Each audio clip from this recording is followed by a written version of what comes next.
Suffering comes to us as an interrogator. It asks, "Who are you?" David A. Feenzy. Part 1. The Unimaginable. Chapter 1. April 27th, 2017. It's 6 a.m., and I'm the first one up. Spotify's playing that Chainsmokers song I like, "If we go down, then we go down together." I take an Ativan and chase my morning coffee with a couple of splashes of 100-proof Captain Morgan.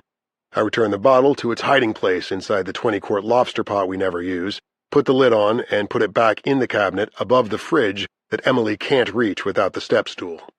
Then I fill the twin sippy cups and start making French toast for breakfast. If we go down, then we go down together. I cut the music so I can listen for the kids, but that song's probably going to play in my head all morning. Emily's up now and in the bathroom getting ready for work. When the shower stops, I hear the twins babbling to each other in the nursery we converted from my studio almost 2 years ago. My easel, canvases, and paints had been exiled to the space behind the basement stairs. It wasn't much of a sacrifice. I made my living as a commercial artist and had been struggling after hours and on weekends to make serious art, but after the babies were born, the last thing I felt like doing was staring at a blank canvas and waiting for some abstraction to move from my brain down my arm to my brush to see what came out. Maisie was the alpha twin. Nico, who would learn to creep, walk, and say words after his sister did, was the beta.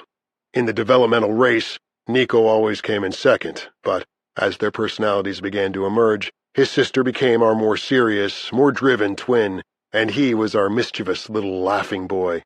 I loved them more deeply every day for who each was becoming. How could some artistic indulgence of mine have competed with what our lovemaking had created? It wasn't even close. Yoo-hoo, peekaboo, I call into them playing Now You See Me, Now You Don't at the doorway into their room. Daddy, they say simultaneously. Their delight at seeing me fills me with momentary joy. My elation aided, I guess, by the benzo and booze. I lift them, one after the other, out of the crib they share. The twins often hold on to each other as they sleep, and sometimes even suck each other's thumb. I lay them on their backs on the carpet and take off their diapers. Both are sodden, and Maisie's has 2 pellet-sized poops. As I wet wipe and re-diaper them, I say, "Hey, Miss Maisie, where's your nose?" We were playing that game yesterday. Very good. And how about you, Mr. Nico? Where's your ear?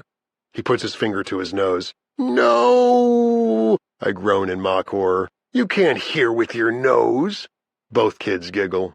I start singing Wheels on the Bus, that song Emily sometimes sings with them when they're in the tub. Maisie listens attentively and does a few of the gestures with me, while her brother kicks his legs and blows spit bubbles. I lift them up, one in each arm, and walk them into the kitchen, just as the smoke alarm starts screaming. The room is hazy and smells of burnt French toast. Frightened by the blare of the alarm, both kids begin crying. From down the hall, Emily calls, "Corby!" and I call back, "Everything's good, I got it." I slide the kids into their high chairs and snap their trays in place, point up at the alarm and tell them Daddy's going to stop the noise. "Watch," I say. Climbing onto the step stool, I reach up and silence the damn thing. "Daddy to the rescue," I announce. Jumping off the stool, I do a little dance that turns their fear into laughter. "Daddy funny," Maisie says. In my best Elvis imitation, I slur, thank you very much." Of the two of us, I'm the fun parent, and these two are my best audience. When I give them their sippy cups, I blow raspberries against their necks. They lift their shoulders and squeal with delight. By the time Emily comes into the kitchen, I've already put her coffee and a stack of French toast on the table. The old piece is on the bottom, and the fresh slices I'd made to replace the burnt ones on top. "Mama!" Nico shouts. Emily kisses the top of his head. "How's my favorite boy today?" she asks. Then turning to his sister, she kisses her head too and says, "And how's my favorite girl?" She loves both of our kids, of course, but she favors Nico, whose emerging personality is like mine. Maisie's clearly her mother's daughter. She's less silly, more self-sufficient. Nico and I are the needy ones. As Emily sits down to eat, I feel a surge of guilt, thinking back to a morning a few weeks earlier. Emily told me she and some of the other teachers were going to fiestas after school for drinks and an early dinner. "I'll be home by 7:30 at the latest," she'd said. I reminded her that Friday is family night. "I'll have had them all day, not to mention all week. Did it occur to you when you were making your plans that I might need a break?" She gave my shoulder a sympathetic squeeze. "I know you do, Corby, but Amber's really struggling right now. People have already RSVP'd to the wedding. She's been fitted for her dress. Their honeymoon is booked." Amber's a fellow teacher who was going to get married next month until her fiancé told her he was gay. He completely blindsided her. She just really needs our support right now. And I don't? She stared at me, shaking her head. If you're going to make a big deal about a couple of hours, then fine, she said. I'll tell the others I can't make it. No, you go ahead, babe. Fiesta's that Mexican place, right? Enjoy yourself. Have a margarita on me. What the hell? Have 3 or 4. Get hammered. She was almost out the door when she pivoted, her eyes flashing. That's your thing, not mine. Touché. She said goodbye to the kids, but not to me. At the front window, I watched her get into her car, slam the door, and drive off. My regret kicked in a few minutes later. Probably before she even pulled into the school parking lot, I texted her. Sorry I was being a jerk. Go out with the others and help your friend. No worries. Her terse return text, Kay, thanks, let me know she was still pissed, which, in turn, pissed me off all over again and made me feel justified in taking another Ativan to calm down. That was what that doctor prescribed them for, wasn't it? Emily didn't get home that evening until after 9. I heard her in the kitchen before I saw her. Hi, Corby, she called. I got you an order of chicken enchiladas if you haven't eaten yet. I hadn't eaten, but told her I had. Okay, I'll put them in the fridge and you can have them tomorrow. She entered the living room with that tipsy glow she gets on the rare occasion she has a second glass of wine, but her face deflated when she saw Nico asleep on my lap instead of in the crib. He's sick, I said. Earache. She sat down on the couch beside us, stroked his hair, and asked whether I'd taken his temperature. 101, I told her. The thermometer actually read 100.4, but I'd added the extra 0.6 of a degree. Yeah, I can be that small. Did you give him any Tylenol? I nodded. About an hour ago. So how did group therapy with nachos go? Instead of answering, she stood and picked up empties from the coffee table. She'd mentioned before that she doesn't like me drinking beer at night if I'm watching the kids, but she didn't call me on it that night. Her guilt was at a satisfactory level. I'm sure Emily is keeping track of my nighttime beer consumption, but I'm confident she's unaware that I've started drinking the hard stuff during the day. Tuesday is when the recycling truck comes down our street, so I've begun hiding the empty liquor bottles until then. I wait until she leaves for school, then take them out of hiding and bring the blue box out to the curb, feeling embarrassed by the evidence of my growing reliance on alcohol, but proud of myself for pulling off my daytime drinking deception. She knows I'm taking that prescription for my nerves, of course. In fact, she was the one who urged me to see someone because I'd become so edgy and sleep-deprived. What she doesn't know is that I've begun taking more than one before bedtime and/or as needed. I tell myself that and/or as needed is the loophole I can use if that doctor questions my need for an early refill. I'm not too worried about my growing reliance on better living through chemistry. It's just a stopgap thing until my situation turns around. It's not like I'm addicted to benzos or booze. There was that DUI, but there were extenuating circumstances, namely that I lost my job that day. Everything will right itself once I get back to work. And okay, maybe I'm not looking for another position as hard as I was at the start, but I'll get back on the hunt soon. The morning after Nico's earache, he was back to his rambunctious self, and Maisie wasn't sick yet. I let Emily know I wasn't over it yet, communicating in single syllables. Emily took the kids to lunch and then over to the playscape in the park while I watched basketball. March Madness. Gonzaga versus Xavier, Oregon versus Kansas. But I didn't have skin in either of those games. Back when I worked at Creative Strategies, Declan from accounting was always in charge of the brackets pool, and he or Charlie, one of the salesmen, would have the rest of us over to watch the games. I haven't been gone that long, but neither had bothered to see whether I still wanted in. Out of sight, out of mind, I guess. I stretched out on the couch with my six-pack of Sam Adams on the floor for company. What was that TV show where you could phone a friend for help? Who would I have called? My friendships at Creative hadn't lasted past my being employed there. My high school and college buddies and I hadn't stayed in touch. I'd never been that close with the guys on my softball team. Try maintaining your male friendships when you've got 2-year-old twins and have lost your job, while every other dude is out in the world, working during the week and hanging with his bros on the weekends. I'm Mr. Mom, 24/7 for a couple of toddlers. By mid-afternoon, I was half in the bag. Emily and the twins were still out, probably over at her mother's. When I got up to take a piss, I swayed a little on my way to the bathroom. Mid-pee, I saw the envelope she'd left, propped against that stupid doll with the crocheted skirt that covered the toilet paper roll. We'd both laughed at it after Emily's great-aunt Charlotte gave it to her one Christmas. but for some reason it survived several purges of domestic detritus. Inside the envelope was a letter on lined paper. "Hey, babe, I'm sorry about yesterday. You were right. I should have asked you if you minded my going out after work instead of telling you I was going. I hope you realize how much I appreciate your caring for the twins while you look for another job. I know it's hard, and I know you're going to find another position soon, Corby. I hope you realize what a talented artist you are, and a great dad, too. Let's do pizza tonight. Hope we can have some close time after the kids are asleep. XOXO, me." I appreciated what she'd written, particularly her offer of close time, code for makeup sex. And sure enough, we had it that night. But it was a bust. As usual, we did her first, but she was taking so long that I gave up, got on top, and plugged in. Went from 0 to 60 and was pounding away when she grabbed my wrist and whispered, "Hey, take it easy." I stopped cold, began losing my heart-on, and pulled out. Threw on my robe and headed out the door thinking, shit, man, I can't do anything right. Can't find work, can't get through the day without drinking and drugging, and now I can't even satisfy my wife. "Where are you going?" she said. "Come on, let's wait a few minutes and try again." I appreciated the offer. I still love her. Still want her. 12 years and 2 kids after that summer we met, I still can't believe she said yes when I asked her out that first time, or that she committed to me when I drove cross-country to California and showed up out of the blue at her college apartment, and that she stayed committed. Of the two of us, I definitely got the better deal, and here she was in our bed, offering me kindness and understanding. So, of course, I sabotaged myself.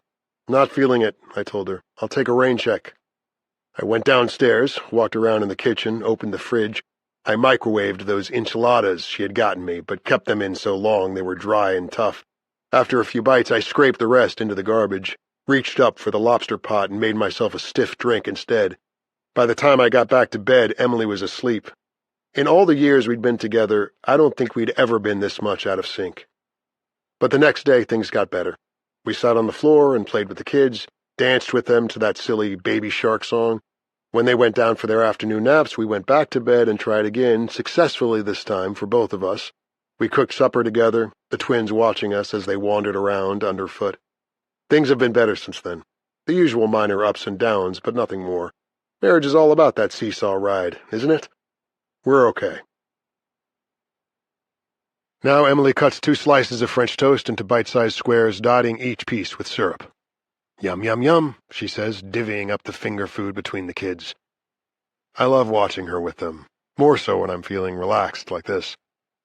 Maisie resembles her mother, dark hair, dark eyes, Em's dad's Mediterranean complexion. At her 24-month checkup, she was in the 30th percentile for both height and weight, so she's probably going to be petite like Emily. Nico's got my reddish hair and lighter skin tone. His height and weight are a little higher than average, the pediatrician said, but compared to his sister, he looks like a bruiser. Turning to me, Emily asks why the smoke alarm went off. I hold up the 2 burnt pieces I threw on the counter, dangling them like puppets. "Here you go," I say, sliding the new stuff from the pan onto a plate. "Be right back." I head to the bathroom and brush my teeth so she doesn't smell my breath. I wait a half a minute or so, then flush and walk back into the kitchen. She asks me what I'm smiling about. "What?" "You're smiling. What are you thinking about?" "What am I thinking about? I don't know. Nothing much." I'm smiling because, thanks to the rum and Ativan, I'm pleasantly buzzed. Maisie, the more fastidious eater, finishes without making a mess, but her brother's bib is saturated with milk, and he has somehow managed to get syrup in his left eyebrow. Half of his breakfast is on the floor. Emily looks at the clock, then starts cleaning up the mess. "You know something, kiddo?" she asks Nico. "I think Mommy and Daddy should get one of those Roomba things and program it to follow you around all day. Would you like that?" Without having any idea what she's talking about, he nods enthusiastically. I tell Emily to leave it, that I'll clean up. "That would be great," she says. "I'm running a little late." She heads back to the bathroom to brush her teeth and blow dry her hair. Just before she leaves for work, Emily addresses the twins. "Be good kiddos for Daddy and Grammy today. No naughty stuff, okay?" She models the correct response, a head nod, which they both mirror back to her. "Too bad we can't get that in writing," I quip. The day before, Nico led his sister in a game of crayon scribbling on the kitchen linoleum, and it was a bitch to scour off those marks without scratching the surface, which I did anyway. Okay, I'm off, she says. Wish I could stay home with you guys. Love you. Love you too. I made sure to start the breakfast dishes when I saw she was about to leave. Better a sudsy-handed wave goodbye than a boozy kiss. Have fun on your field trip. She's just finished a dinosaur unit with her third graders and is taking them to the Peabody Museum to see prehistoric bones and footprints. Good luck with those leads, babe, she says. Maybe today's the day, huh? I shrug. Maybe. Theoretically, I'll be job hunting today, although, truth be told, I've pretty much surrendered to the status quo. When I hear Emily's car back down the driveway, then accelerate, I say, aloud to no one in particular, there goes the family breadwinner. Then I reach up for the lobster pot, take it down, and refresh my coffee and Captain cocktail. Get the twins dressed and pack the diaper bags. Guess what? I tell them. Today is a grandma day. Maisie claps her hands, but Nico shakes his head and says, No gamma, no gamma. Dude, I feel your pain, I tell him, chuckling. Emily's father once referred to his ex-wife as the iron butterfly. I lied to Betsy, telling her I dropped them off somewhere around 8:30 so I can chase down a couple of imaginary leads, one of them in Massachusetts, north of Boston. Traffic permitting, I said I'll pick them up sometime between 3 and 4. I added the traffic permitting caveat as a cushion in case I need an extra hour to sober up. I've lied to Emily, too. Told her that after I drop the kids off at her mom's, I'll send out another round of resumes, make some follow-up calls, and then drive over to Manchester because Hobby Lobby has advertised an opening in their framing department. In truth, having been defeated by several months' worth of humiliation in my search for employment, and now dreading the possibility of actually getting the Hobby Lobby job, and having to mat and frame people's shitty, mass-produced poster art at a big box store, I will not be driving to Manchester or doing anything else on my make-believe agenda. When I was laid off from the 2-person art department of the advertising firm where I'd worked for 5 years, Rhonda, my manager, delivered the news at lunchtime and told me to take the afternoon off. In fairness, she didn't realize she was shit-canning me on Maisie and Nico's first birthday, for which we'd planned a party with the 2 grandmas plus a few of our neighbors and some of Emily's work friends. The year before, it was Rhonda who had arranged for the lunchtime celebration of the twins' birth. Cake, gift cards, packs of Huggies, jokes about sleeplessness. I want you to know that it's not about the quality of your work, Corby, Rhonda assured me as she raised the axe and let it drop. It's about the company's bottom line. It was a difficult decision, but I was told I couldn't keep you both. And, of course, she wasn't about to lay off Brienne, the golden child who'd been hired 3 years after me, but had been getting assigned to the bigger accounts. Like me, Brienne had been a scholarship student at the Rhode Island School of Design, but unlike me, she had graduated with honors and won awards for her work, whereas I'd quit midway through my senior year and driven across the country to secure Emily's love. For a while now, I've been nurturing this scenario whereby a bigger and more lucrative agency lures Brienne away from creative and I get my old job back and excel, showing them what a foolish mistake they made when they let me go. What's that called, magical thinking? Meanwhile, my unemployment benefit has run out. We've refinanced our mortgage and done 3 sessions of marriage counseling. Last month we acknowledged the twins' second birthday with presents, cake, and candles, but skipped the expense of a party. Hey, it is what it is, as they say. With an assist from rum and Ativan, I've lately held panic at bay by embracing the Alfred E. Newman philosophy, what, me worry? So, after I drop off the kids, I'll be heading to the liquor store for another 1/5 of the Captain, then back home to consume it while watching some daytime TV. CNN, The People's Court, The Price is Right, and, if I can find it again, that station that carries reruns of Saved by the Bell. Once my rum and benzo mini-vacation really kicks in, I might watch some porn and jerk off, maybe grab a nap. I'll pick up Maisie and Nico at Betsy's sometime around 4, start cooking supper by the time Emily gets home, or, more likely, pick up Chinese or Chipotle for dinner, plus McNuggets for the twins. There's starting to be an embarrassing number of Happy Meal toys gathering on the windowsill in the playroom.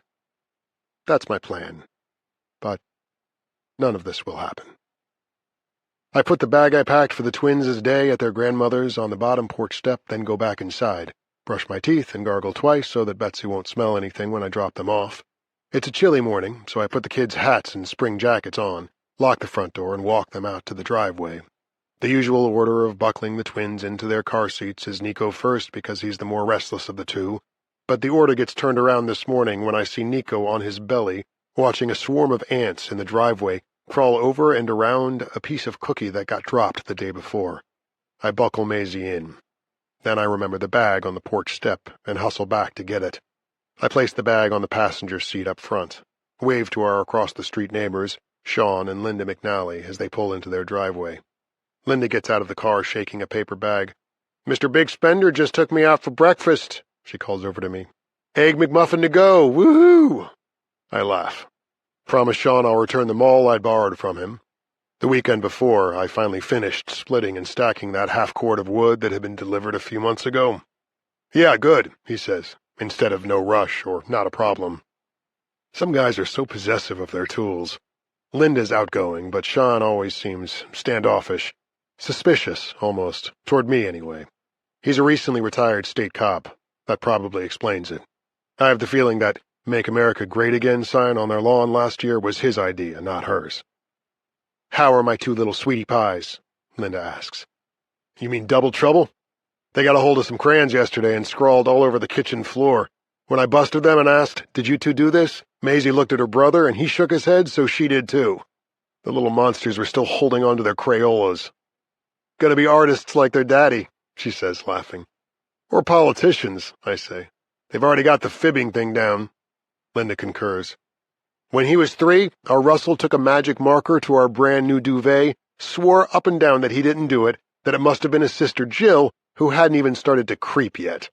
He almost didn't live to see age 4. I roll my eyes and laugh. Ask her how Russell likes living out in Colorado. "Fine," she says. "He's been taking classes and bartending part-time, but he just got a real job at a TV station in Fort Collins." I tell her to say hi from Emily and me next time she speaks to him.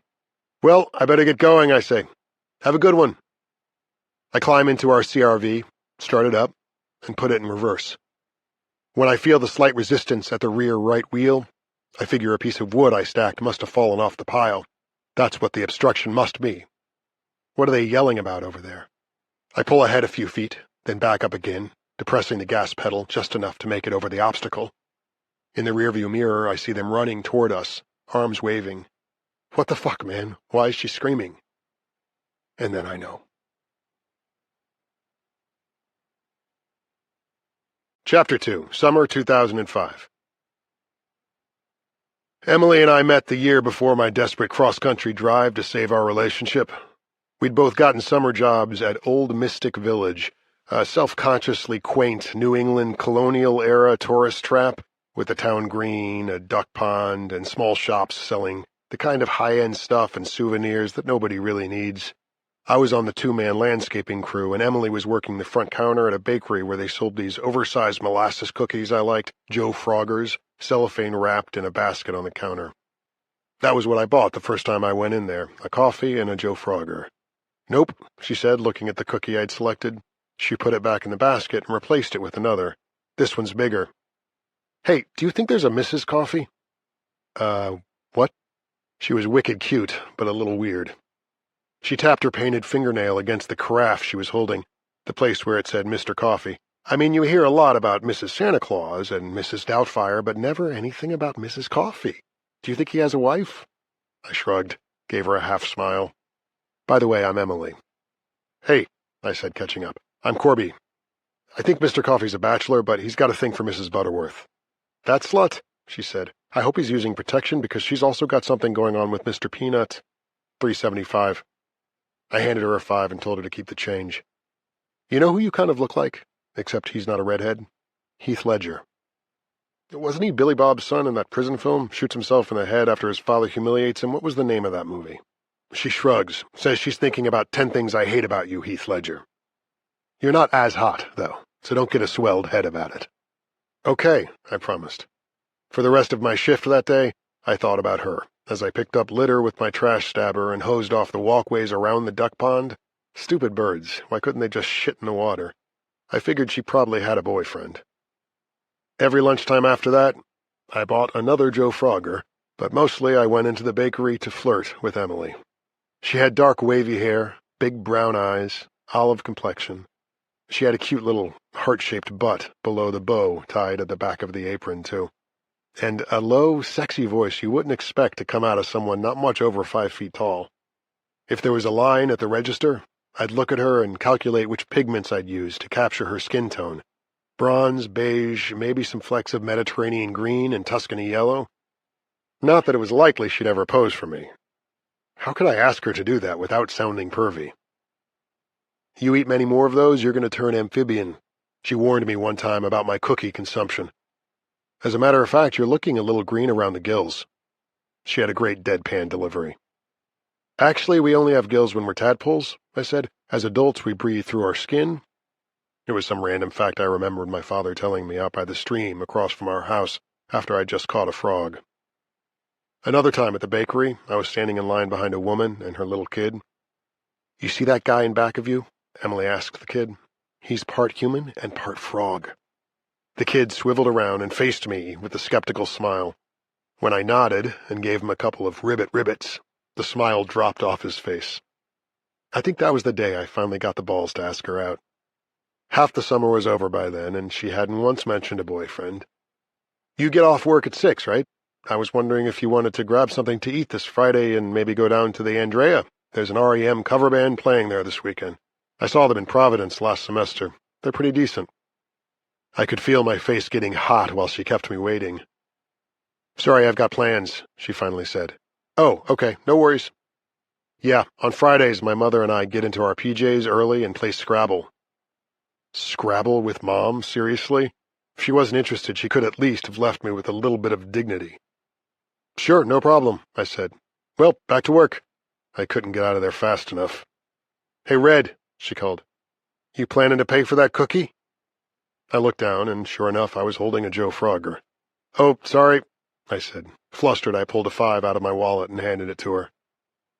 You know I'm kidding, right?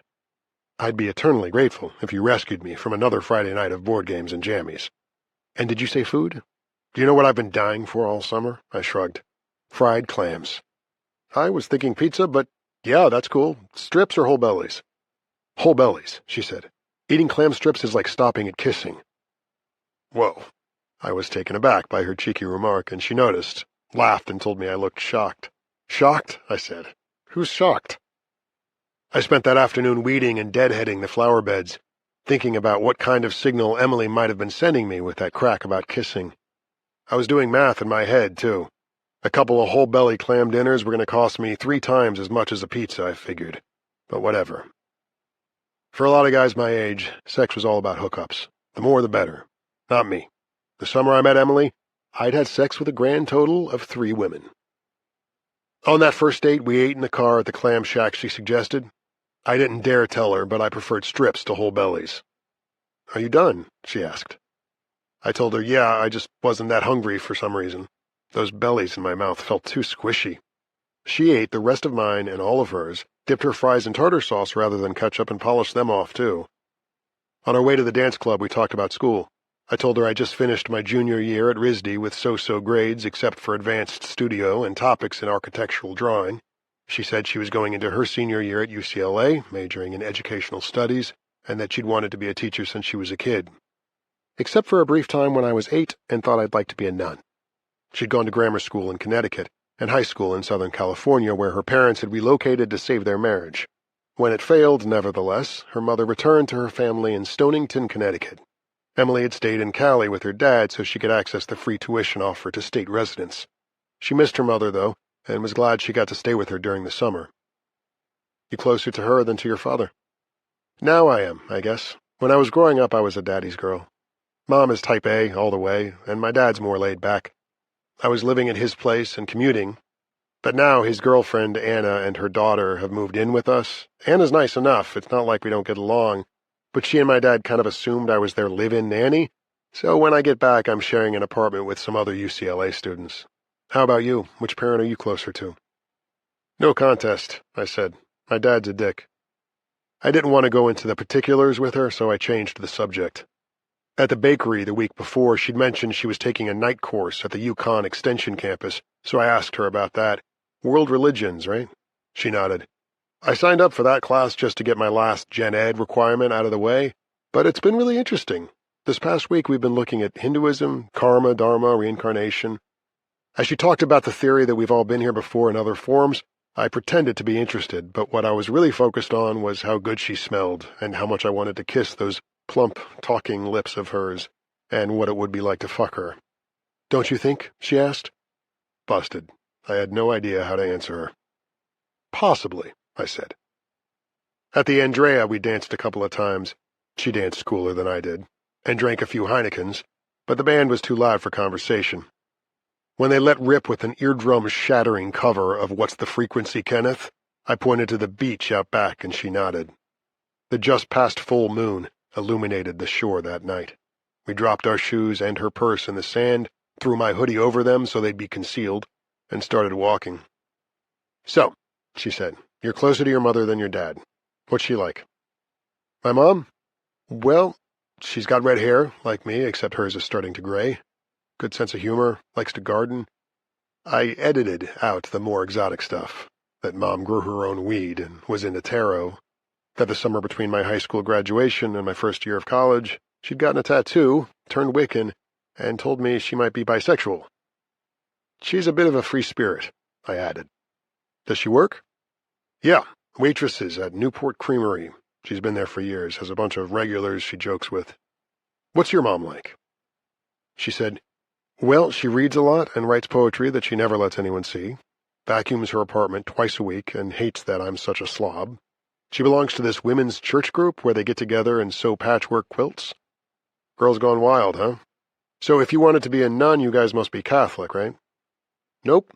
I'd been over at my friend Erin Houlihan's house when her aunt was visiting, Sister Julia. She was young and pretty and had just taken her final vows. When I got home, I told my mother that Erin and I had decided to enter the convent when we were old enough. She reminded me that we were Methodists, not Catholics. And did I know that nuns had to shave their heads and kneel on hard surfaces when they prayed, sometimes for hours at a time? I decided Erin would have to go it alone. She laughed at the memory. My grandfather was a brigadier general in the Army, and both Mom's brothers were commissioned officers. My Uncle Frank worked at the Pentagon until he retired. The whole family votes Republican, including Mom." "Like mother, like daughter?" I asked. "Politically? Oh, God, no. I can't even go there with her about politics. What about you? Were you Bush or Gore?" When I said I hadn't bothered to vote because all politicians were the same, she punched my arm. Hard. "That attitude is part of the problem, you chooch. I can tell I have a lot of work to do if I'm going to straighten you out." "As in maybe you and I might have a future. That this night might go somewhere." "Maybe you should have been a nun after all," I said. "You've already got the scolding thing down, and you can land a pretty decent punch. Plus you're pretty enough to rock a shaved head." She said she bet I used that line with all the girls. "All what girls?" I said. "Oh, come off it. Those broad shoulders and the lanky frame, those long lashes that any girl would kill to have." Her compliments made me feel embarrassed but pleased. "Lanky?" I said. "Gawky, you mean." She scoffed. "Cute butt, too. Not that I noticed." When she reached over and slipped her small hand in mine, I folded my fingers around it. Had it happened as early as that? Was that the moment, the gesture that made me fall in love with her?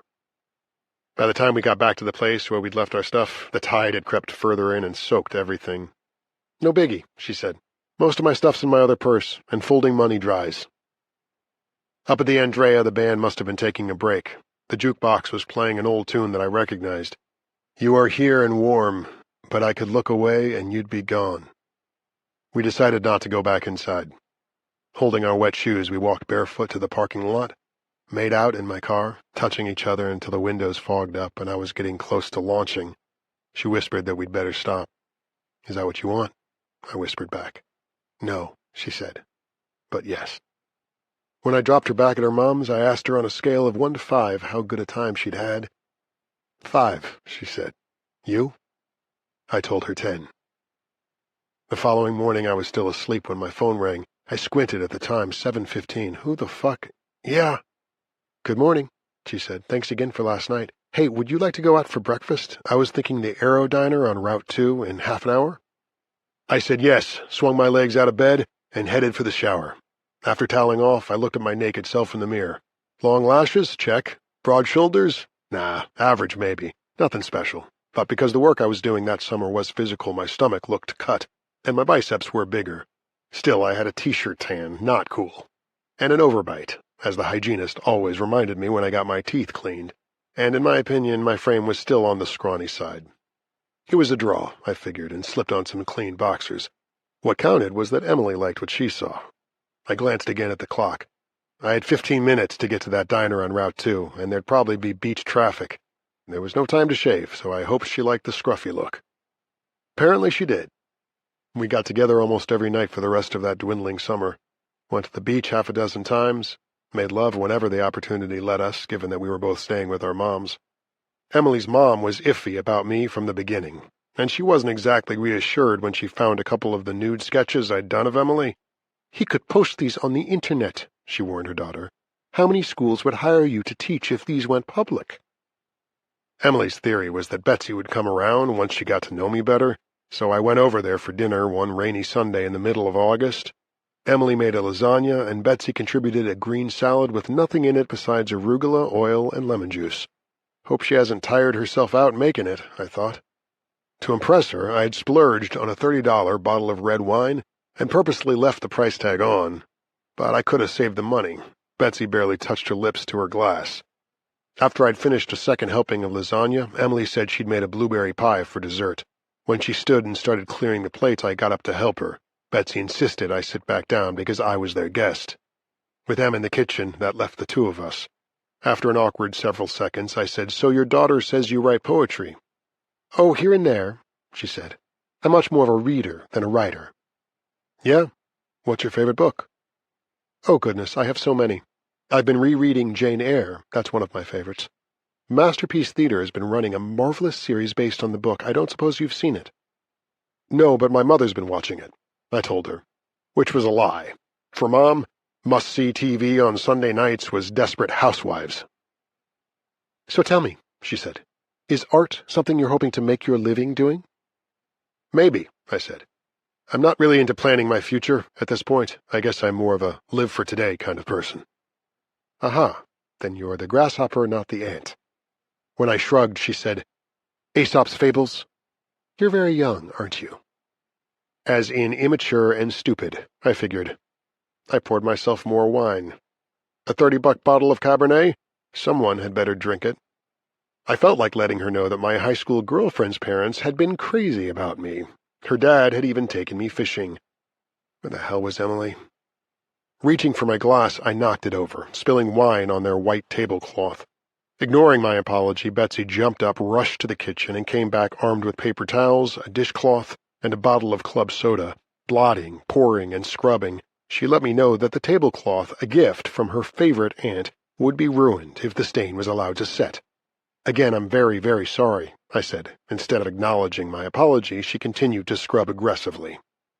When Emily returned with the pie, she apologized that it was so juicy she'd forgotten the cornstarch. Aware that blueberries stained, I ate my piece super carefully. As soon as I had my last bite, I stood and said I had to go. "Already?" Emily said. I made up a bullshit excuse about having to feed a neighbor's dog. At the front door, I whispered to Emily that I was pretty sure I'd flunked the audition. "Good thing you're not dating her, then," she quipped. "And don't worry about the stupid tablecloth. Big deal." When I kissed her, she kissed me back. It was pouring by then, and the ground was saturated. Backing up, I accidentally veered off their driveway and onto the lawn, made a little bit of a rut, which by morning might not even be noticeable, and if it was, Betsy would have to just fucking get over it. "You're very young, aren't you?" What a bitch. At the end of August, Emily and I promised each other we'd call and write as often as our upcoming semesters allowed. I'd fly out there for the 4-day Thanksgiving break, and she'd spend the month between semesters back at her mother's. So at the end of our Mystic Village summer, we returned to our schools on opposite coasts. Chapter 3, 2006 through 2013. We talked to each other 4 or 5 times a week, ending calls with "I love you" and "I love you more." Thanksgiving out in California went well. Emily's dad, Pat, and his girlfriend, Anna, were cool and a lot friendlier than her mom. Emily flew back to Connecticut for Christmas at the end of the fall semester, and I picked her up at the airport. When she came around the corner and saw me in the crowd, she made a mad dash, leapt into my arms, and bracketed her legs around my hips. A few of the people around us hooted and applauded. We spent most of our 3-week break together. Took the train into New York for the day to see the tree at Rockefeller Center and the holiday windows. Home again, we went tobogganing over at the golf course. We met my mother for lunch at Village Pizza because she wanted to meet Emily. She had invited us over to her place, but Mom's trailer was as messy as Betsy's place was neat, and it sometimes smelled of cat pee, so I lied. Told her Emily was allergic to cats, and that Ajax and Trixie might give her a sneezing attack. When we went Christmas shopping at the mall, Emily and I were looking in one of the jewelry store windows when a saleswoman came out to the entrance and said she could show us a much bigger selection of engagement rings inside. Emily blushed and shook her head. Not quite there yet? Well, we have some lovely pre-engagement pieces and friendship rings. Come in and have a look. I told her no thanks, and we walked away hand in hand. The next day I went back there and bought Emily a bracelet, 14-karat gold with a diamond chip. We exchanged our gifts out in my car on Christmas Eve. You sure you don't want to come in? Emily asked. I didn't. I was going over to her mom's for Christmas dinner the next day, and there was only so much Betsy I could take. Emily said she loved her bracelet and put it right on. She didn't say anything about the diamond chip, and neither did I, but I hoped she'd gotten my intended message, a preview of coming attractions. For my present, Emily had reserved us a room at the Three Rivers Inn for New Year's Eve. I had never stayed in a hotel room that fancy before. We made love in the warm, bubbling water of the hot tub and, later, in the plush bed. Emily had gone on the pill by then, so there was no fumbling with condoms. When she came, she burst out crying. What? I asked. What's the matter? Nothing's the matter.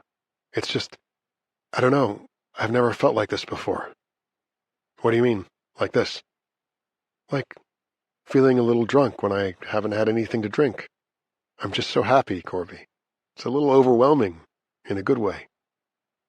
Cuddling, we watched a show about the major events of the year just ending, Katrina, Iraq, the death of Pope John Paul, the birth of YouTube. Then the ball dropped in Times Square, we kissed the New Year hello, and fell asleep in each other's arms. 2 days later, we were back at the airport, and I watched her plane take off and rise, flying her back to California. While I was packing to go back to school, Mom came in with a tin of brownies. She told me how much she liked Emily. But long-distance relationships can be pretty hard to sustain, she said. Yeah, I thought absence was supposed to make the heart grow fonder.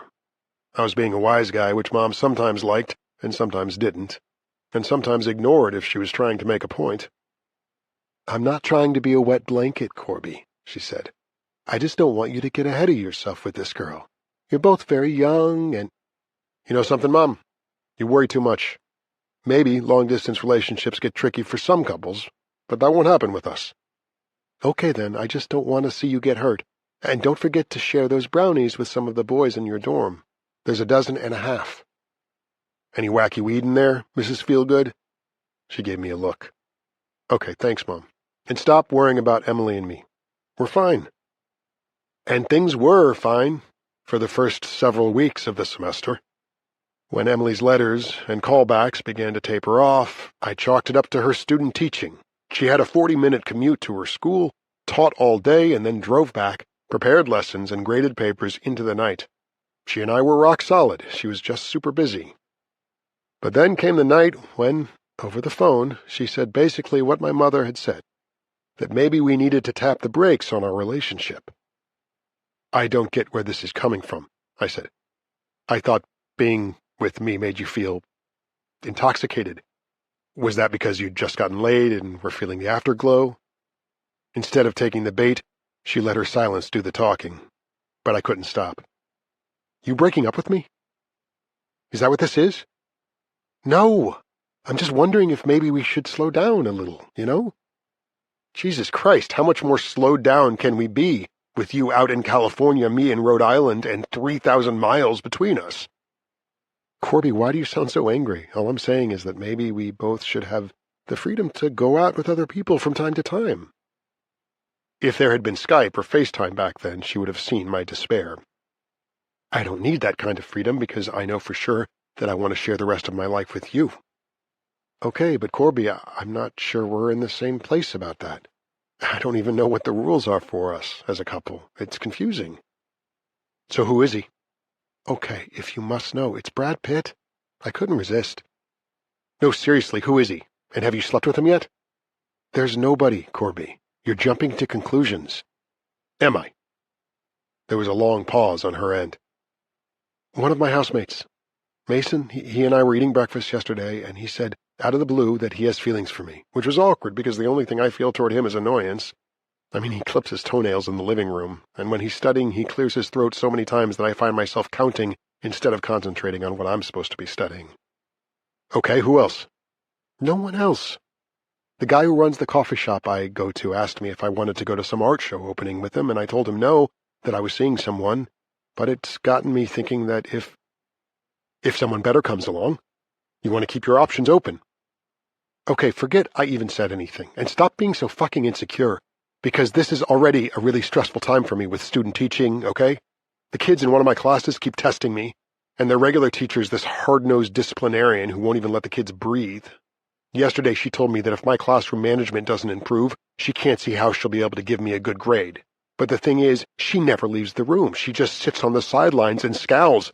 Whenever that class is coming up, I turn into a nervous wreck. I didn't want to talk about her student teaching. I wanted to keep talking about us. As if I were qualified to give her advice about her situation, I said, just tell her you've got your own style and that you need her to leave the room when you have that class because it makes you nervous. Oh yeah, that would go over big, she said. The thing I said about not knowing what the rules were, for us as a couple, what if some guy I know, someone who's just a friend, wants to go for a walk or to a movie? Is that... I barged in before she could finish. Let me ask you something. That bracelet I gave you, do you wear it or is it shoved in a drawer someplace? I have it on right now, Corby. I wear it every day. Look, I know I'm not doing a very good job of explaining what I'm trying to say, but I'm just under so much pressure right now about the teaching stuff, and I told her I had to go, but that we could talk later. Hung up on her. Paced back and forth. Guy at a coffee shop. I thought about that barista at the Starbucks on Angel Street. Guy was so good-looking and gym fit. You noticed him even if you're a dude. Mr. Personality, too, with dollar bills and fives stuffed into his tip jar, like I'd have any chance if I had to compete against that guy. I went downstairs and stormed out of the dorm, hoofed it from campus into downtown Providence, and bought a pack of cigarettes. I only smoked when I felt anxious about something, a habit I picked up one exam week in high school. For a good hour or more, I kept walking, smoking, and thinking about what I could do so I wouldn't lose her. By the time I got back, my throat burned from tar and nicotine, but I had figured it out. I'd never loved RISD, and this semester really sucked. I'd gotten a D and a C- for midterm grades. The first, in spatial geometry. If I wanted this much math, I'd have majored in it. The other in ambient interfaces. Too many missed classes, plus the prof had an annoying laugh and bad breath. Then things had gone sour the first week of the new semester when I was hauled before the disciplinary referral board for something ridiculous that happened before Christmas break. Having volunteered with some other guys to decorate the common area for the holidays, I'd gotten shit-faced. We all had, but I was the one who had written in spray snow on the picture window, "Fuck you and the sleigh you rode in on." Some dean had walked by, seen it, and made a complaint. The students on the discipline committee, a trio of dweebs, listened to my lame defense about having exercised my First Amendment rights. "I'd like to think this is a college, not a prison," I said in closing. I concluded that me and RISD were a bad fit. I didn't bother to withdraw. I just drove away in my rusted-out Chevy Chevette and headed west. I was that sure that Emily was the one for me, and the grand gesture I was making was going to convince her that I was the one for her. How many other dudes would ditch their college education for love? Even gunning it, the trek from Providence to San Diego took me almost 4 days and earned me 2 speeding tickets, one in Pennsylvania, the other just outside of Little Rock, Arkansas, plus a loitering fine somewhere along Route 40 for napping on the shoulder of a highway. I played the radio all the way out there, listening a billion times to Rihanna, CeeLo, and that sappy James Blunt song, You're Beautiful, on the pop stations, and as I drove west, Kenny Chesney, Rascal Flatts, and a bunch of stations hawking Jesus. The news was redundant, too. The Patriot Act gets renewed, the polar ice caps are shrinking, the trouble at Abu Ghraib prison, and if you're planning to go quail hunting with Dick Cheney, better think again. When I couldn't stand the radio anymore, I'd turn it off and enjoy the silence for a while until my father's voice would start playing in my head. "But deciding to leave isn't the same as flunking out, Dad," I'd insisted, interrupting his usual refrain about me being a disappointment to him. That earworm had begun in middle school when I'd gotten caught shoplifting upper-deck basketball cards at the hobby store in the mall. The night my buddies and I had gotten pinched at Lantern Hill for underage drinking, I had been an embarrassment to him and myself, he'd said. Of course, when he picked me up at State Police Barracks, he reeked of scotch. I'd humiliated him the day he found out I'd gotten fired from my summer job at the A&P for helping myself to handfuls of cooked shrimp while, instead of herding empty carriages out in the parking lot, I was chatting with the hot blonde behind the fish counter. He reminded me that he'd gone out on a limb and asked one of his golfing buddies, an A&P district manager, to see that I'd get hired. He might as well just face it, he'd said. His son was a non-starter, a slacker, a dud. During my freshman year at RISD, I'd gone to a counselor for a while because of my anxiety, and we'd talked about my relationship with my father. I don't get it, I told her. Supposedly his students love him, and last year his university gave him some big award for this program he started down in Haiti. But at home, until he left my mother and me, he was always riding my ass about something. Hers, too, but she got it worse than I did. A lot of people are like that, Corby, she'd said. They have a public persona that's different from who they are at home. Have you ever considered that you might have been a victim of verbal abuse? I'd stuck up for Dad. He just wants to wake me up when he says shit like that. Give me a reality check. So are you saying you are a loser? That is your reality? Because you and I haven't known each other for long, but I'd have to disagree. Why had that shrink's attempt to defend me against my father during that session pissed me off? Why had I stopped going to see her after that? But anyway, that flamboyant gesture I made, chicaning school and driving cross-country to rescue Emily's and my relationship, it worked. Oh, my God, she said when she answered the door. Corby, what the... Why? Because the only thing that matters to me is you. Will you marry me?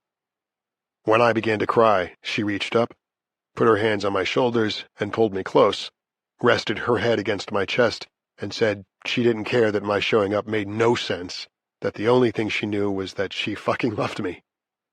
As for marriage, she didn't say yes or no. Emily's housemates weren't happy about my arrival, even though I began kicking in toward the rent. The shy one, Becky, tended to freak out if I went into the kitchen shirtless or left the bathroom wearing just a towel. Mason, the dude who had feelings for Emily, kept making cryptic remarks in my presence that Em said were passive-aggressive. Odessa's beef was that I left dirty dishes in the sink, which I had done like maybe 2 times, tops. They had a meeting one afternoon when Emily and I weren't around and voted us out of the house. Emily was hurt, and I felt bad for her, but another part of me was like, hallelujah, no more having to put up with the bullshit of community living with these prima donnas. We moved into a 2-room apartment over a garage near campus. I started to love living in SoCal. The easygoing vibe, the unbelievable weather.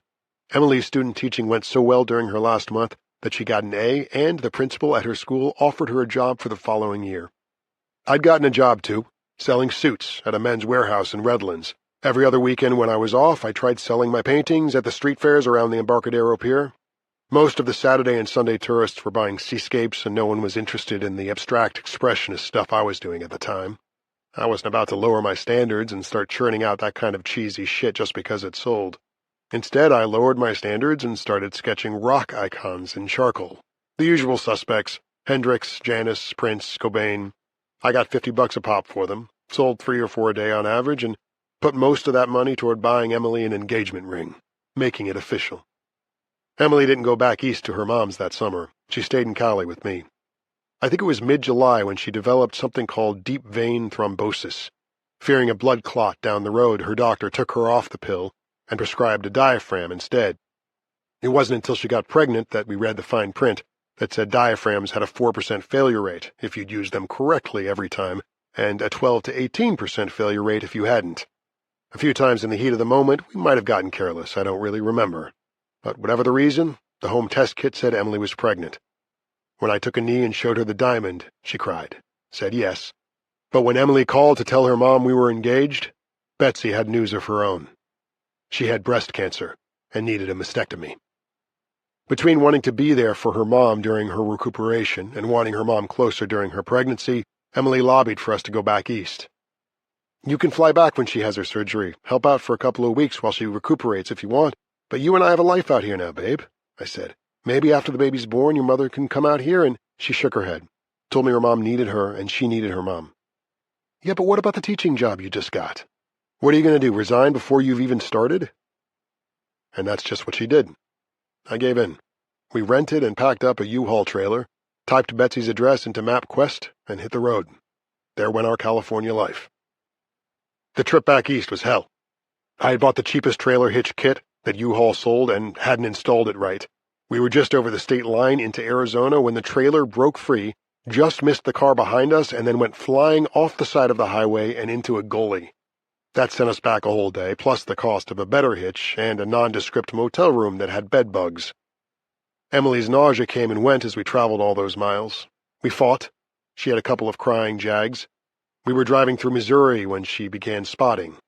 The doctor we saw at an emergency room in Oklahoma City examined Emily, ordered an ultrasound to be on the safe side, and assured us that a little bleeding during the first trimester was something a lot of women experienced. Maybe 25%, and most go on to deliver healthy babies down the line, so there's no need to panic, Mom and Dad. I think everything's going to be fine. In the blurry picture he gave us, the fetus looked like a lima bean with an eye. It was about an inch long, he said. Emily miscarried the next morning, about 100 miles outside of Nashville. She alternated between crying and sleeping, and I tried to comfort her as best I knew how, but it was guesswork. I was in over my head. She said she didn't want to see another doctor. She just knew. All she wanted was to see her mom. So I fought sleep, pounded Red Bulls, and drove almost non-stop the rest of the way. Betsy had good news. The cancer had been contained to her breast without having metastasized. She was solicitous with Emily, and surprisingly with me, too. "Do you need a hug?" she asked me when we were alone together in her kitchen. I hesitated. I didn't want one, because I kept picturing her severed breast on a stainless steel tray. But I told her I did so I wouldn't hurt her feelings. "No bear hugs," she warned. "I'm still pretty tender there." When she put her arms around me, I found myself unable to reciprocate. Instead of hugging her back, I reached around and gave her some little one-handed pats on her back. Emily and I were married at the Stonington Town Hall on August the 1st. Emily's dad couldn't get there on short notice, but he mailed us a check and asked us to send pictures. Emily wore her sleeveless yellow sundress, and I wore my lucky plaid shirt, the vest from my one suit, and my least faded jeans. Our witnesses were Em's high school friend Leanne and her boyfriend. Both of our mothers were there, my mom still in her waitress uniform because she'd had to dash over from her shift at Newport Creamery. Betsy was decked out like it was the big church wedding she had wanted her daughter to have. After the marriage license was signed, she sprang for lunch at the Flood Tide, one of those upscale places where they put guys in toques at the carving stations and you get your Caesar salad tossed tableside. No honeymoon. We both had job interviews. West Vine Street Elementary hired Emily to teach 3rd grade. That same week, I got my job as a graphic artist at Creative Strategies, a startup agency that was happy to hire me based on my portfolio and the fact that they could lowball me salary-wise because I had no degree. My RISD buddy Matt, the only one I'd stayed in touch with, had graduated, landed a job at Cutwater, one of the big agencies in Manhattan, and sublet an apartment in Brooklyn, where all the cool kids lived. My job was in working-class Connecticut, and I presumed he was making a lot more than me. But it was a trade-off. I had lucked out at love, and Matt hadn't. Not yet, anyway. Had I not abandoned school to save my relationship, I would probably not be married to Emily. But I was. I was more in love with her than ever, and if she wasn't quite as committed to me as I was to her, something I worried about from time to time, it didn't mean she wasn't committed. She was just a little reserved, that was all. Not aloof, like her mother, not by a long shot. She just held a little something back for herself, that was all. Nothing wrong with that. We postponed getting pregnant again, telling ourselves that we had plenty of time, and that we both wanted to establish ourselves in our careers first. We needed to be practical, not impetuous or haphazard like the first time, she said. But fear was involved too, I think, more so for Emily than for me. Having had that miscarriage under such difficult circumstances made her gun-shy. I asked her maybe 3 or 4 times if she wanted to talk about it, but she always just shook her head and got quiet. She still kidded with me, showed me that wise-ass side of her that I'd enjoyed so much during our first summer, but it surfaced less often. We were 50-50 on the household chores, and sometimes when I did the laundry and put stuff away, I'd look at that blurry ultrasound photo she kept in her underwear drawer, the tiny lima bean of our non-baby. It wasn't like Emily was hiding it. She knew that I knew it was there. She just never wanted to discuss it, that traumatic cross-country trip back east. During the summer of 2014, we rented a cottage up in Truro on the Cape. It was during that week when Emily told me she thought she was ready to try again. We stopped using birth control, and Em was pregnant by the end of that month. If I were you two, I'd start shopping around for one of those double strollers Emily's gynecologist told us the day we went in for the ultrasound. What? Are you kidding us? I said. I started laughing. When I glanced over at Emily, she looked scared. Chapter 4, April 27th, 2017. And now I know. I swivel around and look in the back seat to prove to myself that I'm wrong. But there's Maisie, strapped in, clutching her Mr. Zebra. Nico's car seat is empty. Too late, the image of him on his belly behind the car, studying those ants. Opening the door, I stumble out of the car, lose my balance, and fall to the ground. On hands and knees, I force myself to look beneath the undercarriage, see him and have to look away. I beg a God I don't believe in to make this not be happening, to make these shouts of denial not be coming from me but from some other child's father. I hear Sean McNally's agitated plea to 911, see Linda coming around from the back of the car, her hand over her mouth. I go to my son, drop to my knees beside him, averting my eyes but then forcing myself to look again. He's on his side, his head turned to the left, a puddle of red under his crushed body. I watch the rapid rising and falling of his little chest, his fight to stay alive, and have to look away. This isn't happening, is it? Don't leave us, Nico. You have to hold on. When I move to pick him up, cradle him, Sean stops me, tells me to leave him where he is. He pulls me up onto my feet and bear hugs me. Maisie. She's still in the car. But no, she isn't. Linda's got her out and is holding her, shielding her from the horror. Looking confused and frightened, Maisie reaches for me. Taking her in my arms, I try to hold it in but can't. When I start to wail, she does too. What do? I ask Linda. I don't know what to do. You need to call Emily, she says. I shake my head. I can't. How can I tell her it happened because of... You have to tell her, Corby. She needs to know. I nod and rummage in my pockets for my cell phone. Must have forgotten my phone in the house, I tell Linda. Can you hold her for a few more minutes? She nods. Daddy has to call Mommy first, I tell Maisie. Then I can hold you. Feeling a surge of nausea, I run toward the house, trying not to hear her screams for Daddy. Where is it? Where's my fucking phone? In a frenzy, I run from the kitchen to the bathroom, from our bedroom to the kids' room. I'm stopped by the photo on the shelf by their dresser. The two of them standing up in their crib, wearing the sleepers we gave away after they outgrew them. Maisie's smiling sweetly.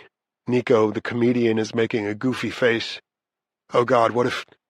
How can what's happening be real when 20 minutes earlier I was wiping syrup off his face and lifting him out of his high chair? I don't want to go back out there. I want to stay in here in the safety of before it happened. Before I put it in reverse and... In my second sweep, I see my phone sitting in plain sight on the kitchen counter. I grab it and tell it to call Emily, but it rings unanswered until Em's voice kicks in and says to leave her a message. I text her, emergency, come home now. There's no immediate text back. God damn it, she must have turned her phone off. I run back outside. The ambulance is here. The EMTs are bent over Nico, blocking my view. Daddy! Maisie screams. I stand there confused about which kid to go to until Linda walks toward me, holding out my daughter. Arlene from down the street is with her. I take Maisie and begin walking toward Nico until Arlene grabs my arm. Are you thinking clearly? She asks. You don't want her to have to see this, do you? I shake my head, walk Maisie to the far end of our lawn to shelter her, both of us, from what's happening on the driveway. It's okay, I keep telling Maisie to stop her crying. Everything's okay. This may be the biggest lie I've ever told in my life. No, I tell myself. His sister needs him. His mother and I wouldn't be able to cope if... And Nico's a tough little guy. He's still breathing, still fighting to live. Emergency responders are trained, and these two look like they know what they're doing. Maybe he'll need surgery when he gets to the hospital. But doctors perform miracles. He's going to make it. He is. I look past the ambulance's flashing lights at the end of the driveway to the neighbors huddled together on the McNally's front lawn. Arlene and her husband, J.G., Dylan and Rashawn, the couple who bought the Olmstead's place, Mary Louise and her daughter, Jody, who sometimes babysits for us. The week before, Jody walked her new puppy over to let the twins see her. Why are they still working on him here? Get him in the ambulance. Get him to the hospital. Two cruisers pull up in front of the house, one after the other. Two pairs of cops. The first pair walks to where it happened, squatting, examining the right rear tire. One of them begins to take measurements, the other takes cell phone photos. The second pair of officers approach the neighbors. Linda McNally's voice is the only one that carries over to me. We screamed for him to stop, but he didn't hear us. The police must have asked where I was because I see Sean McNally pointing in my direction. As they cross the street toward Maisie and me, Linda calls to them. It was an accident! A terrible accident! He's a wonderful father! Oh God, Emily still doesn't know. Someone call my wife's school, I shout over to the neighbors. Westvine Elementary. She's got a field trip today, but maybe they haven't left yet. Rashawn waves his cell phone at me and says he's on it. Hello, sir, the stocky older cop says. This is Officer Longo, and I'm Sergeant Fazio. You're the boy's father? Yes. And you were the operator of the vehicle? Yes. He waits for me to compose myself. This one yours too? He asks. I nod. Twins. She and the victim. The victim. Don't call him that. His name is Nico, I say. The younger cop focuses his attention on Maisie. I have a little girl just about your age, he says. What's your name, sweetheart? Maisie buries her face against my chest and mumbles. Don't see me. Think you can have someone else take her while we talk to you? The sergeant asks. I nod. Call Jody and her mom over. When I ask whether they can take care of Maisie for me, Mary Louise says of course whatever I need. No, I want Daddy, Maisie shouts. But Jody reminds her about the new puppy. Does she want to come over to their house and play with Cupcake? Maisie hesitates, but then she nods and detaches herself from me. When I put her down, Jody and her mom each take her by the hand. We can keep her for as long as you need us to, Mary Louise calls back as they walk her away. We'll pray for Nico. The sergeant does the talking. We need to ask you some questions, Mr. Ledbetter. I pull out my wallet and, with a shaking hand, offer my driver's license. The younger one takes it. I'll get started on this, he says. Walks toward their cruiser, my information in hand. The sergeant gets close to my face and says I should tell him exactly what happened and everything leading up to it. And I need you to be as specific as you can, all right? Don't leave anything out, even if you think it might not be important. I back up a step or two. Begin with the French toast, the smoke alarm, Emily's field trip, the plan to take them to my mother-in-law's. I listened to myself retell the lie I had told my wife, that I was planning to spend the day job hunting. I don't mention anything about the liquor-laced coffee or the extra Ativan. When I finally stop talking, I notice he's looking down at my trembling hands. At the end of the driveway, the EMTs are on their feet. They've placed Nico in the middle of an adult-sized stretcher and are rolling him into the back of their ambulance. One of them climbs in back with him. The other heads to the front and gets in the driver's seat. I need to go with him to the hospital, I tell the sergeant. As the ambulance pulls away, lights flashing, I shout, Hey, hold up! The siren begins blaring. They pick up speed. Turning back to the sergeant, I plead, He needs me. I'm his dad. Why don't Officer Longo and I give you a ride over there, he says. That way you can continue telling us what happened. Yeah, but I'll have to sign things, give them information. He might need surgery. Who knows how long we're going to be there. I should take my own car. You mean the SUV? He shakes his head. That stays put. When they get here, the detectives are going to want to have a look at it. And anyway, you're probably not in good shape to drive right now. My stomach heaves. I wait. Too shook up, maybe, huh? We'll give you a lift. I don't understand why detectives have to... Standard procedure, sir. Especially if your boy doesn't make it. I'm not saying that's going to happen, but it's not going to happen. But he needs his father. I should be with him in that ambulance. Is he conscious, Mr. Ledbetter? His question stops me cold. What? Because if he was unconscious, or if they sedated him, he wouldn't know one way or the other if you were there. I just stand there, silenced by his logic, his fucking cruelty. Come on, Mr. Ledbetter, he says. You're right, he's going to need his dad. His mother, too. Has she been contacted? I say I'm not sure, that her phone is turned off, but I had someone call the school. He probably got the office secretary. Okay, good, so let's go. Cruiser's over here. What's his name again? I glanced at the name tag pinned to his shirt pocket. Fazio. Sergeant Fazio. As he walks me toward the car, I hear the other cop talking into the radio. He may be ETOH, too. Not sure, but it's a possibility. Copy that. I'll see if I can get someone at the hospital to draw it for us. Officer Longo, Fazio says. Longo turns around, surprised to see us right there. Fazio opens the back door of the cruiser and tells me to watch my head. Then he walks around to the other side and gets in the back seat next to me. As Longo pulls away from the curb, I watch 3 people, a woman and 2 men, jump out of a white van that is pulled up in front of the house. I recognize her, one of the reporters from the local TV news. Fazio watches them too, shaking his head. He advises me not to talk to any reporters, something I'm not about to do anyway. So why don't you give me the particulars again on the way over in case you forgot something, Fazio says. That way you'll have the sequence of events clear in your head when our detective interviews you. But you're interviewing me, I say. Yeah, well, the thing is you'll probably have to go through everything 2 or 3 times. There has to be an investigation so they can rule things out. What things? Well, negligence, intentionality. Intentionality? Like I might have injured him on purpose? What kind of sick person would... It happens, Mr. Ledbetter. You'd be surprised. But we're not accusing you of anything. The opposite, actually. We just want to help you to get your story straight so that when our detective interviews you... Longo interrupts him. They've assigned Sykes. She's meeting us at the hospital. Copy that, Fazio says, as if his partner said it from a radio, not the front seat. So like I was saying, Corbin. Can I call you Corbin? I shrug. You want to get your story straight so that when Detective Sykes talks to you, she can determine that the injury to your son happened accidentally, especially if your boy doesn't... Don't keep saying that, because he will make it. He's like a little bulldozer, that kid. Last week, he banged his head on the coffee table, but got right up and kept going as if nothing happened. His sister's a different story, but Nico... How did he bump his head? Fazio asks. What? He fell. Clunked his head on the way down. What made him fall? I don't know. Kids that age fall all the time. Why am I getting the feeling that you're reading into whatever I say? I don't know, Mr. Ledbetter. Why are you getting that feeling? Look, I tell him, I don't think you get what I'm going through right now. I can't focus on these things you want me to talk about when part of me is still trying to convince myself that any of this is really happening, and all the other part can think about is what's going on at the hospital and how I'm going to break all this to my wife. And I'm trying not to lose it in front of you, too, but... And then my anguish overtakes me, and losing it in front of them is exactly what I do. When I get a hold of my composure, Fazio says, Okay, Corbin, we can talk more about this when we get to the hospital. And what do you mean when you say I should get my story straight? I don't need to practice anything because it's not a story, it's what happened. No reaction from the sergeant. Not so much as a fucking nod. I lean forward, address the driver's right shoulder.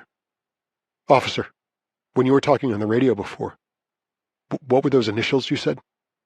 He glances in the rearview mirror at me.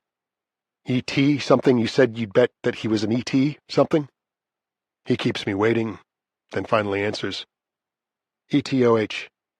Yeah, what's that stand for? Were you talking about my son's condition? No, I wasn't. Hey, speaking of initials, I have a question for you, too. When I fed your information into the system, it said you got a DUI a while back. What was that about? Sergeant Fazio looks over at me, waiting for my response. I tell him it happened the day I lost my job. Company downsized. I stopped off at that tavern on North Main Street to drown my sorrows. Bids? Fazio says. Was that where you stopped? Yeah. I ran into some guy I know, and we took turns buying pictures. I was feeling no pain when I left, but I was still able to drive. Thought I was, anyway. Got about halfway home when they pulled me over. I'll leave out the part about it being the twins' first birthday party and forgetting to pick up their cake. Bids has great sandwiches, don't they? Fazio says. The Astro, the Supreme, good bread, too. I like a crusty grinder bread better than the soft kind. And how about Betty's pickled eggs? Try not to pucker up when you're eating one of those babies. Up front, his partner is nodding. It's surreal. My kid is fighting for his life, and he's talking about sandwiches. I still haven't gotten an answer about what ETOH is, but I shut up after that, close my eyes, and try to imagine I'm not riding in the back of this squad car. That I dropped the kids off at Emily's mother's like we planned because I buckled both of them in and nothing bad has happened to Nico. When I open my eyes again, we're moving at a faster clip, past the Wendy's on Perkins Avenue, then the Little League field, then that laundromat Emily and I used to use before we could afford to buy our washer and dryer. It dawns on me that this is the same route we took after I phoned Dr. Delgado to tell him her contractions were coming about 5 minutes apart and getting more intense. Time to rock and roll, then, he said. I'll meet you there. Emily worked so hard in that delivery room. Have they gotten a hold of her, or is she still in the dark? Still on that bus heading to New Haven? She must be, or else she would have called me. Oh, God, this is going to wipe her out. If he ends up disabled, in a wheelchair or something, how is she ever going to forgive me? How will I ever forgive myself? I start shaking, just a little at first, then uncontrollably. At the emergency room entrance, I get out of the cruiser and run on wobbly legs, passing through the sliding glass doors. Sergeant Fazio is a few steps behind me. Officer Longo has dropped us off and gone to park. Corby! Corby, wait! Emily is running toward me. What's going on? The vice principal flagged down the bus just as we were turning onto the highway, but all he'd say on the way here was that there's a family emergency. Is it my mother? When I shake my head, her eyes go wide with fear. With a trembling hand, she reaches out and grabs my arm. Please tell me it's not one of the kids. Chapter 5. In tears, I tell her it's Nico. He's hurt, Em. It's my fault. I'm so sorry. Fear flashes in her eyes. Hurt how? Did he break something? Were you in a car accident? I shake my head. What about Maisie? I tell her Maisie's fine, that I left her with Jody and Mary Louise so I could be with him here at the hospital. I don't understand, she says. Aren't you just getting here? Where is he? The ambulance took him. When the EMTs got to the house, they worked on him in the driveway. Then they... EMTs? Why were they called? Is it that serious? I tell her yes, that he lost a lot of blood. She shakes her head vehemently. When her eyes roll back and her knees buckle, I catch her before she falls. She's back a few seconds later, demanding to know what happened and why I said it was my fault. We're both crying now. He was belly down on the driveway, looking at ants. I remembered the bag I'd packed for them was on the step, and I went back to... And the McNallys had just come back from... And it slipped my mind that I hadn't buckled both of them in yet. I'd gotten her strapped in, but... Oh no, she shouts. Oh God. So I started the car and... She closes her eyes tight and shakes her head. Stop it, Corby. I can't hear this. Stop talking. Then she embraces me, holding on for dear life. Listen, I think he's going to come out of this okay, I tell her. Sometimes it looks worse than... Please, just stop. I coax her into one of the chairs and tell her to take some deep breaths. I don't need deep breaths, she snaps. I need to find out what's happening. I need to see my son. I see Sergeant Fazio at the receptionist's window. Then he approaches us. Excuse me, folks. Sorry to interrupt, but they need you to check in, answer some questions, give them your insurance information.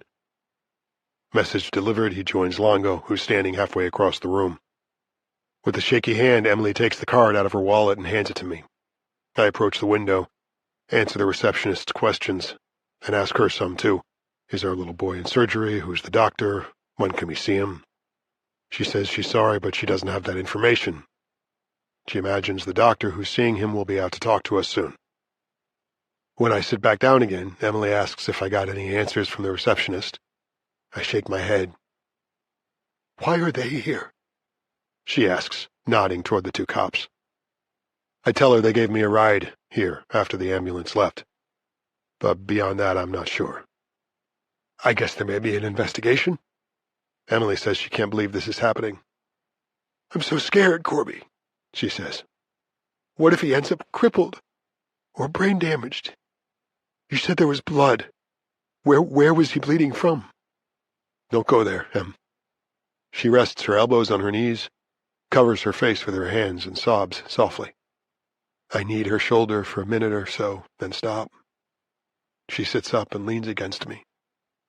In the silence that follows, I take in the waiting room, an elderly couple, a high school kid on crutches at the soda machine, a middle-aged woman with knitting in her lap, a homeless-looking guy.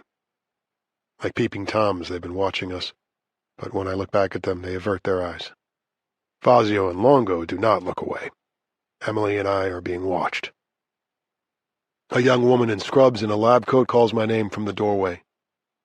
That's me, I say. She tells me to follow her. Emily asks her whether she should come too, that she's the mother. Looking confused, the woman says that won't be necessary and this won't take long. Emily nods, a puzzled look on her face. When she asks where they're taking me, I tell her I don't know. I follow the woman in the lab coat. Longo, the younger cop, gets up and starts walking behind us. Fazio stays in the waiting room with Emily. Were you in the ER just now? Do you know anything about my boy's condition? I ask.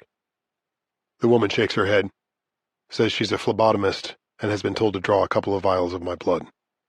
My blood? Well, is he going to need a transfusion? I know we're both O positive. That's good, right? She nods. I look over my shoulder at Officer Longo. His face is unreadable. We go into a small, windowless room. The phlebotomist motions toward a chair. I sit. Longo positions himself against the door. You've had blood drawn before? The woman asks. I tell her I've been a donor since high school. Nodding, she grabs my wrists and pokes at my veins. Then she pulls on latex gloves, readies the needle, and attaches the vial. Little pinch, she says. She repeats the procedure twice more. Okay, you're done, she says. When I get back to Emily, her mother is in my chair. Betsy looks pale, red-eyed, and ready for combat. Just answer me one thing, she says. Why didn't you check to see that they were both buckled in before you put that car in reverse? What the fuck are you implying, Betsy? Realizing that I've raised my voice, I glance over at Fazio and Longo. I'm not implying anything, she hisses. I'm asking you a simple question. I look at Emily, hoping she'll defend me or tell her mother to stop with the third degree. Instead, she says, That's the thing, Corby. You always double-check. First you look in the rearview mirror, then you turn your head and look back. It's second nature to you. I've seen you do it 1,000,000 times. I just don't get why this morning. I stare at her, saying nothing. There's nothing to say. A doctor enters the room and walks toward us. He's young, NBA tall, blonde crew cut. Mr. and Mrs. Ledbetter? We nod. He gets down on his haunches in front of us, pity overtaking his face. I'm Dr. Stefanski, one of the ER docs. How is he? Emily asks. You know what? Let's go someplace where we can talk in private. There's a family room just down the hall where we can have some privacy, or if you prefer, we can use the chapel. The family room, I say. Betsy tells him she's the boy's grandmother and wants to come too. The doctor looks from me to Emily, who nods. Of course, he says. He glances back at me as if to assess the family dynamic. Follow me, he says. Mercifully, the two cops stay put. We sit around a table on cushioned chairs. The doctor on one side, the three of us across from him, Emily between her mother and me. I'm so sorry to have to tell you this, but your little guy didn't make it. He died in the ambulance on the way here. By the time he got to the ER, there was nothing we could do for him. He's still talking, his lips keep moving, but I can't take it all in. I hear broken pelvis, pancreas, and small intestine, but I'm still on. He died. Nico is dead. I'm hit with a strange sensation that I'm falling from some great height. Grab the arms of my chair to steady myself. Emily gets up, arms straitjacketed around herself, and, shaking her head, walks to a corner of the room, her back to us, to me. Betsy stands and goes to her. She places her hand on her daughter's shoulders and murmurs something that I can't quite hear. I should be the one comforting her. He's our little boy. But what kind of comfort can I offer when I'm the one who caused his death? I turn back to the doctor. I got distracted, I explained. I always double-check before I start the car. But the one time... He nods and says he's a dad too. He mentions something about 2 grief counselors on staff, one spiritual, the other psychologist. Do we have a preference? Before I can answer, Emily pivots and approaches the table. Where's my son? She asks the doctor. I need to see him. He says she might want to think about that because of the nature of his injuries. Maybe it would be better for you to remember him the way he looked before the accident. Turning to me, he says, Don't you think so, Dad? As horrifying as my last look at Nico was, at least he was still drawing breath, fighting to live. I nod. Emily shakes her head.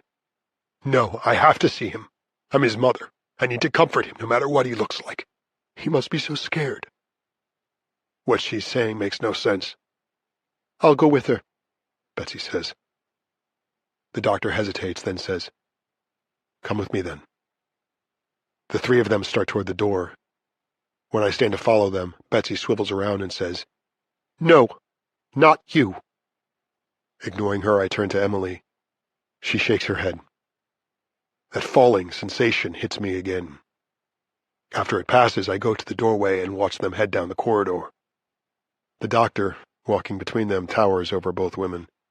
He says something to Emily and places his hand on her back, a gesture of comfort for the poor young mother whose husband has caused the death of their child. As they turn a corner and disappear from sight, it's all I can do to not shout out in agony. The corridor is busy. Hospital workers in scrubs, lab coats carrying cups of coffee, food on foam trays. Two guys in scrubs chatter on either end of a gurney as they wheel a patient into an elevator. What time is it? Afternoon already? Morning still? I have no idea, but what would be the use of checking my phone to find out? Nico has died, no matter what time it is. I go back into the meeting room, close the door to the corridor, and sit. Rub my burning eyes. I need to comfort him. He must be so scared. Is she in denial? In shock? I caused his death, but I lost him too, Emily. Can we still hold each other, cry together, grieve together? I let myself imagine that I did look back, saw his empty car seat and got out of the car, picked him up off the driveway and buckled him in. I see him over at Betsy's, playing with blocks, eating the Cheez-Its I packed and drinking from his juice box. See him over at the neighbor's house, laughing with Maisie at the antics of Jody's new puppy. Oh God, poor Maisie. They've hardly ever been apart. How can we ever explain Nico's abrupt disappearance? Will she remember him by the time she's 4 or 5, consciously, subconsciously? And if she does remember him, what then? And what about later when she can understand? I'll go with her, Betsy said. No, not you. What right did she have to put herself in charge? There's never been much love lost between Betsy and me. She disapproved of my having left college, just shy of my degree, my claim on her daughter. I'm someone she tolerated, for Emily's sake, although she warmed up a little after her grandkids were born.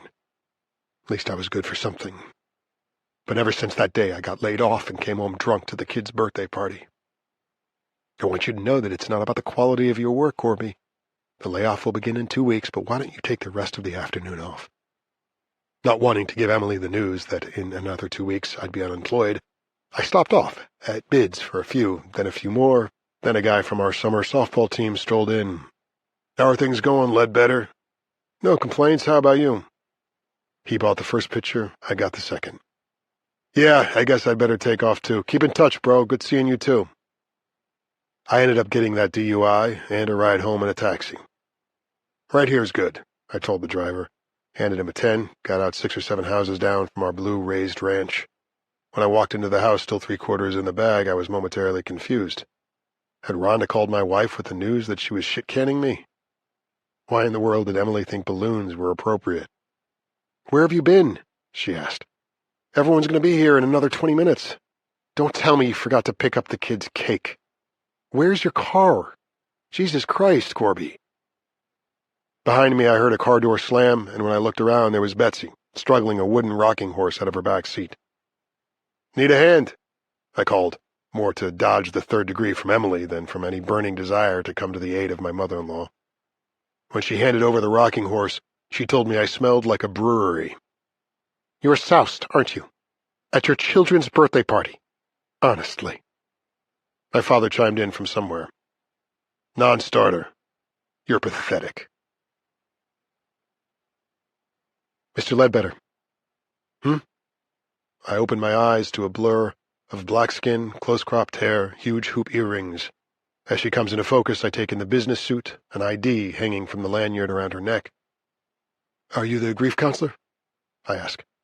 No, sir. I'm Detective Tunisia Sparks, 3 Rivers PD. She flashes a badge.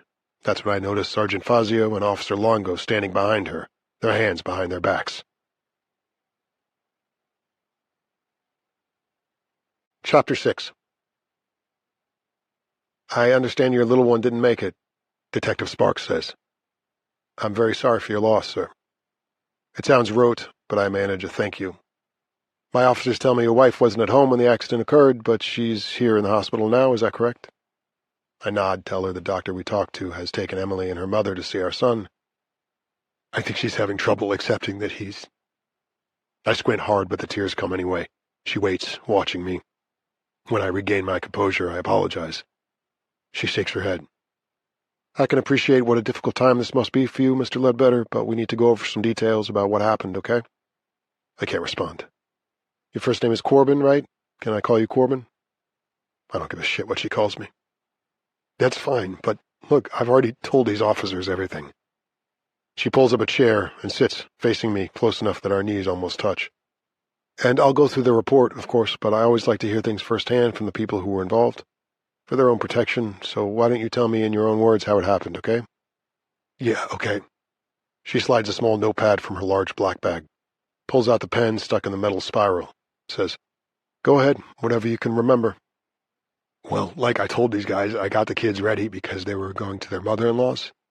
She was going to babysit them for the day, and I buckled his sister, Maisie, into her car seat. See, I usually buckle him in first, then her. But he was looking at the swarm of ants in the driveway, and so I buckled her in first. They're twins, right? Yes. Any other children? I shake my head. And these are your biological children, right? Yours and your wife's, not stepchildren or children you adopted? Why did that matter? No, they're ours. How old? 25 months, close to 26. Okay, go on. So our neighbors from across the street drove into their driveway, and when they got out of their car, they said something to me and... Said what? Do you remember? Nothing significant, just chit-chat. Can you be a little more specific? I nod. Linda, the wife, called over and said they'd just picked up some breakfast at McDonald's, and I remembered I had borrowed a splitting maul from Sean, the husband, and I told him I'd bring it back to him. Sergeant Fazio breaks in to tell her these were the two eyewitnesses, and he has their names and contact info. Sparks nods and tells me to go on. Linda, the wife, asked how the twins were doing, and I told her how they'd scribbled on the floor with crayons the day before. It was just friendly neighbor talk, you know what I mean? But I guess our conversation distracted me. I got in the car, and I must have just assumed. I must have thought. I close my eyes tight to squelch the tears I feel coming. Do the deep breathing thing. This is just so fucking painful, I say. He was still alive when they put him in the ambulance, and I thought. And then I find out he died before he even got here. Now I'm here, answering your questions while my wife is... That doctor tried to talk her out of it, but she said she needed to see him in, what is it, maybe an hour since we found out he didn't make it. You say you can appreciate how hard this must be, but then you pull out your notebook and make me relive. Just doing my job, sir, she says. Yeah, well, don't say you can appreciate how hard this is when you have no idea what it's like to know that your little boy has just died, and it's your fault because you got distracted, made a simple mistake. We stare at each other, at a standstill, until I ask her whether she has kids. I do, yes, 2 daughters. What are their ages? 12 and 15. But let's stay focused, okay? The more we get sidetracked, the longer this interview is going to take. I nod. All I want is for her to leave me alone. Leave us alone. Emily is bound to be a mess when she comes back from seeing him, and I need to protect her from this third-degree bullshit. Sparks flips to a new page in her notebook. Okay, so let's back up a little. I'd like you to take me through your morning before the accident. You wake up, get out of bed, and... I went out to the kitchen, started making breakfast while my wife was getting ready for work. She's a teacher. And what about you, Corbin? What do you do for work? I'm a commercial artist, but I was let go a while back. Laid off, not fired. I was planning to spend the day looking for another position, which is what I do on the days when my wife's mother can take the kids. It's a lie, yes, but in fairness, it's what I had been doing in good faith in the beginning. In all those weeks of trying, I'd only gotten as far as showing my portfolio twice, and neither of those times led to anything. By the way, I tell her, Corbin's my official name, but most people call me Corby. Okay, she says. So on the days when your mother-in-law babysits, you do what? You send out resumes, do internet searches, make follow-up calls? Yeah, all of that. And otherwise you're a stay-at-home parent? Yes, for now. Do you enjoy that role, Corby, or has it been difficult? Not one or the other, I say. Both. She jots something down. Okay, so you were making breakfast and your wife was getting ready for work, then what? I heard the twins babbling to each other, amusing each other, you know. They almost always wake up in a good mood. She smiles. So I went in to change them and pack the bag for their day with their grandmother. But I had forgotten to turn off the burner and the friggin' smoke alarm started wailing, so... Why do you think you forgot to do that, Corby? I would have thought if you were going to leave the room, turning off the stove would be something you'd do automatically. I shrug. No. Guess I was just spacing out a little. Huh, she says. Were you drinking this morning, Corby? Curveball. Don't panic. Was I drinking? Yeah, I was drinking coffee. But not alcohol. At 6:30 in the morning? No. Why would you? Because Sergeant Fazio said he thought he smelled liquor on your breath when he and Officer Longo got to your house this morning. I can feel the thumping of my heart. I mean, it's probably... I had insomnia in the middle of last night. Woke up a little after 2 and couldn't get back to sleep for, I don't know, an hour and a half maybe, so I got up, had a stiff drink, well, 1.5, so that I could knock off again, which I did. I look over at Fazio. Maybe that's what you were smelling. Now that I think of, I may have forgotten to brush my teeth when I got up. He stands there poker-faced, says nothing. What were you drinking to put yourself back to sleep, Corby? Sparks wants to know. Whiskey, vodka? My palms feel clammy. I grab onto the arms of my chair so they won't see my hands shaking. Rum? Okay, what proof? I'm not sure. Another lie. I graduated from 70 to 100 proof 2 or 3 bottles ago. And you said these were stiff drinks, so maybe the equivalent of 4 regular-sized pours? I shrug. Probably more like 3. Okay. She's writing all this down. Any explanation for why your pupils would have been so dilated this morning? Were they? I shrug again. I took an Ativan when I got up. I have a prescription. You took just 1? 2, maybe? Yeah, 2, now that I think of it. I take them for anxiety. You were feeling anxious this morning? I nod. I am a lot of mornings. Since I got laid off, I get nervous about our finances. That's why I have trouble sleeping some nights, too. So you're saying that when you can't sleep at night, you use alcohol, and when you feel anxious during the daytime, you take your medication? Yeah, although some nights when I have insomnia, I just take some over-the-counter thing like Tylenol PM, which I don't like doing too much because when I wake up, I feel groggy. Do you ever take a drink with your anxiety medication? Together? No. It says on the prescription bottle not to mix them like that.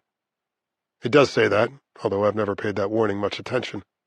Lately, when one or the other hasn't been doing the trick, I combine them. I can still function fine, coast through whatever I have to do, whatever I have to deal with. And you're telling the truth about the alcohol, right, Corby? Because those blood samples are going to tell the truth whether or not you're lying. Except I'm not lying. Jesus Christ, lady, I'm cooperating as much as I can under some fucking brutal circumstances. Hey, Fazio says, lower your voice and watch your language. Ignoring him, I get up and go to the door, then turn back to her.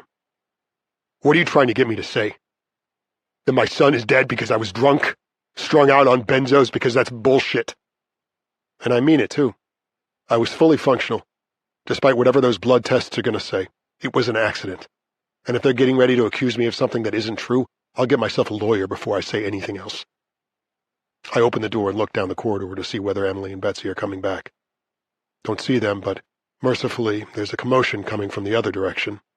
That homeless guy from the waiting room is heading toward where we are, batting away the 2 guys in scrubs who are trying to subdue him. Yeah, and you could go to hell if you think I'm going to put up with your shit. You think I'm not on to you two? I know who you are. Excuse us, Fazio tells Detective Sparks. We better see if we can give them an assist with this individual. And with that, he and Longo leave the room.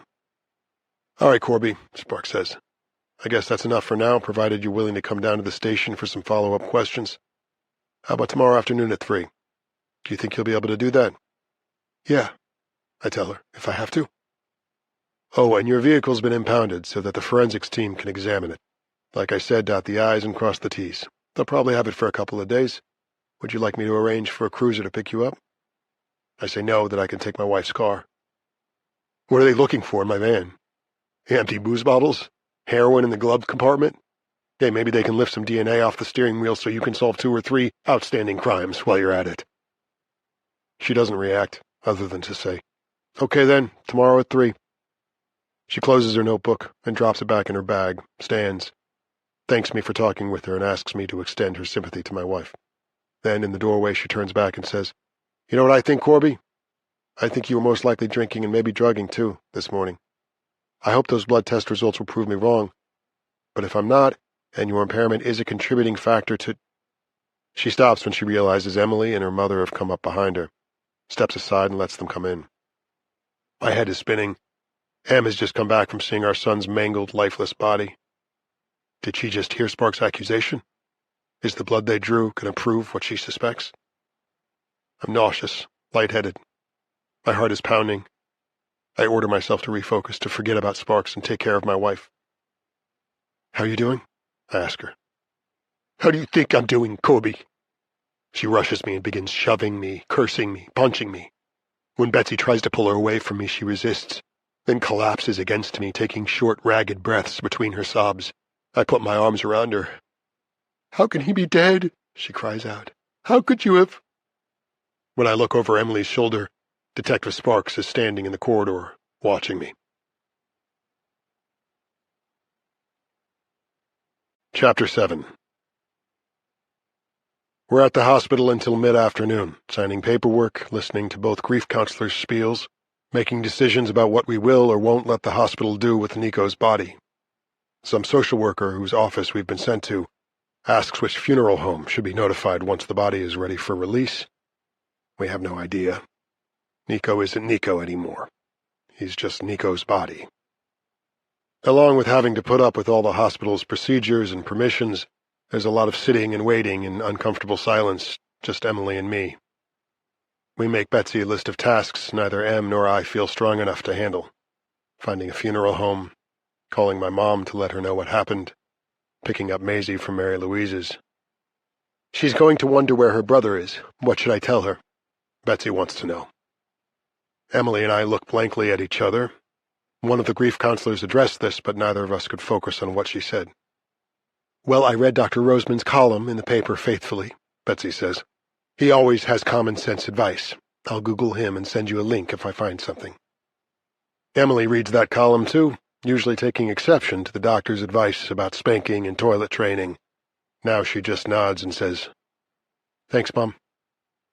In the midst of all the waiting, Emily and I don't say much to each other. We're both too numb, I guess, or maybe too bewildered and afraid of what's in store. I turn to her at one point and say I can't wrap my head around his not being here anymore. She looks at me without speaking, her expression unreadable. We've been brought to 2 or 3 offices by then, and it hasn't escaped me that in each she's put an empty chair between us. All of this silence and separation frees my mind to wander. It's going to be on the news and in the papers, on social media, too.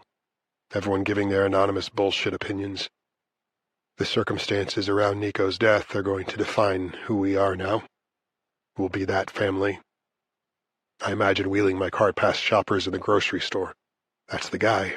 Did you hear how it happened?" Maybe we should move someplace where people wouldn't know us, where we wouldn't represent every parent's worst fear, where Maisie won't have to be the other twin, the one who didn't die. That detective is clearly out to get me. They can make those blood test results say whatever they want them to. I should probably get a lawyer, one that specializes in DUI arrests. What's the name of the attorney on that billboard I used to pass on my way to work? The one who boasts she can help clients BEAT DUI. But how many thousands will that cost? And I wasn't impaired, no matter what conclusion Sparks wants to jump to. I had a little bit of a buzz going on when I was making breakfast, but I'd come down from that by the time it happened. When Betsy called my mother to give her the grim news, the 2 grandmothers coordinated their efforts, something that rarely happens. Mom watched Maisie while Betsy called around to a few funeral homes and got an appointment for the next morning. Now she's driven back to the hospital to pick us up and bring us home. Emily sits in the front seat, me in the back. Mid-ride, Betsy asks how she's feeling. "I have no idea," Emily says. "I'm just blank." "Well, I can't imagine a worse shock to the system, sweetheart," her mother notes. "At least it will be a relief to get home after that long ordeal at the hospital." Emily shakes her head. Home is the last place I want to be right now. Whatever room I go into, he's going to be there. Whenever I see Maisie, I'll look around to see where he is. We'll figure it out, I promise. Neither woman responds. I'm the backseat pariah, the guy who caused all this pain and loss. When Betsy takes the left onto our street, I dread what I imagine we're about to see. Yellow crime scene tape, reporters, and cameramen waiting to ambush us. I dread the possibility that Nico's blood might still be there, something I'll need to shield Emily from having to see. But I'm relieved that our driveway has gone back to just being our driveway. Who scrubbed it clean of Nico's blood? The police? A neighbor? Maybe Sean McNally? I'm grateful to whoever it was. My mom meets us at the door. She holds out her arms and wraps Emily in a long, silent embrace. Does the same with Betsy. Then she turns to me, takes my hands in hers and squeezes. Hey, she says, pulling me in closer. I fall against her, releasing the sobs I've been trying to hold in all afternoon, trying to be the strong one for Emily. When I can finally speak, what comes out is, Mom, how am I supposed to live with myself? I know this is overwhelming right now, but once the initial shock... Emily cuts her off. Where's Maisie? Is she asleep? The poor kid was exhausted, Mom says. She kept trying to fight it, but she couldn't keep her eyes open. The sitter said she wouldn't go down for a nap, Betsy says. I wasn't sure if you wanted me to pay the girl or her mother, and I had no idea what the going rate is these days. I tried to give them a $20 bill, but the mother kept saying no. You didn't put her in their crib, did you? Emily asks Mom. The question sounds like an accusation. Looking confused, my mother apologizes. I just assumed that... It's okay, Mom, I tell her. Emily's probably thinking that when she wakes up and her brother's not there... Emily cuts me off. For Christ's sake, Corby, I'm standing right here. I can speak for myself. Addressing her own mother, she says, I'm not going into that room right now. I can't. From now on, Maisie can sleep with me. Turning back to me, she says, You'll need to sleep somewhere else. I don't want you rolling on top of her in your sleep, Corby. You're always so goddamn restless. Yeah, all right. I'll set up the sleeper sofa. The kids curling up in our bed with us has never been an issue, but the message comes through loud and clear. She's going to keep Maisie safe from me. Betsy says, I'll get Maisie and put her on your bed.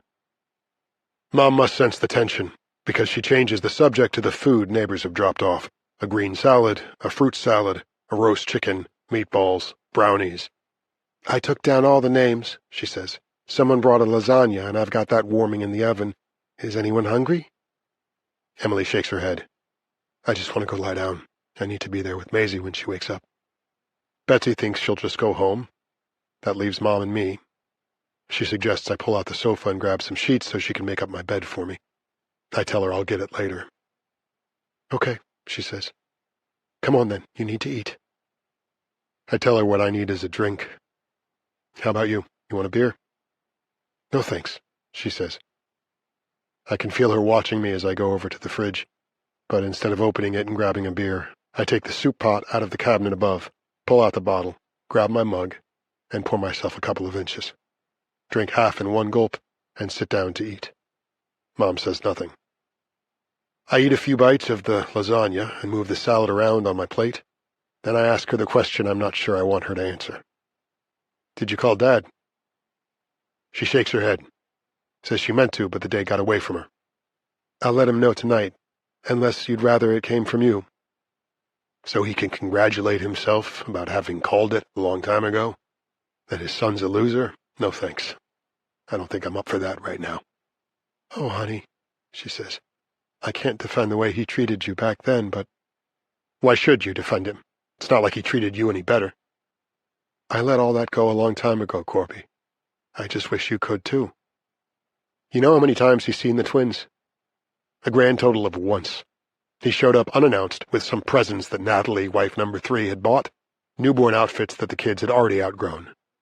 And he didn't drive here just to see them. He hadn't switched dentists when he moved to Rhode Island and was in town to get his teeth cleaned. Mom pursed her lips. Eat before it gets cold, she says. She doesn't seem to have an appetite either. At one point she puts her fork down and asks if she can say something. I nod. Nico's death is going to hurt like hell for a long while. There's no way around that. But you and Emily are going to have to weather this tragedy, keeping Nico in your hearts without letting his death paralyze you. Eventually, you'll have to move on for Maisie's sake.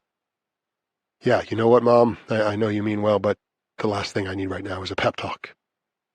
I grab my mug and take another good-sized gulp, swish it around in my mouth, and swallow, letting the burn in my throat comfort me. Well, I'm sorry if that's what it sounded like, Corby, but I'm worried you won't be able to move forward if you allow yourself to be consumed with guilt. Except I am guilty, Mom. I'm the one who put the car in reverse. Okay, I'm sorry. I'm trying to say the right thing, but instead I'm at the hospital today. This detective showed up to interview me, and it looks like they're going to arrest me. She shakes her head, but I see the fear in her eyes. For what? Being human enough to let your guard down for a couple of seconds? Anyone who knows you can vouch for the fact that you're a loving and capable father. Their primary caretaker. Mom, he died under my care. She steeples her hands and places them against her mouth. I count the number of times I inhale and exhale as I wait for her response. Do you think you need a lawyer? She finally says. I don't know. Maybe. I have to go down to the police station tomorrow afternoon. They want to ask me more questions. She goes over to the counter. Her back is to me, but I can tell from the way her shoulders are shaking that she's crying. After she's composed herself, she comes back and sits. Do you remember that horrible story in the news a few summers ago? About the mother who forgot her baby in the backseat of her hot car for hours because she'd gotten mixed up about what day it was? They didn't charge her with anything because they said she was only guilty of human error and that the death of her child was punishment enough. Yeah, I remember that, I say. And I also remember everyone's outrage because they thought she'd gotten away with murder. Emily had her suspicions, too, I remember. And Jesus, they crucified that woman on social media. You know what? She says. I think I'd better just keep my mouth shut. I'm glad you're here, Mom. It's helpful to have you to talk to. She smiles sadly, then gets up and starts clearing the table. I grab our plates and go to scrape the uneaten food into the garbage. Sitting at the top is the French toast I burned that morning. Without warning, that sensation I experienced earlier comes back. I'm falling in space, hurtling toward an inevitable crash. As I grab onto the counter to steady myself, the plates slip out of my hands and smash against the tile floor. I'll get it, Mom says. She grabs some paper towels, gets down on her knees, and starts scooping lasagna off the floor and stacking broken pieces of pottery. I crouch down beside her to help with the mess, but instead, a choking sob rises up from my throat and I burst into tears again. She grasps my hand. I know you're in unbearable pain, Corby. Time will help it become less intense, I promise. But for now, all you can do is be there for your wife and daughter and keep putting one foot in front of the other. I love him so much, Mom. How can we not have him anymore? She strokes my head and quiets my sobs. And how is Emily ever going to forgive me? She'll find a way, because you need each other, Corby. And Maisie needs you both. Your family. Once the kitchen is cleaned up and the sofa bed is made, Mom says she's going to go home. At the door, she hands me a baggie with 2 pieces of candy inside. I look at her, puzzled. Pot gummies, she says. She's always relied on weed, but years of waitressing have given her the back spasms that made her eligible for a medical marijuana card. I'd rather you use these instead of drinking yourself to sleep, she says. Don't forget alcohol is a depressant, and that's the last thing you need right now. I'll check with you tomorrow after the breakfast shift to see what you guys need. Just remember, you're going to get through this, and you don't have to do it alone. Good night. Get some sleep. I'll call your father when I get home. He may have already heard, but if not, I'll let him know. Standing at the front door, I watch her drive away. Across the street, there's an upstairs light on. Their downstairs is dark, except for a flickering light from a TV. I close my eyes and see a soundless movie of that morning. Sean and Linda in my rearview mirror, running toward me, waving frantically. Why did I keep backing up? Why didn't I stop? I close the door and lock it, go into the bathroom and flush my mother's gummies down the toilet. What if Maisie somehow got a hold of one and put it in her mouth? Or what if I took one and they did another talk screen at the police station tomorrow? They probably already have me pegged as some kind of substance abuser. Having THC in my bloodstream won't do me any favors. If I have trouble getting back to sleep, I'll take a couple of my Ativan. How can they fault me for that when I have a fucking prescription? As quietly as I can, I walk down the hall to our bedroom and stare at the light beneath the closed door. I hear Emily murmuring. Has Maisie woken up? Is Emily trying to soothe her? Emily's voice is just barely audible, but it suddenly dawns on me that she's singing, "The wheels on the bus go round and round." I knock softly. The singing stops. I hold my breath, waiting. I guess she's waiting, too, for me to go away. Then the song resumes. The wipers on the bus go swish, swish, swish, all through the town. Back in the living room, I flop down on the sofa bed, thinking I'll just rest my eyes before I get up and... What time is it? Why is my cell phone still ringing after I answered it? Oh, the landline. Someone's calling on the landline. Hello. Terrible. Just terrible, Corby. Natalie and I can't even imagine. It's Dad, offering his version of condolences. He sounds drunk, or on his way. Your mother says the police questioned you and they want to talk to you some more. I hope you didn't say too much, but do not agree to any more questioning without your lawyer being present. When I tell him I don't have a lawyer, he says, yes, I do. You got a pencil? Take this name and number down. Rachel Dixon, 860-779-4689. He repeats the number, spells the name. Her father, Bob, runs a charity golf tournament at our club, and we write him a pretty nice check every year. Natalie knows him better than I do from Rotary, so she called him, and he called her right back. Got you an appointment for 8 a.m. tomorrow morning, before she goes to court. Her dad says she's such a ballbuster in court that the prosecutors are practically in tears by the time she's through with them. Of course, that's her father talking, so he's going to crow about his own kid. Some do and some don't, I think, and some sons don't give their fathers anything to crow about. Yeah, but hold on, Dad. How much is this going to cost? Don't worry about that. We'll figure it out. First things first. Her office is downtown, across from the post office, upstairs from some bakery, he says. You got all this? 8 o'clock tomorrow morning, and don't be late. She's doing us a favor by squeezing you in. She told her father she's got a heavy docket tomorrow. I know we have that appointment at the funeral home, but can't remember what time of day, so I don't mention it. Plus, I'm supposed to go to the police station at 3 o'clock. I feel ambivalent about accepting his help, but thank him anyway. Least I could do. Hang in there, Corbin. Get some sleep. He hangs up. Now that I'm awake again, I'm good and awake. I look out the front window. No lights on across the street now. I go down the hall to our bedroom. I can still see the light beneath the door, but it's quiet in there. I go to knock, but change my mind. If she's gotten to sleep, I don't want to wake her. Or Maisie. Nico slept through thunderstorms, but his sister will sometimes wake up scared, needing reassurance that we'll keep her safe, needing to have us put on the light to show her that her brother is safe too, asleep in their crib. How the hell will either of us be able to reassure her now? I walk back down the hall and pace from the kitchen to the living room, back and forth, until I stop to look at that framed photo of the twins in the bookcase, one of the gifts I'd given Emily for her 35th birthday. J.C. Penney was running a special at their portrait studio. I dressed the kids in their matching Carter's overalls that Betsy had bought them and bundled them up against the cold. We were early for our appointment, so I wheeled them to the food court to kill some time, got myself a coffee, and opened the bag of pirate's booty I'd brought along. A woman saw the double stroller and came over to have a look. Twins? She asked. I nodded, smiling. This happened a lot when we were out in public. Strangers who otherwise would have walked right past would stop because they were twins. Boys or girls? She asked. One of each, girl on the left, boy on the right. Well, they certainly aren't identical. She leaned in and spoke directly to the kids, addressing Maisie first.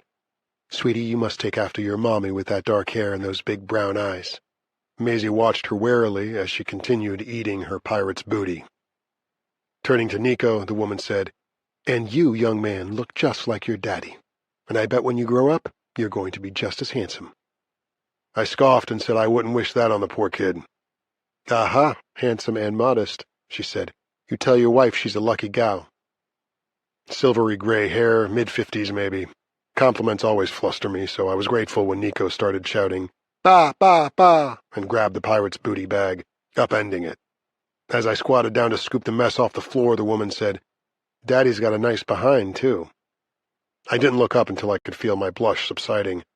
By then she'd walked 2 or 3 stores down and was looking in the window of Godiva Chocolates. Holding the photo that was taken that day, I studied Maisie's expression first. The photographer and I got a half-smile out of her, but I'm struck by the sadness in those big brown eyes.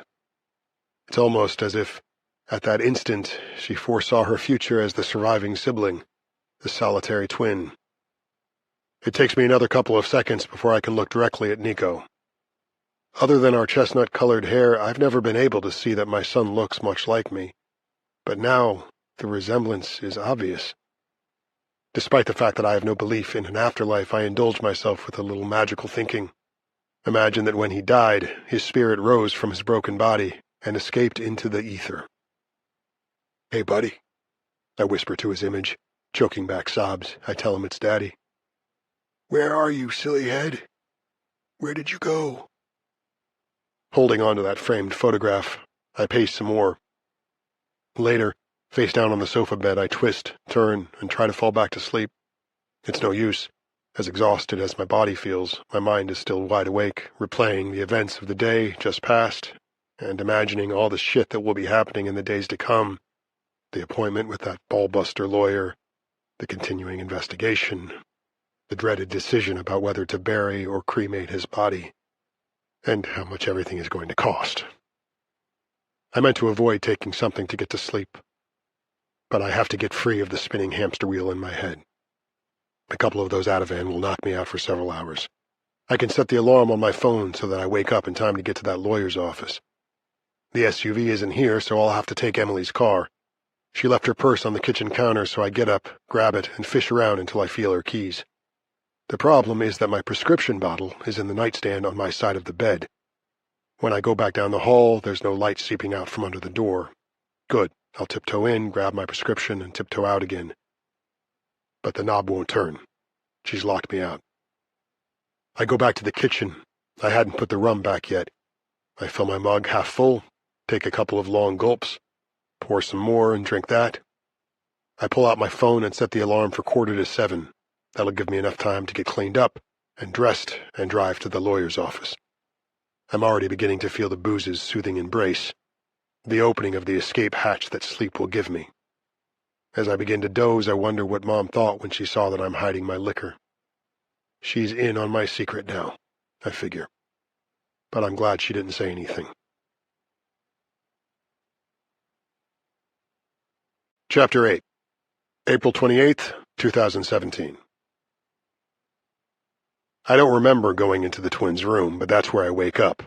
A failed sentry face down on the carpet alongside the empty crib. That picture of the twins is on the floor beside my head, and my cell phone is next to it. I grab the phone, squint at it, then realize the alarm hasn't gone off because I set it for 6:45 p.m. God damn it, I heard my father say. She's going out of her way to help you, and you stand her up. You know something, Corbin? You could fuck up a wet dream. I stagger onto my feet, grab the crib rail to regain my balance, hurry into the bathroom, splash cold water on my face, and take a big swig of Listerine. Tasting the burn of the alcohol, I swish and spit. Our bedroom door is still closed, but I don't have time to change anyway.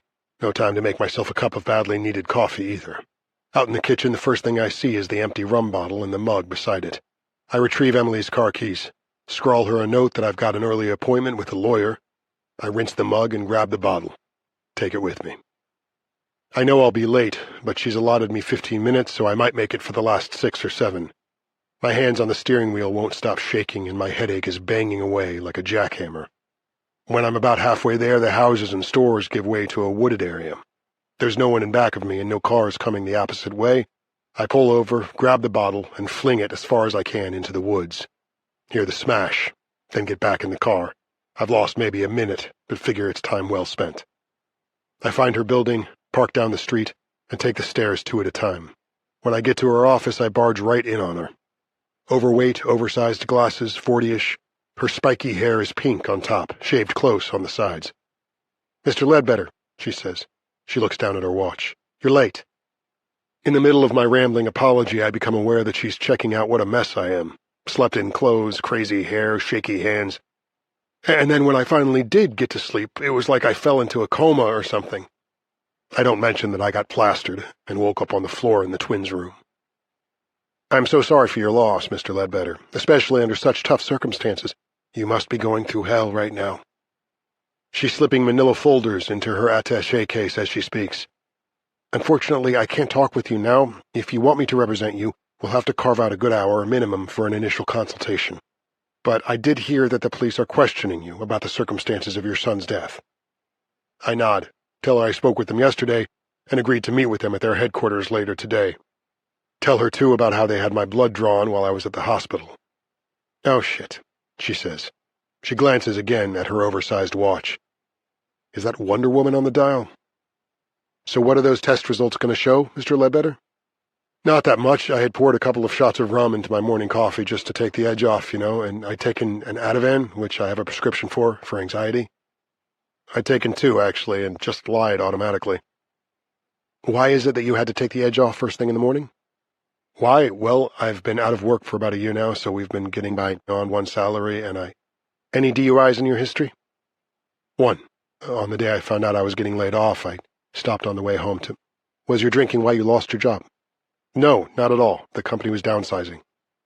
And that's what your former employer would tell the police if they inquired? Absolutely. I never had any drinking issues at work. Okay, good. But just between you and me, would you say you have a drinking and drugging problem now? Maybe because of your unemployment? I shake my head. Not really, no. What happened yesterday happened because I was distracted by my neighbors across the street, like I told Detective Sparks. Tunisia Sparks was who you talked to? Yes, why? She checks her watch again. I don't have time to go into it now. I've got clients waiting over at the courthouse, and I need to talk with them before they appear in front of the judge today. I'll be tied up for the rest of the day, but I should be able to make time for you tomorrow. Just call my receptionist, Virginia, and make an appointment. She hands me her card. But in the meantime, here's what you need to do. Get a hold of Sparks and tell her you have to postpone your interview because you want your lawyer to be there and I'm not available today. That's all I want you to say, all right? Don't volunteer anything else, but make sure you mention me by name, okay? I've gone head-to-head with Sparks a number of times, and my win-lose record against her is better than 50%. It won't hurt to put her on the defensive. So you're going to take my case, then? Unless you tell me otherwise. Come on, I'll walk you out. I wait while she locks her outer office door, then follow her down the stairs. Out on the street, she stops at the front window of the Cupcake Bakery and says, Their death by chocolate with ganache icing probably will kill me someday, but at least I'll die happy. Don't forget to call Ginny and make that appointment. Tell her I said it has to be tomorrow. I promise I will, and thank her for her help. We start off in opposite directions when she calls my name. I stop, walk back to her. How many vials of blood did they draw from you at the hospital yesterday? She asks. I hold up 3 fingers. Okay, so they wanted you tested for both alcohol and chemical substances.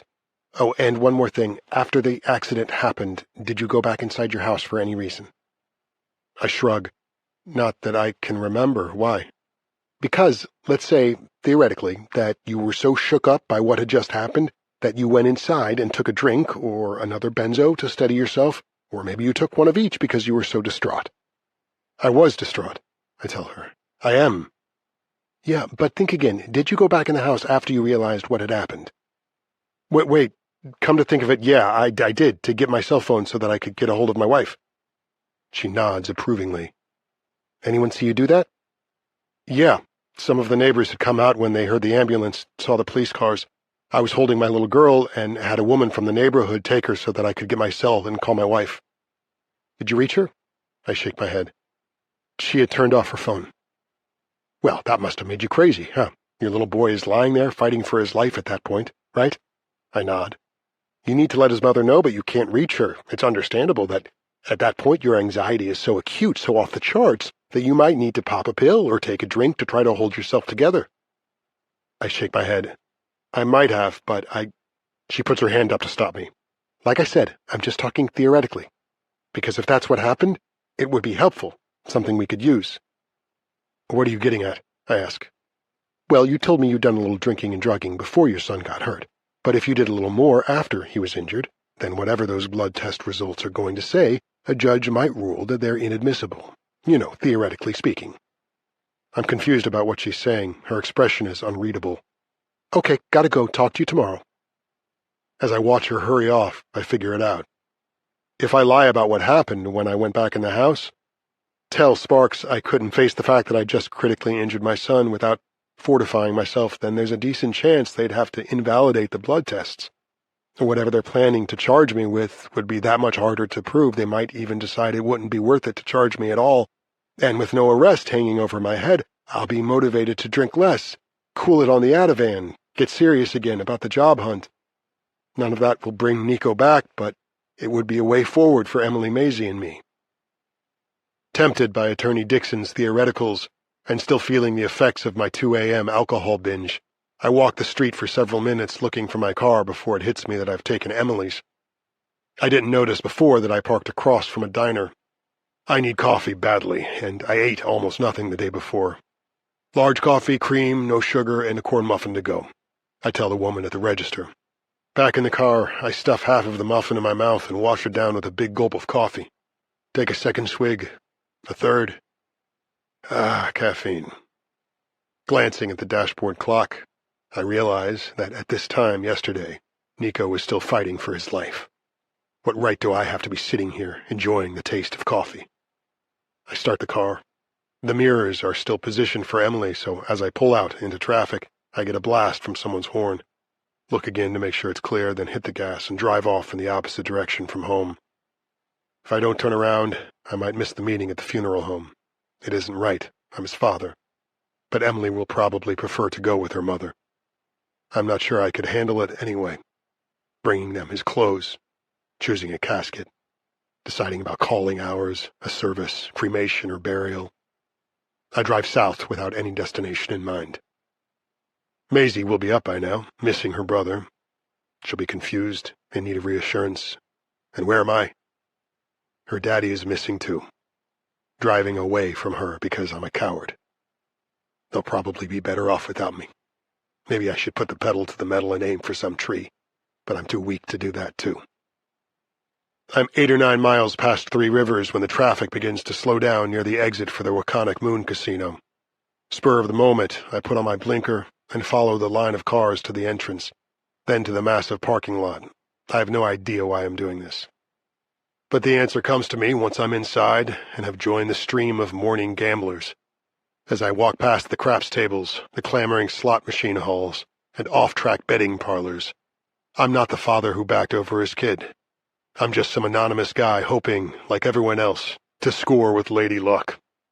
The problem is, even if nobody else knows who I am, I know. That calls for a drink.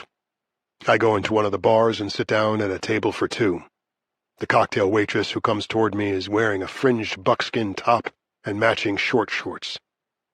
"What can I get you?" she asks. I order a Jack and Coke. Waiting for my drink, I look around. 2 old duffers at the end of the bar are talking Red Sox. Their hopes that Rajai Davis's base stealing will do for Boston what he did for Cleveland last year. A trio of older ladies are sharing laughs and cocktails at a table halfway across the floor from me. 2 of them are silver-haired. The third is wearing one of those cancer victim headscarves. A couple closer to my age sits on the other side of the bar. They're drinking Bloody Marys, and his hands are all over her. Honeymooners, I figure, or cheating on their spouses. Everyone in here is clueless. What does baseball matter? Her fucking someone else's wife. Do those other 2 women think their friend is the only one whose days are numbered? Why should we all still be alive when my little boy is dead? I look up at the 4 soundless TVs above the bar, each tuned in to something different. Fox News, CNN, a rerun of a Sox game on NESN, and one of the local stations, the morning news. I watch the anchor's lips move, read the crawl at the bottom of the screen. Tragedy in Three Rivers. The picture changes to a reporter holding a microphone, the one who arrived as I was leaving for the hospital in the back of that cruiser yesterday. She's standing across the road from our house. Over her shoulder I see my SUV, a perimeter of yellow crime tape, a huddle of neighbors.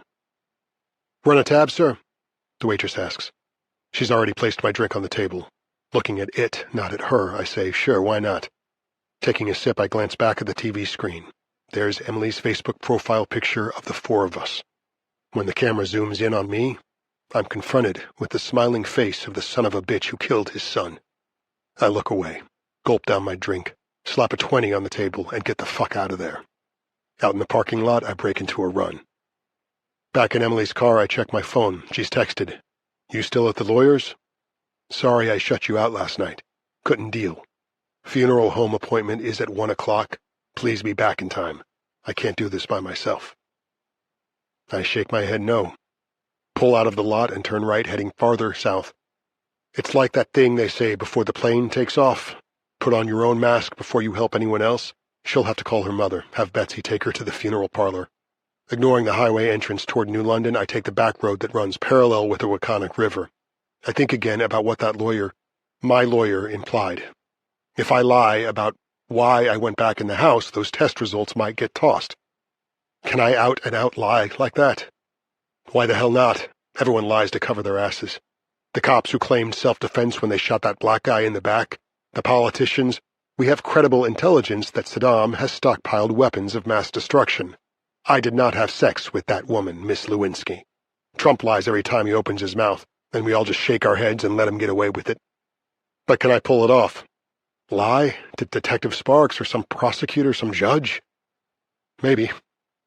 Since my drinking has ticked up, I've become a pretty good sneak, hiding my bottles until recycling day, lying about how I'm still looking for work, keeping my Ativan prescription at the back of my nightstand drawer so she won't question why my supply is nearly gone, even throwing that rum bottle into the woods on my way to Dixon's office, disposing of the proof that I had a few yesterday morning so that Emily won't assume I was impaired when I started the car. I mean, yeah, I have been overdoing the booze and the benzos a little, and sure, I need to cut back, but I was in control when I put the car in reverse. It happened because the McNallys distracted me. How could I live with myself otherwise? It's after 10 now. The river is playing peekaboo, sparkling in the sun 1 minute, hiding behind thickets of trees and brambles the next. I roll down the window so I can hear it move. I let that sound steer me to the river's edge. Why have I come here? What am I looking for?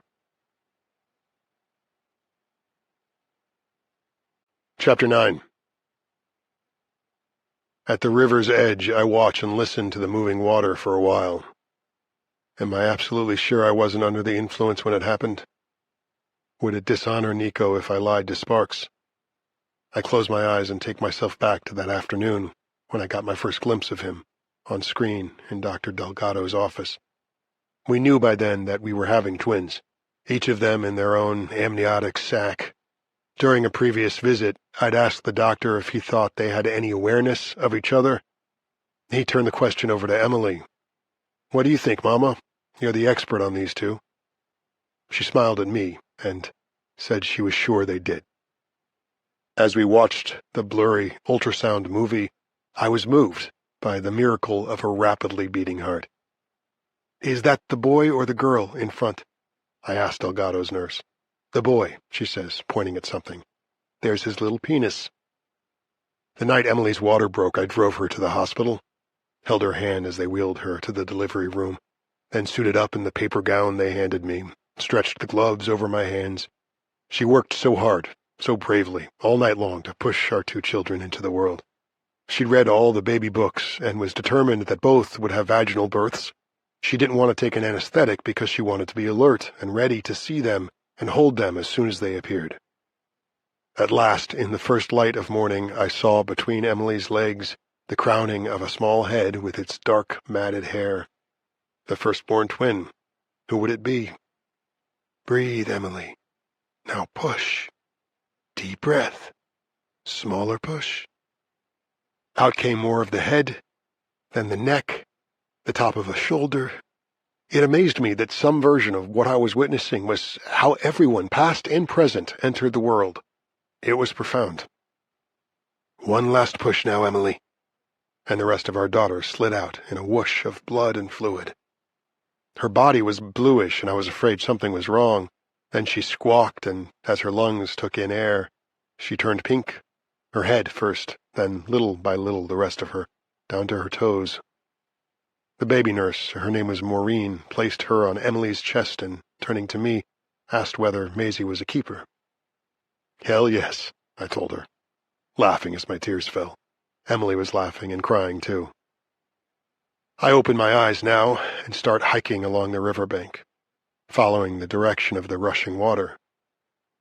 As Maisie was carried to the other side of the room to be cleaned up and bundled in a warm blanket, Dr. Delgado turned his attention to delivering Nico. But there was a problem. He'd shifted and was positioned now to come out bottom first, knees bent. Emily's exhaustion was a concern at this point, plus there was the complication of what would be a breech delivery unless he could be turned. Dr. Delgado made 2 unsuccessful attempts to shift him. When Maureen said the heartbeat was weakening and dropping quickly, Dr. Delgado decided an emergency C-section was necessary. Emily sobbed and protested, but I managed to talk down her opposition. It all happened so fast. Emily was rushed to an operating room, and I followed. Another nurse put up a screen to block my view when I saw the doctor grab a scalpel. As his hand disappeared behind the screen, I got weak-kneed. "You all right, Dad?" the nurse asked. I nodded, embarrassed to have any attention on me. Seconds later, Nico was wailing away, pink and perfect. My son. I had a son. The riverbank turns sandy for a while, then gives way to a stretch that bulges with wild vegetation. Arborvitae, hemlock, skunk cabbage, forsythia. Somewhere nearby a woodpecker is tap-tapping away, hunting for insects, eggs, and larvae. They also peck to declare their territory or drum for a mate, I hear my father say. A remnant of some long-ago walk in the woods when I was 7 or 8. Those nature walks were one of the few aspects of my dad's parenting that I'd been looking forward to replicating with my daughter and son once they were old enough. A day or so after we brought the babies home from the hospital, Nico gave us another scare, and as first-time parents, Emily and I were worst-case scenario warriors. Maisie took to breastfeeding right away, but Nico was cranky and jittery and didn't seem to get the hang of sucking. His skin and the whites of his eyes were turning yellowish, and we grew scared. We drove to Dr. Delgado's office without an appointment. The nurse practitioner said words like Billy Rubin and jaundice, and the next thing we knew, Nico was demoted back to the hospital for treatment under a phototherapy lamp. His yellowish cast faded away soon after, and, home again, he suddenly mastered his mother's nipple and established himself as the Chowhound twin. He began to thrive. Emily and I were fascinated with every stage of the kids' development during that first year. Their growing awareness of each other, their smiles and recognition of our faces, our voices, their ability to turn over and then creep. The days when Maisie, and then her brother, let go of the furniture and took their first wobbly steps before falling into my open arms. In all these achievements, Maisie led and Nico followed, but there was one exception. Nico was the twinkly-eyed scamp who taught his more serious sister the pleasure of laughter. Maisie thought he was hilarious, and we did too. I took a cell phone video of him swaying and dancing to some song on the radio, another of him deliberately teasing us. The twins were exhausting, but fascinating, too. Each day brought new discoveries, new mastery of skills, as they learned how to negotiate their world. One night I heard Emily call me from the twins' room. "I want you to see something," she said. She was standing at the crib. "Look at them, Corby." They were sleeping side by side, sucking each other's thumb. I put my arm around her and pulled her closer. "We made these two," she said. Now I wipe my eyes on my shirt sleeve, tell myself to turn around and drive back home. Instead, I keep walking. Is what I did going to destroy our marriage? Mom said I need to figure out how to forgive myself if I'm going to move forward. But what if I can't? What if Emily decides she wants to move forward without me? I pick up a flat stone at my feet and pitch it into the water. Watch it jump along the surface once, twice, 3 times before it sinks. Skipping stones was one of the boyhood skills my father taught me, a pleasure Nico will never know, one of the thousands of things I've deprived him of. I see him lying in the driveway, breathing bravely, just minutes away from dying in the back of that ambulance. How can I not blame myself? How can I have failed my son far more disastrously than my father failed me? I've been hiking for about a mile when I come upon a boulder lodged in the middle of the river, the water churning and rushing around it. A large, long-beaked, spindly-legged bird, an egret, stands atop the rock, still as a statue as it watches the water. I stop, stare at it as I speak to my dead son. "Hey, little man, can you hear me? Where did you go?" I drop to my knees at the water's edge and begin to cry. "You had so much of your life left to live, Nico, so much waiting for you. How can I still be in the world when you are not? I don't deserve your forgiveness, but if I could know that somehow—" I plunge my hands into the cold water and claw the bottom, scoop up handfuls of gravel and fling them at my face. Make a fist and punch myself in the chest, do it again harder. The hurt of it feels right. "Nico, what's going to happen if I tell the truth? Will your mother leave me? Will I go to prison?" I deliver another punch, harder still. "But how can I live inside my skin if I keep lying about why you died, if I devalue your life like that?" I slam my knuckles against my forehead once, twice, 3 times. "I don't want to lie anymore, Nico, but I'm scared of losing them both. What should I do?" I don't realize I'm shouting the last, pleading with my dead son, until I see that bird on the rock turn its head and look across the rushing water at me. Then, with slow, deep wing beats, it takes flight, its neck tucked into its body, its legs trailing behind it. It's not an egret. It's a majestic great blue heron.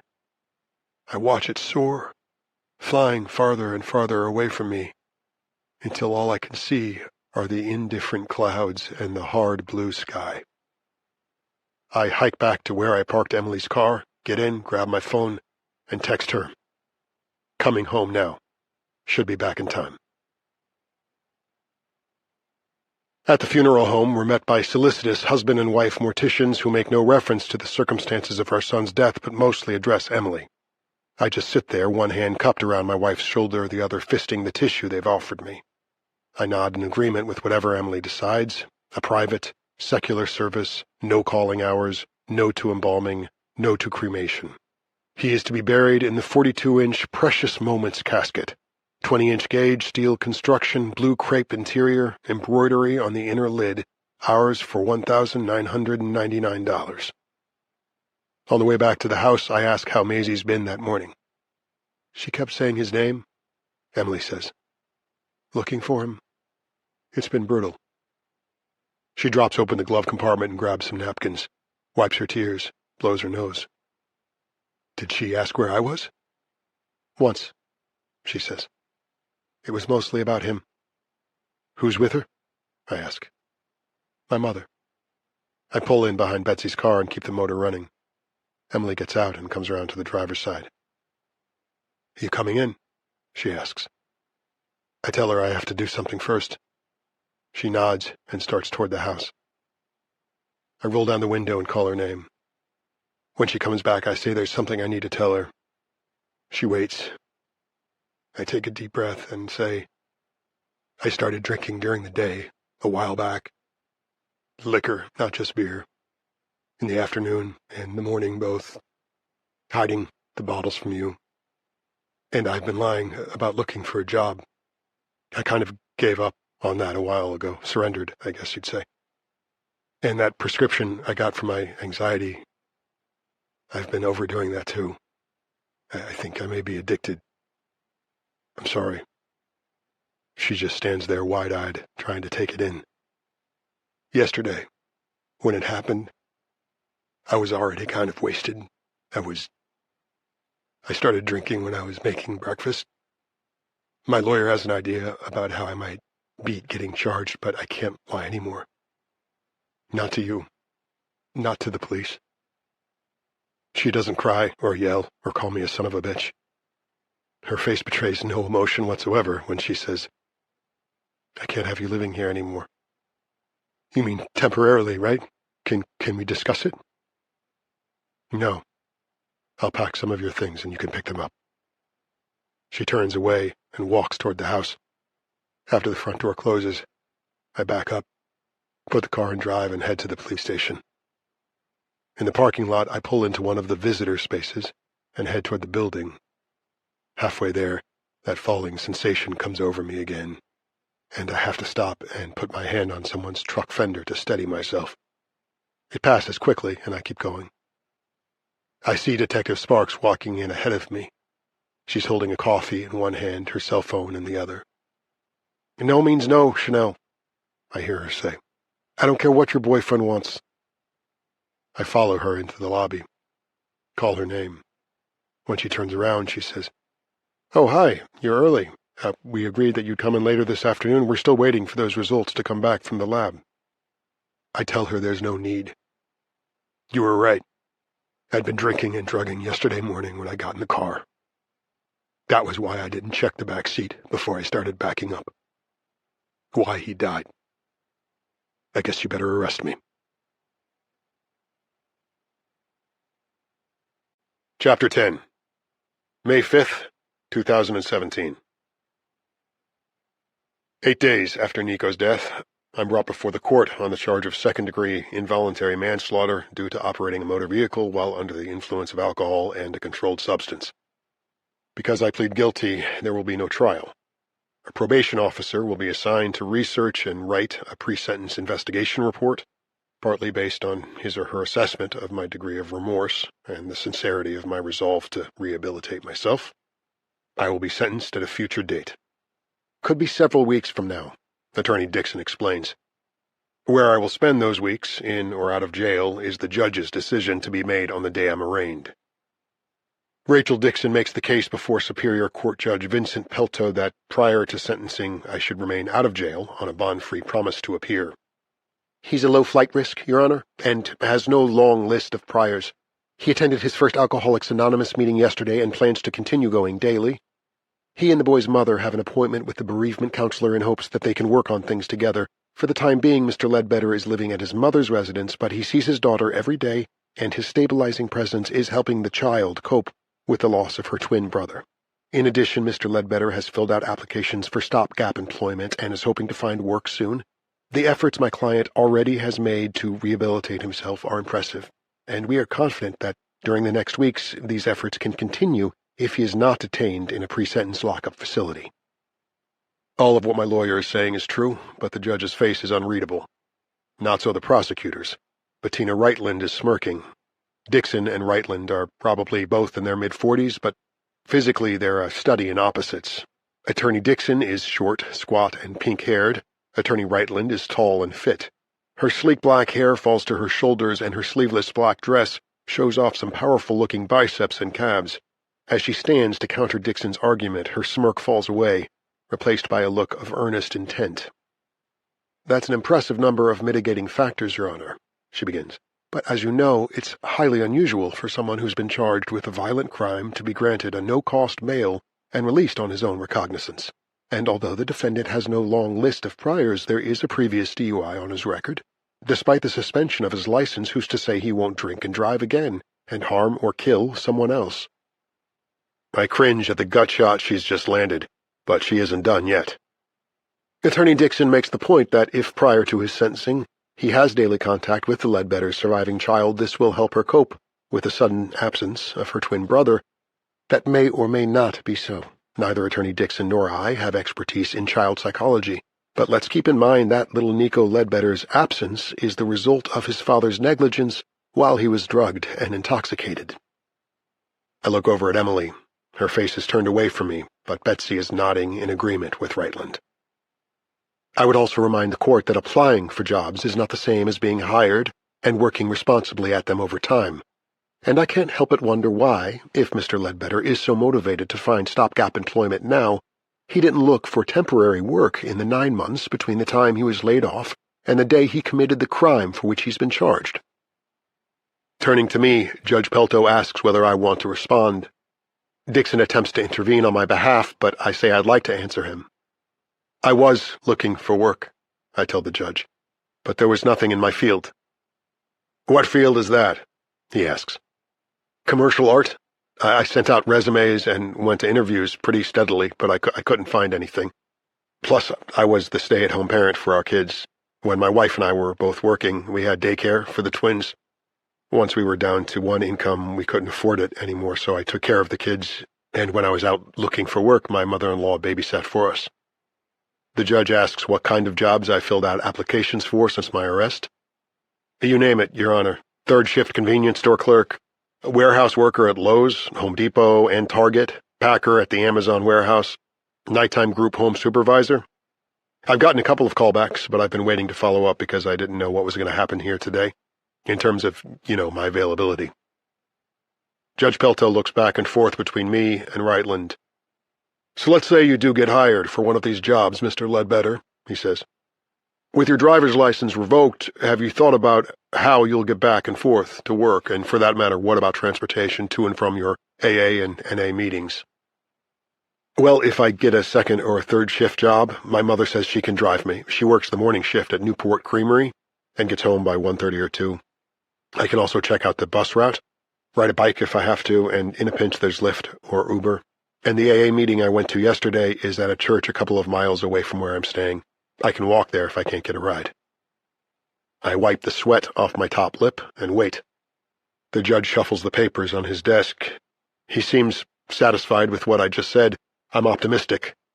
So I'm surprised when he renders his decision that I can be released on a promise to appear, but only after I've posted a $25,000 bond. He flips through the calendar and schedules my sentencing hearing for July 20th, 11 weeks from today. That's almost twice the number of weeks we usually set for sentencing, but I want to see how successful you are at keeping up with these efforts you're beginning to make. Turning to the attorneys, he asks, Does that work for you too? Dixon checks her calendar and nods. Reitland says that's during her vacation. Okay, let's see what else we've got, the judge says. The date is switched to August 1st. Later that day, while I wait in a holding cell with a guy muttering to himself, my mother drives to the courthouse and co-signs my bail agreement, surrendering the deed to her trailer as collateral. Okay, Ledbetter, you're free to go, some anonymous sheriff announces. Driving me back to her place, Mom says, Emily packed up some of your things and dropped them off. I put them in the spare room. There's a futon in there, so that can be your bedroom for now. You'll have to ignore all the Dreamcatcher materials. I have a bunch more to do for the crafts show that's coming up. How does she seem? I ask. Emily? Pretty brave, I'd say. And sad. Angry? She shakes her head. More like determined she's going to get through this one way or another. Stoic, I guess you'd say. She told me some of the other teachers have donated their sick days, so she's taking some time off from work to figure things out, which I think will be good for her and Maisie, too. So what do you think the odds are that she's going to divorce me? Mom declines to speculate or give an opinion. I wish Betsy thought like you, I tell her. I'm sure she's not holding back her opinion. Well, honey, Emily's going to decide for herself what she needs to do. And whatever that is, I think we're just going to have to respect that decision. Yeah, well. Oh, and she said to tell you your appointment with that grief counselor is at 4 o'clock Wednesday, so she can swing by and pick you up at 1:15. Okay, maybe that's a good sign. Plus, she's letting me see Maisie at the house every afternoon. She says she'll stick around while I'm there, but not, supervise the visit, which would be kind of weird, for Maisie. Mom says she thinks that's a hopeful sign. Yeah, maybe. Hey, by the way, thanks. She looks over at me. It's fine, Corby. I just hope you're not going to feel too claustrophobic. It's a small room, and with all those hoops and feathers and beads and skeins of colored thread in there. I tell her I mean because she posted my bail and got me out of there. Oh, that? Well, it's no big deal, as long as you're not planning to skip out of the country on us. I'd hate to end up sleeping on a park bench. It is a big deal. Putting up your home like that, it's a huge deal, and I appreciate it. I love you, Mom. I love you, too. Her eyes brim with tears. I just wish it didn't have to be so goddamn hard for you. Indicting you for a crime when it was an accident. Yeah, but Mom, I'm not saying you were faultless. But what good would it do to send you to prison? I'd like to know how many other people in that courtroom today have driven drunk or stoned and gotten away with it, including that holier-than-thou prosecutor. The way she was scoffing at the efforts you've made was infuriating. That's her job, Mom, like it or not. Okay, fine, do your job, then, she huffs. But lose the attitude, lady. I can't help but smile. Yeah, Reitland. You better watch out now that you've pissed off Mama Bear. Damn right, she says. She better not come in for breakfast some morning and get one of my tables. She might end up with eggs in her lap. We pass the next mile or so in silence until Mom asks me what I'm thinking about. I'm having trouble reading Emily. I tell her. I can't tell if she thinks I should get a prison sentence. Mom says she doesn't believe Emily would want that. It's understandable that she's angry, but she's not vindictive. And you've lost your son, too. I'm sure she feels that's punishment enough. And you've lost your grandson, I say. How are you doing? She smiles sadly. Sometimes in the middle of the day, even in the middle of a busy shift, it'll hit me that he's really gone, and I have to go in the back and take a couple of minutes, no matter who's waiting for me to bring their food to the table or refill their coffee cup. It's the same kind of grief I felt after my brother Warren got killed in Vietnam. I'll be okay for a while, and then it clobbers you like a wave you didn't see coming, crashes into you, and pulls you under so that, for a few seconds, you can't breathe. I nod, say nothing. Oh, Corby, I just loved that little guy. Maisie's just as precious, but Nico reminded me so much of you. May 8th, 2017. I used to use alcohol to drown out my problems, the woman says. Then it finally dawned on me that my problems were better swimmers than I was. A few people chuckle, others nod. She tells us it happened little by little. First she lost the cosmetics company she and her husband had started. Then she lost the husband, followed by her friends, her dignity, her freedom. I got a 6-month sentence for writing bad checks and 3 failures to appear because I couldn't manage to sober up when it was time to go before the judge. I was a hot mess, believe me. Her hard luck story and her appearance don't match up. She's stylish, professionally dressed, mid-40s maybe. Those look like expensive shoes she's wearing. I noticed a Benz convertible in the parking lot on the way in and figure it might be hers. I'd never have pegged her for being a lush with a prison record. I had tried AA before and was convinced it just didn't work for me. But the only reason it didn't was because I wanted to keep drinking. It's amazing how we lie to everyone, including ourselves, right?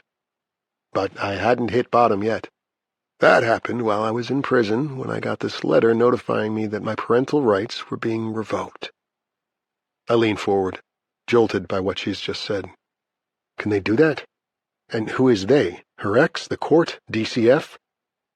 But after I lost my girls, I got serious about my sobriety. I was motivated, okay? It took me 5 years, but I got them back.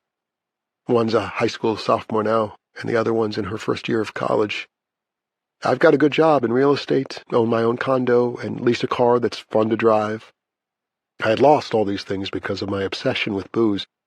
It's like they say, when you're an active alcoholic, you give up everything for one thing, but when you commit to sobriety, you give up one thing for everything. Okay, thanks for listening. I'll share the time. Nice story, but her kids didn't die because of her. Nico will never get to kindergarten, let alone high school or college. I look at the door, wondering whether I can get up and leave without much notice. Thanks, Priscilla, the stocky guy at the front table says. Who else? 3 or 4 hands go up, but he looks past them and seems to be eyeballing me. What about you? He says. Me.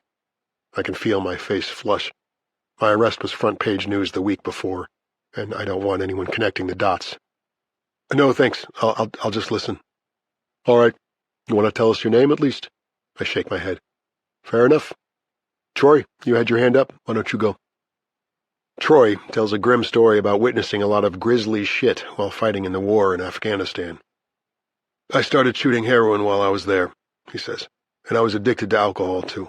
By the time I came home, I didn't think this back then, but now I realize I was drinking and doing smack to treat my PTSD.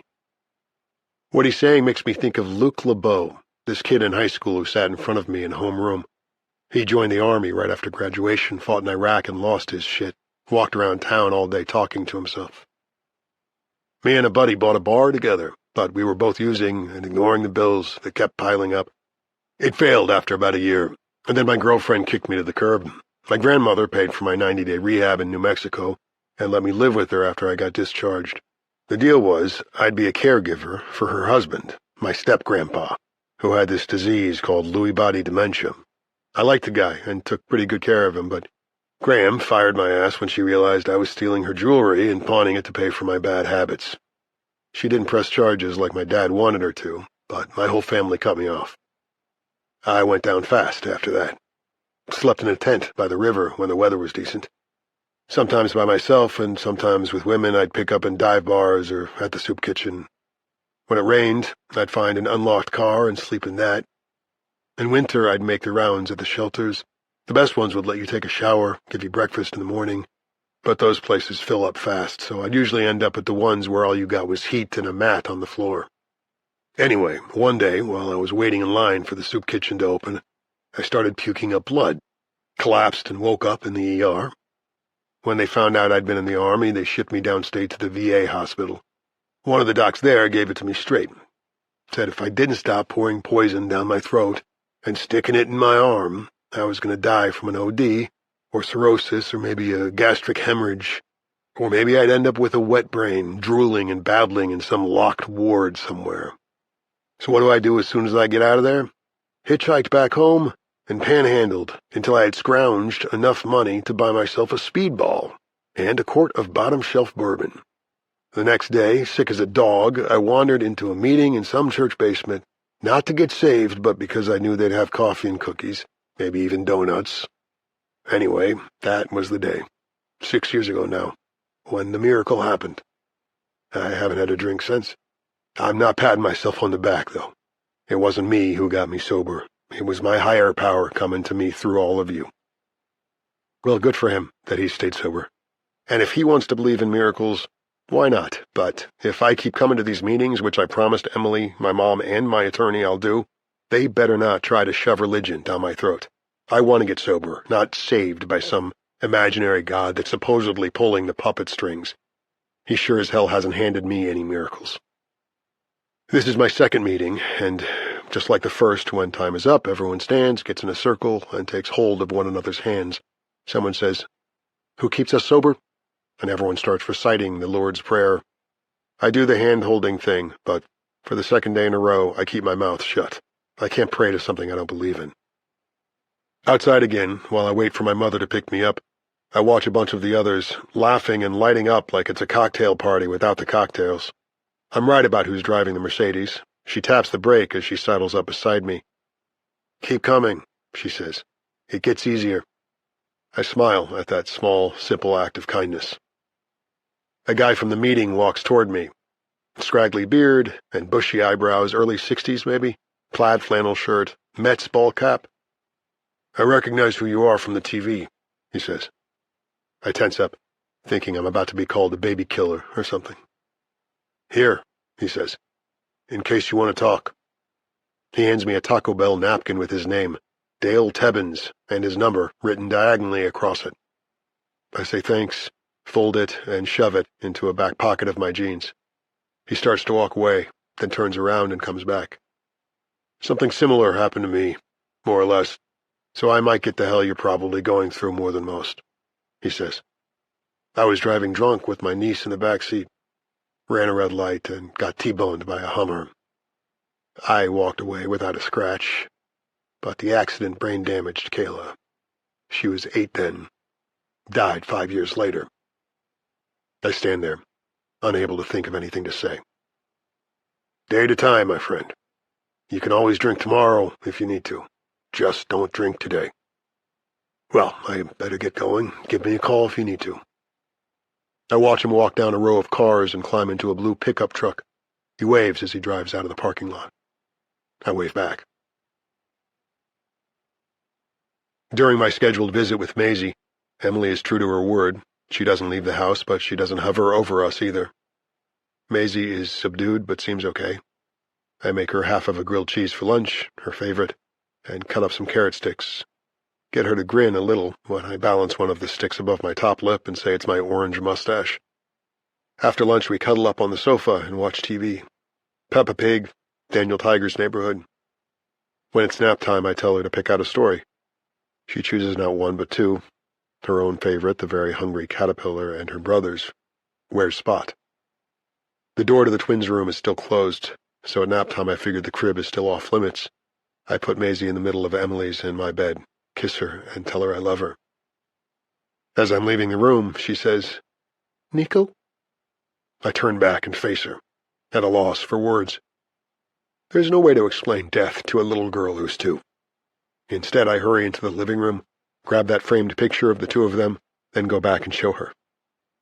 "Nico," she says. She touches his face behind the glass and smiles. That's when I lose it. That thing my mother said about grief, how it's like a wave that clobbers you so that you go under and can't catch your breath, that's how it felt when Maisie touched her brother's photograph. Emily and I had agreed that my daily visits would end when Maisie went down for her afternoon nap. I need to compose myself before Emily sees me crying. That woman at the AA meeting had had her parental rights taken away. If I want to stay in my daughter's life, I need these visits to go smoothly. I grab my jacket, go outside, and sit on the porch step to wait for Mom to pick me up. Emily opens the door. "It's raining," she says. "Why don't you wait inside?" "No, I'm okay," I tell her. "Thanks, though." It's weird how polite and careful we're being with each other. I'm relieved when she goes back inside. When I see the McNally's garage door open and Sean's car backing out, I brace myself. What am I supposed to say to him now that my confession and arrest have been in the paper and on TV? What's he going to say to me? What happens, though, is that neither of us speaks. He backs into the street, shifts, and drives off, pretending he didn't see me. Part of me feels shame, another part feels relief. For the rest of that afternoon and into the evening, I keep hearing Maisie's question, "Nico? Where's Nico? Where did Nico go?" My mother showed me where she kept her weed, if I want any, but I don't need to get mellow, I need to get hammered. But Mom's gotten rid of her alcohol. I've already checked. By 8 o'clock, I'm craving a drink so bad I start getting the sweats. And not just a drink, a number of them, one after another, enough to make me too drunk to feel the pain that my life has become and the pain I've caused everyone else. Mom went to bed early. To read, she said, but her workday starts at 4 in the morning, so she's probably asleep already. I crack open her door, and sure enough, her breathing is rhythmic and she doesn't stir. I fight the urge for another half hour or so, then give up, pull on my jacket, and grab my wallet and phone. There's a liquor store in that strip mall on Sachem Turnpike. If I hustle, I can make it there before closing time. Outside, I break into a jog, each step bringing me closer to relief. I walked away without a scratch, but the accident brain-damaged Kayla. Anyways, that was the day when the miracle happened. You can always drink tomorrow if you need to, just don't drink today. I stop, stand there shaking and baking, until I reach into my back pocket and feel that napkin he gave me. With a shaky finger, I punch in the digits, listen to it ring once, twice, 3 times, 4. I'm about to hang up when there's a click. "Hello? Dale? It's Corby. Guy from the meeting today. You said I could call?" 10 minutes later, his truck pulls up in front of the Cumberland Farms where I told him I'd be waiting.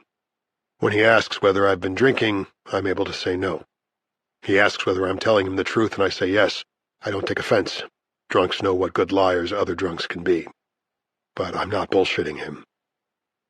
Over coffee and pie at the Pilot truck stop off exit 93, he fills me in on his story. My sister Gina was in the middle of a divorce, and she and Kayla had moved in with me. Gina worked long hours, so I was pitching in, helping Kayla with her homework, giving her rides, stuff like that. My sister knew I wasn't the best babysitter. No secret I was a boozer, but at that point her options were limited.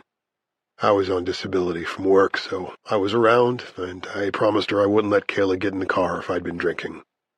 Gina was supposed to get back in time to take her to gymnastics that day, but something came up at work. Attendance at practice was mandatory for some show. At first I thought I'd call the kid a cab, but then I decided I was feeling no pain but not really drunk. I could get her there and maybe get one of the mothers to drop her off when practice was over. That was 14 years ago, but to this day, I remember starting the car and watching her run across the lawn toward me in the polka-dot leotard I bought her for her birthday. She had a pretty limited life, thanks to me, in and out of hospitals and Easter seals. Her walking and talking were compromised, and she had all kinds of learning problems. Died from an aneurysm when she was 13. She'd be 22 now, if she had lived. The thing is, you never get over it. That hard a loss, and the fact that you caused it. There's always going to be sadness and shame around it. You just have to figure out how to live with yourself without drinking over it. At least that was what I had to do. When I ask him about his sister, he says she moved out to Colorado, got married again, didn't have any more kids. She still won't have anything to do with me. When I got to my 9th step, Gina was the first person on my list that I had to make amends to, but she told me she wasn't having it. Said I could take my amends and shove it. I was pretty bummed about that, but my sponsor said her not accepting it didn't matter. I couldn't control what her reaction was going to be.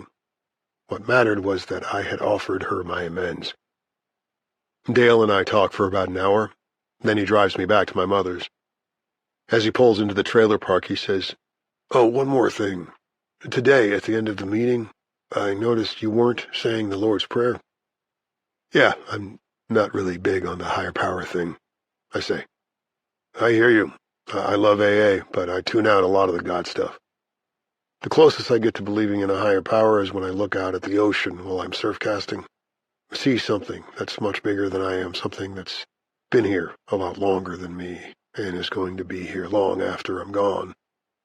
What I'm saying is, you don't need to turn into a holy roller in order to get saved. Just keep coming to meetings and don't drink. My first sponsor was a religious man, a deacon in his church. He used to say to me, 'Dale, you don't have to believe as long as you believe that I believe.'" He stops talking and lets that sink in. Finally, he says, "So, you all right?" "Yeah. Thanks." He nods. "And you're not going to drink tonight, right? We got a deal?" I take a deep breath. "Deal," I say. Chapter 11, May 9th, 2017. Rachel Dixon's wife, Sandy, a psychiatric social worker, was the one who recommended Emily and I see Dr. Beena Patel, a licensed clinical psychologist who'd done extensive work counseling grieving couples. Emily was skeptical but compliant. I was desperate to try anything that might help us ease the pain. When we step into Dr. Patel's office, she holds out her hand to welcome us. Her sari, honeydew green, is draped over a white, short-sleeved T-shirt. Her hair is salt and pepper. "Please sit down," she says, indicating the gray and white striped love seat opposite her matching armchair. Once we're seated, I reach over and take Emily's hand, a gesture she tolerates for about 5 seconds before she withdraws it. This does not escape our grief counselor's watchful eye. "May I first of all offer you both my deepest condolences," she says. Emily and I nod, mumbling our thanks. "How long ago did the accident happen?" 12 days ago, Emily says. From the other side of the room, I hear what sounds like a train whistle. "I put some water to boil just before you came in," she says. "Tea? I have chamomile and jasmine." Emily declines. I say either one. "Let's have jasmine, then." She takes 2 small cups from a shelf, lifts the kettle off a glowing hot plate, and pours the steaming water into a colorful teapot. "Ah, the aroma of jasmine always carries me back to my childhood in India." "India?" I say. "Really, I would have guessed Scandinavia." Emily looks over at me, disgusted. I apologize, explaining that I make stupid jokes when I'm nervous. "No apology necessary," Dr. Patel says. "I like jokes, especially silly ones." She cocks her head and gives me a benign smile. "And there's no need to be nervous, Corbin. This is a safe place for you both." I nod, ask whether she could call me Corby. "Of course. Now, I understand you'll be appearing before a judge for sentencing in several weeks, correct?" "Yeah, although I've already been drawn and quartered on Facebook and Twitter, as my mother-in-law has dutifully reported to Emily." Dr. Patel looks at Emily, who looks away from her. "Well, that is not the case here, Corby. My job is to help, not judge." Emily rolls her eyes. Trying to break through my wife's resistance, I say, don't get me wrong, I deserve to be judged. I put both our kids at risk when I started drinking while I was taking care of them." "And drugging yourself, too," Emily mumbles. "Don't forget that little detail." Dr. Patel looks back and forth between us. "Right," I say. "And Nico died because of it. Emily, the shame and guilt I feel. The pain this is putting you through is going to be a life sentence for me, and it should." I turn from my wife to Dr. Patel. "But there's a bigger picture." "Meaning?" Dr. Patel asks. "That I've been a loving father, too. A pretty good father up until you weren't," Emily snaps. Don't make yourself sound like Father of the Year or like you're a victim because of what people are saying on Facebook, because you're not the victim, Corby. Nico was. Close to tears, I snap back at her. You think I don't know that? You think that slipped my mind? Dr. Patel waits for one of us to speak, but when we don't, she says, "Let's take a breath. I think our tea must be finished steeping. I'll be right back." While we wait, Emily checks her phone, and I scan the degrees on Dr. Patel's wall: Oxford University, the University of Chicago. There's a plaque from the National Alliance on Mental Illness, a teaching award from Yale. When she's back, I nod toward the wall. "That's a pretty impressive collection you've got up there," I say. "Well, I'm afraid my accomplishments in the kitchen are much less so," she says, placing a plate of cookies on the table in front of us. "These are nankati, Indian butter cookies." I take one. Emily doesn't. Dr. Patel says she'd like to turn to Emily now. "Corby has told us that his feelings of shame and guilt will be a life sentence, but that's typical. Our son is dead, but he's focused on himself." I flinch, but don't respond. "Tell us what you're feeling, Emily," Dr. Patel says. "What I'm feeling? I'm feeling so overwhelmed with grief that I have to remind myself to breathe, that I have to force myself to get out of bed in the morning.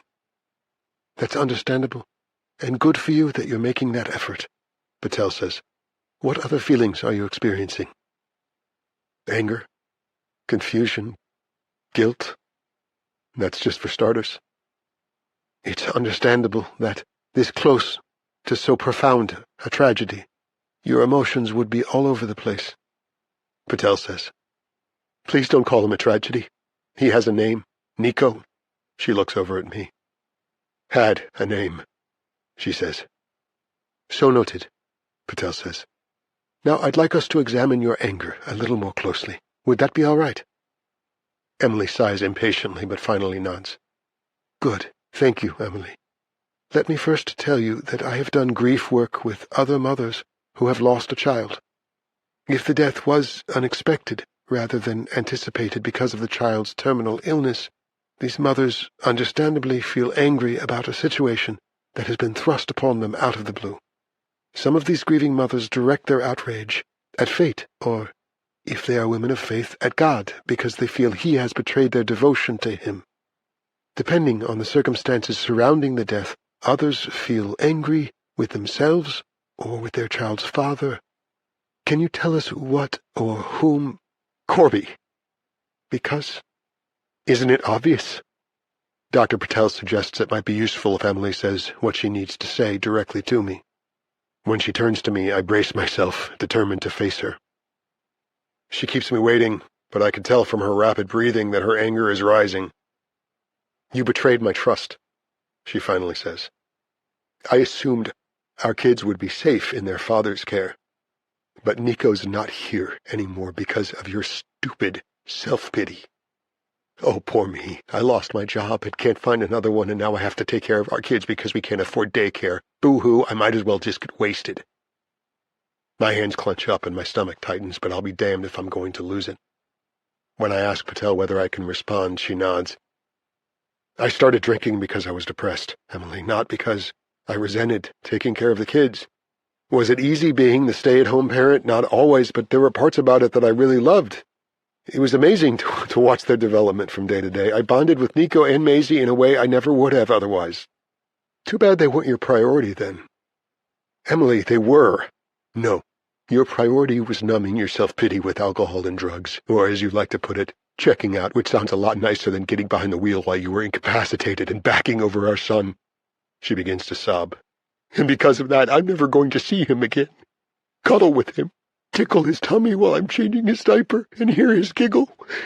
I won't be able to go to his swimming lessons, his t-ball games, send him off to high school and college, watch him become whoever he was going to be. You took all that away from me, Corby. You put the car in reverse and stole him from me." I can't do it. Can't keep facing her, watching the grim truth come out of her angry mouth, but she doesn't stop. I look at Patel, my eyes begging her to intervene, but she lets it go on. Lets Emily lash out, then wail from the pain. When Em stands up and walks toward the door, I assume she's storming out of the session. But then she pivots. comes back and sits down again. Having unleashed some of her pain seems to have calmed her down. And the thing that's so confusing is that I love you and feel sorry for you because of the shame you must have to carry, which I can't even begin to imagine. But I hate you too, Corby, for breaking that trust I thought I could rely on. You don't think I hate myself, Emily? Calm down. Lower your voice. Babe, you and I have a history, I remind her. And sure, we've had our ups and downs, but until recently, that's a pretty big until recently, don't you think? All I'm saying is, don't you dare dismiss my son's death like that. Don't you fucking dare. Your son. He was our son, Emily. Inhale, exhale. Once, twice, 3 times.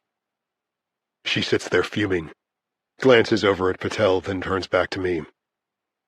I get that you were depressed about your career, and that me bringing home a paycheck while you took care of the kids all day wasn't a great fit for you. Bruised your fragile male ego or whatever. But do you think it was easy for me to drive away from them every morning? Or when I got home having to give up bath time on school nights because I had hours of work to get to because one of us had to be the grown-up? And then having to get into bed and listen to you complain about how exhausted you were? Babe, the arrangement was situational. Temporary until I could... You know it's not temporary, Corby. One of my babies is dead. Her face is flushed, contorted with anger. That's permanent. Do you remember how that doctor advised me not to go to him in that hospital morgue? But I wouldn't listen. I needed to see him, be with him. And now all I can see is his damaged body. My little live wire, lying there, ashen and still. When Dr. Patel asks me whether I want to respond to what she's just said, I shake my head. What words are there to soothe the pain I've inflicted on her? Turning to Emily, Patel asks whether there's anything else she wants to say to me.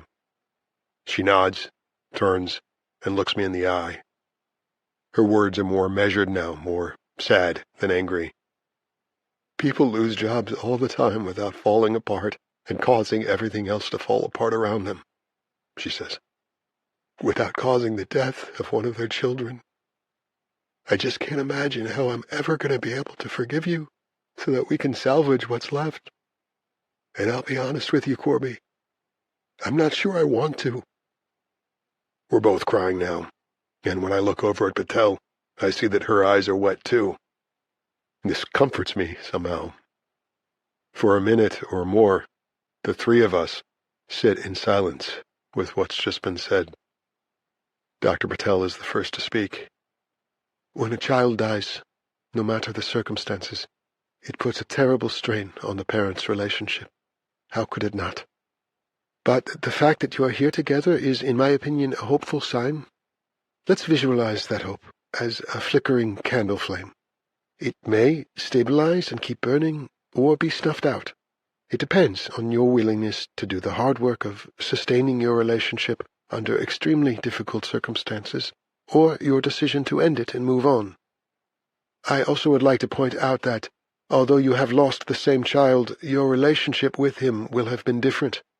Corby, perhaps you can keep in mind that Nico's and his sister's bodies grew inside of and emerged from Emily's body. Before you had your first glimpse of them in the delivery room, your son and daughter had an intimate 9-month bond with their mother. When I reach over and cup Emily's shoulder, she shifts her body away from me. Dr. Patel observes this without dropping a beat. And Emily, fathers and sons bond as well, but differently. More often than not, as the male child grows, he observes and begins to emulate his father's way of being in the world. So I would encourage you both to keep in mind that female grief and male grief in response to the death of a child manifest differently. Because men are conditioned to be strong and stoic, their bereavement tends to be internalized and private. Conversely, women are allowed and encouraged to express their feelings more openly. The danger for you as a couple is that you might not understand that there are these differences. A mother might incorrectly conclude that her child's father cares less deeply about his death, or rebounds more quickly, and she resents him for it, whereas the father might wish that the child's mother would rein in her emotions. These are general patterns that don't apply to all couples, of course. The important thing is to keep talking to each other, to not get so mired in your own pain that you fail to understand the pain your partner is feeling. I know Corby's in pain, Emily tells her. But Nico is dead because he chose to impair his judgment that morning. She looks from Patel to me. And it was a choice, Corby. So I'm sorry, but empathizing with your grief right now isn't something I can do, because my anger is in the way. I nod, mumble that I understand. But do I? Would I be able to empathize with her if she had been the driver? And I want to apologize to you, Emily, Dr. Patel says, if I've seemed not to acknowledge that your anger is as legitimate as your grief. I assure you that I do acknowledge this, and if we continue working together, that is something we would surely wish to address. Emily nods, but just barely. Dr. Patel says our time for today is just about up. Should you both wish to continue with the work we began today, I would request the next time I see each of you separately. After that, we can reconvene for another joint session. But whether it's with me or another therapist, I strongly recommend that you continue to undergo counseling. You should probably avoid sexual intimacy, she says, until you're both ready. Holding each other and crying together might be a far more useful form of intimacy for now. If we could ever manage to do that, I think. We're nowhere near being able to do that now. And you should consider joining a grief group with other parents who have lost a child. Perhaps most importantly, you should take comfort in knowing that suffering as acute as yours is today will lessen over time. And Emily, I encourage you to do what you can to replace the image of your son as he looked in death with memories of him during happy times. Look at photographs, footprints, watch videos, share stories about him. This may make others feel uncomfortable. They might become tongue-tied, trying to think of what to say, but their discomfort is not your problem. Your challenge is to survive this early stage of grief while your pain is so raw and intense.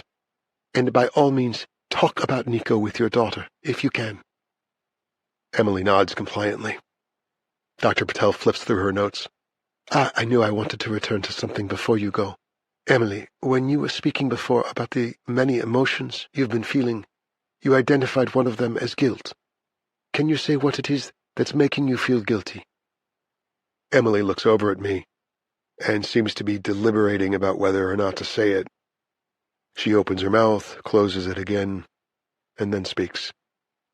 I wondered if Corby might have been drinking during the day. It was only a hunch, but maybe I should have asked him about it, confronted him about it. Maybe if I had. I'm too stunned to say anything. Too confused to react. Patel says, Well, you and I will want to explore that during our one-to-one session if you choose to continue the work we began today.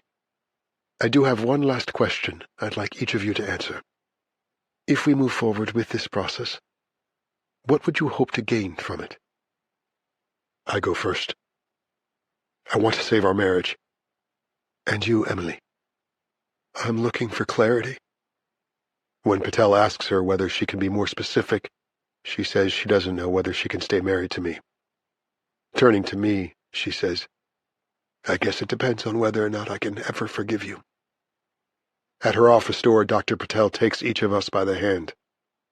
You both did some important work today, and I would very much like to keep working with you. If that is to be, I suggest we focus first on Nico's death as a traumatic experience. Trauma is different than grief. So perhaps the grieving process can be put on hold while we look at ways to deal with the trauma. Then we can explore grieving in a constructive way that will give clarity to you, Emily, and make it more likely, Corby, that your relationship can be saved and maybe even strengthened. Talk it over and give me a call if you think that would be worthwhile. Then we can set up some appointments. I ask her whether, in the meantime, there are any websites she'd recommend we look at. Dr. Patel advises that we should not put too much stock in information on the Internet. Not everything on there is reliable. But off the top of my head, there's the Butterfly Project, which might be helpful. It's a British website for health givers on how to help the parents of twins or multiples cope when one has died, how to cherish and meet the needs of the living child or children while grieving, in their terminology, the butterfly baby. You might find something useful on that website, or not. The most valuable work, in my opinion, can be done right here. In the car on the way back to my mother's place, neither of us speaks for the first couple of miles. Well, what did you think? I finally ask. I think you were trying hard to win the popularity contest. What the hell does that mean? It means you were trying to come off as the reasonable husband who has a difficult wife. I bet she saw right through that. I was just trying to take in what she was saying, Em. Stay open-minded. The butterfly baby, she says, shaking her head. Are we supposed to pretend he didn't die? That he just hatched and migrated to Mexico? That's ridiculous. Yeah, but how do you feel about the session other than that? I thought the tea party at the beginning was a little weird. I guess she was just trying to put us at ease, I say. How do you feel about continuing with her? She shrugs, says she has to think about it. But not if you're going to keep sucking up to her. I manage to hold my tongue. And what about how much this is going to cost? I assume her service comes with a price tag. Yeah, but if it helps... I reach out to touch her, then stop. Decide not to risk it. You want to go get coffee or something and talk? She shakes her head, says she needs to get back for Maisie. Glancing out the driver's side window, she says, They're really developing this area out here. Price Chopper, Lowe's, Starbucks. When did all this happen? In other words, let's change the subject. But aren't we supposed to talk about it? Acknowledge each other's feelings? I think it was good that you vented back there, Em. The more you deal with your anger... She looks over at me, frowning.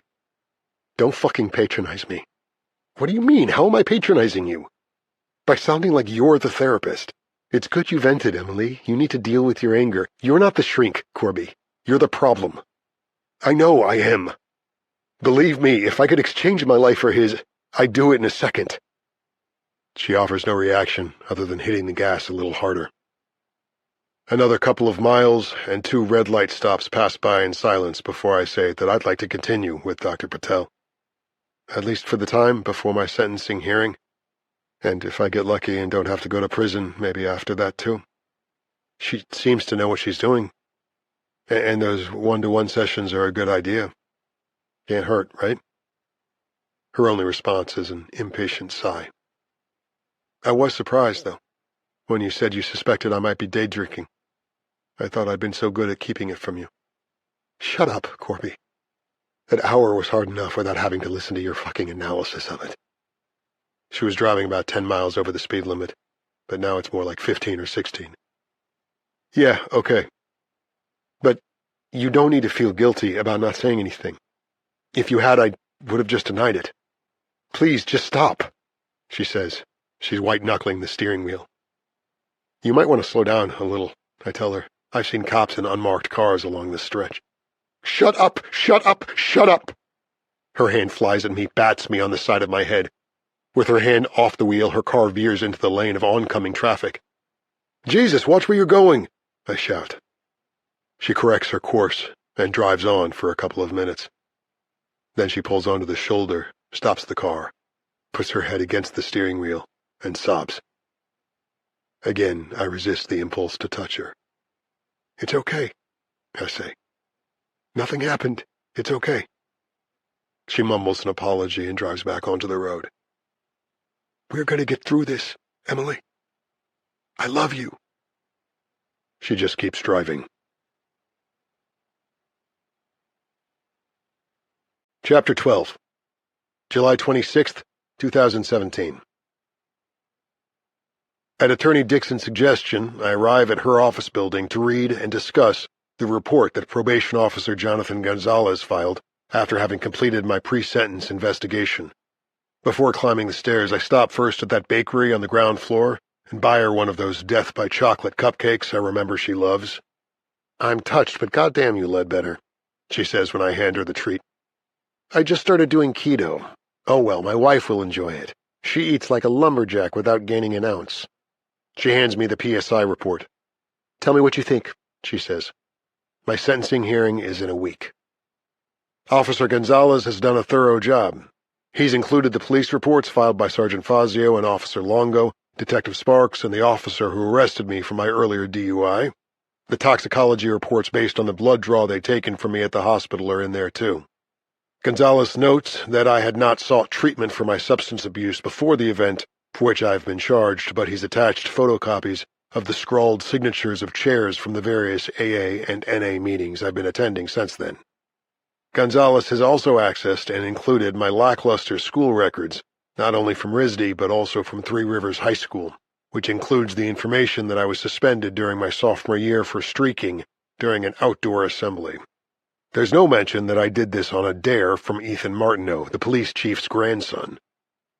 Also attached are letters of support from Rhonda Tolliver, my former boss at Creative Strategies, Michael McGee, the shift supervisor at the Amazon warehouse where I work now, my AA sponsor Dale Tebbins, and Dr. Patel, who has written that my participation in our grief counseling sessions has led to genuine progress and that a prison sentence will serve only to impede or perhaps even arrest the positive changes he has begun to make. In addition to all that, Officer Gonzalez interviewed me twice to evaluate the degree to which he feels I exhibit remorse and the will to rehabilitate myself. Both of the times I sat in his office, I was confronted by the framed picture of him, his wife, and their 3 kids, and worried that he might not be able to empathize with a failed father like me. But, in his conclusion, Gonzalez wrote this: "I am convinced that Mr. Ledbetter is genuinely contrite, and that his efforts to address his addictions have been serious and sincere." When I look up from the report, Dixon is shaking her head and smirking. "Streaking, Ledbetter? Seriously?" "Youthful idiocy," I say, shrugging. "Plus I got $100 from the kid who dared me." "Oh, well then," Dixon says. "Other than the tox report and public nudity, I'd say this is pretty positive."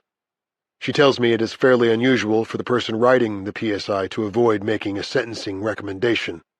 Which could work in your favor. Judges are free to ignore the probation officer's recommendations, but mostly they tend to follow those guidelines. If Gonzalez had suggested you serve time, that would have upped your chance of going to prison. That's the good news. You saying there's bad news? Maybe, maybe not. I think you had a shot at avoiding time with Judge Pelto, but his mother's gone into hospice down in Florida. He's on temporary leave so he can be with her. Judge Palazzolo is subbing in for him. She's not a hanging judge by any means, but she's no softy either. She could go either way. Guess we'll have to argue like hell on your behalf, then wait and see. Of course, Reitland's going to argue just as hard that you should do time. That's what prosecutors do, and she's not above getting nasty sometimes. I'll tell you what, though, Ledbetter. However this plays out, you've made some legit efforts during these 12 weeks. You were one hell of a hot mess when you walked into my office that first time, but I've noticed some real changes. It's not easy for a cynic like me to admit this, but I'm impressed. The unexpected compliment flusters me. Mumbling a thank you, I look down at her desk to avoid looking at her. That's when I noticed that, while I was reading the PSI report, she scarfed down half of her chocolate cupcake. July 27th, 2017. Dr. Patel asks me how many of these episodes I've had. 2, both of them at night. Can you say what precipitated them? Insomnia, I guess. The first time I couldn't get to sleep, and the other time I woke up and couldn't get back to sleep. The longer I stayed awake, the more anxious I got about what's going to happen. It got so bad I started getting the shakes and panting like I couldn't catch my breath. You were hyperventilating, she says. Yeah, and my heart was pounding so fast it felt like it might explode. I didn't know what the hell was going on. Well, as frightening as they feel while you're experiencing them, panic attacks aren't fatal, and they can be managed. Her calming voice, the aroma of the tea she's poured, the colorful sari, peacock blues and greens. Being in her presence is soothing. She's what, in her 60s maybe? Wedding ring, so there's a husband. Kids, grandkids. There's a bit of mystery to her. You mention your anxiety about the future is a trigger for these attacks. Can you be more specific? I look over her shoulder at the thing mounted on the wall behind her, the source of the sound of trickling water. I ask whether it's new. She says no. I just must not have noticed it during my earlier appointments. Now again, tell me about why the future is making you so anxious. If I get sentenced to prison, I've got fear of the unknown about that, and fear of what I do know from watching shows like Oz and The Wire. Television programs might not be your best source of information, she says. No, but I look at a lot of stuff on the internet, too. Things ex-cons write about after they're released. It's pretty bleak. Perhaps you should look at less of those things. Wait until you're in a position to judge the experience for yourself, if indeed you end up having that experience. Yeah, makes sense. But that's not the only thing I get scared about. No? What else? Well, let's say I go to prison for however long they're going to give me, but eventually I get out, and then what? I couldn't find another job as a commercial artist before all the bad stuff happened. What are my chances going to be when I have a prison record? I'm probably going to end up making minimum wage, wearing a paper hat, and asking people if they want chips and a soda with their sub. That's your biggest worry, Corby, that you'll end up working in the fast food industry. I shake my head. Then what is troubling you the most? You know, Patel says she needs to hear it from me. I'm afraid she's never going to be able to forgive me and let me come home. That she's going to want to cut her losses and divorce me. Maybe keep me from our daughter because she doesn't think she'd be safe with me back in the picture. And in the middle of freaking out about everything that could happen, I start going back to what did happen. The accident. You can say it. The day I backed up my car and killed my own son. She cocks her head, frowns a little. That seems harsh, don't you think, putting it that way? I shrug. It's the truth, isn't it? What difference does it make how you put it? Well, legally it could mean the difference between involuntary manslaughter and homicide. The former indicates it was accidental. The latter implies intent. Involuntary manslaughter while under the influence. Don't forget that little detail. She stares at me. I stare back. If she's trying to make me feel uncomfortable, it's working. To break the impasse, I get up and go over to that thing on her wall. Up close, I see it's a kind of fountain. Water comes out of a spout at the top, spilling down the ribs of a slate slab. A metal base at the bottom catches the water. It's got smooth white stones in it, and the water splashing down on them is what makes the sound. This is cool, I tell her. Glad you like it, she says. But since our time together is limited, might we return to the business at hand? I go back to my chair and sit down. Wait. Corby, I'm wondering why you requested this appointment. Is it because you wanted to talk about your panic attacks, or because you want me to participate in cudgeling you? Because it seems to me that you're doing a fine job of that all by yourself. She suggests that I try to be kinder to myself, put some work into self-forgiveness. Tall order, I tell her. Before, when you said these panic attacks can be managed, how would that work? Instead, she asks me to describe what happens when I go back to the day of the tragedy. Is it a memory, or does it feel like I'm experiencing it again? It's like I relive it. I hear the neighbors across the street screaming for me to stop. See him lying there beneath the car, his little chest heaving as he tries to... I hear the sirens, the cops asking me if I'm the operator of the vehicle. You're having flashbacks then, yes? I nod. I'm close to tears. Yes. Are these flashbacks part of what's been triggering your panic episodes? Yeah. Yes. Well, then let's figure out how these might be short-circuited before they get to the point of debilitating you. Wouldn't it be lovely if you could exert some control over these traumatic memories and your fears about what's to come? I nod. When my tears start falling in earnest, she apologizes for having run out of tissues during her previous appointment. I tell her no problem and wipe away the wetness with my sleeve. Okay, then. Medication is one way to quiet these demons. She scans her notes. Now, you have had a problem with benzodiazepines, so we would want to steer clear of those. But there are SSRIs that I could ask one of the psychiatrists I consult with to prescribe for you. Maybe Paxil or Zoloft. They're antidepressants as opposed to the kind of anti-anxiety medication you ran afoul of. I shake my head, tell her I don't want to mess with drugs of any kind. Very well, then. Good. There are deep breathing exercises you can do when you feel the onset of an attack, and grounding techniques. I have instructions for both, if you'll give me a minute. She pulls a tattered, overstuffed manila folder from her desk drawer and rifles through it, loose pages spilling to the floor. If I am reincarnated as another human in my next life, instead of a baboon or a garden slug, I shall like to be an organized Homo sapien. Ha ha! Ah, here we go. She hands me what she was looking for. I glance at the sheet about breathing exercises. Tell her we learned a version of these when we were taking Lamaze classes, and that they had helped Emily when she went into labor. She nods. As one concentrates on the air passing in and out of the body, you are simultaneously distracted from the pain, and your body relaxes. And in your case, if you can put yourself into a state of relaxation, you may then be able to get to sleep. Now, as for the other paper you have there, the one about grounding techniques, these will also refocus you away from the disorientation of a panic attack. Instead of flashing back to the tragedy or losing yourself in fears about the unknowable future, you bring yourself back to the here and now. For example, you might hold an object that's within your reach, look at it, feel its texture, perhaps even touch your tongue to it, and taste it. I shoot her a skeptical look. As it says on the sheet, there's a formula you can follow. A formula? Based on the 5 senses. You concentrate on 5 things you can see, a calendar, for example, a photograph, then 4 things you can touch or feel, your shoe, a book, anything within reach, then 3 things you hear, 2 things you can smell, and 1 thing you can taste. What you are doing is giving your mind something to do other than surrender to the terror. I ask her whether I can keep the printouts. Oh yes, they're yours, she says, stoops to pick up the papers that have fallen to the floor, smiles at one of them. Ah, here's a lovely bit of synchronicity, she says. Read this quote for me, please. She hands it to me. It's from some woman I've never heard of.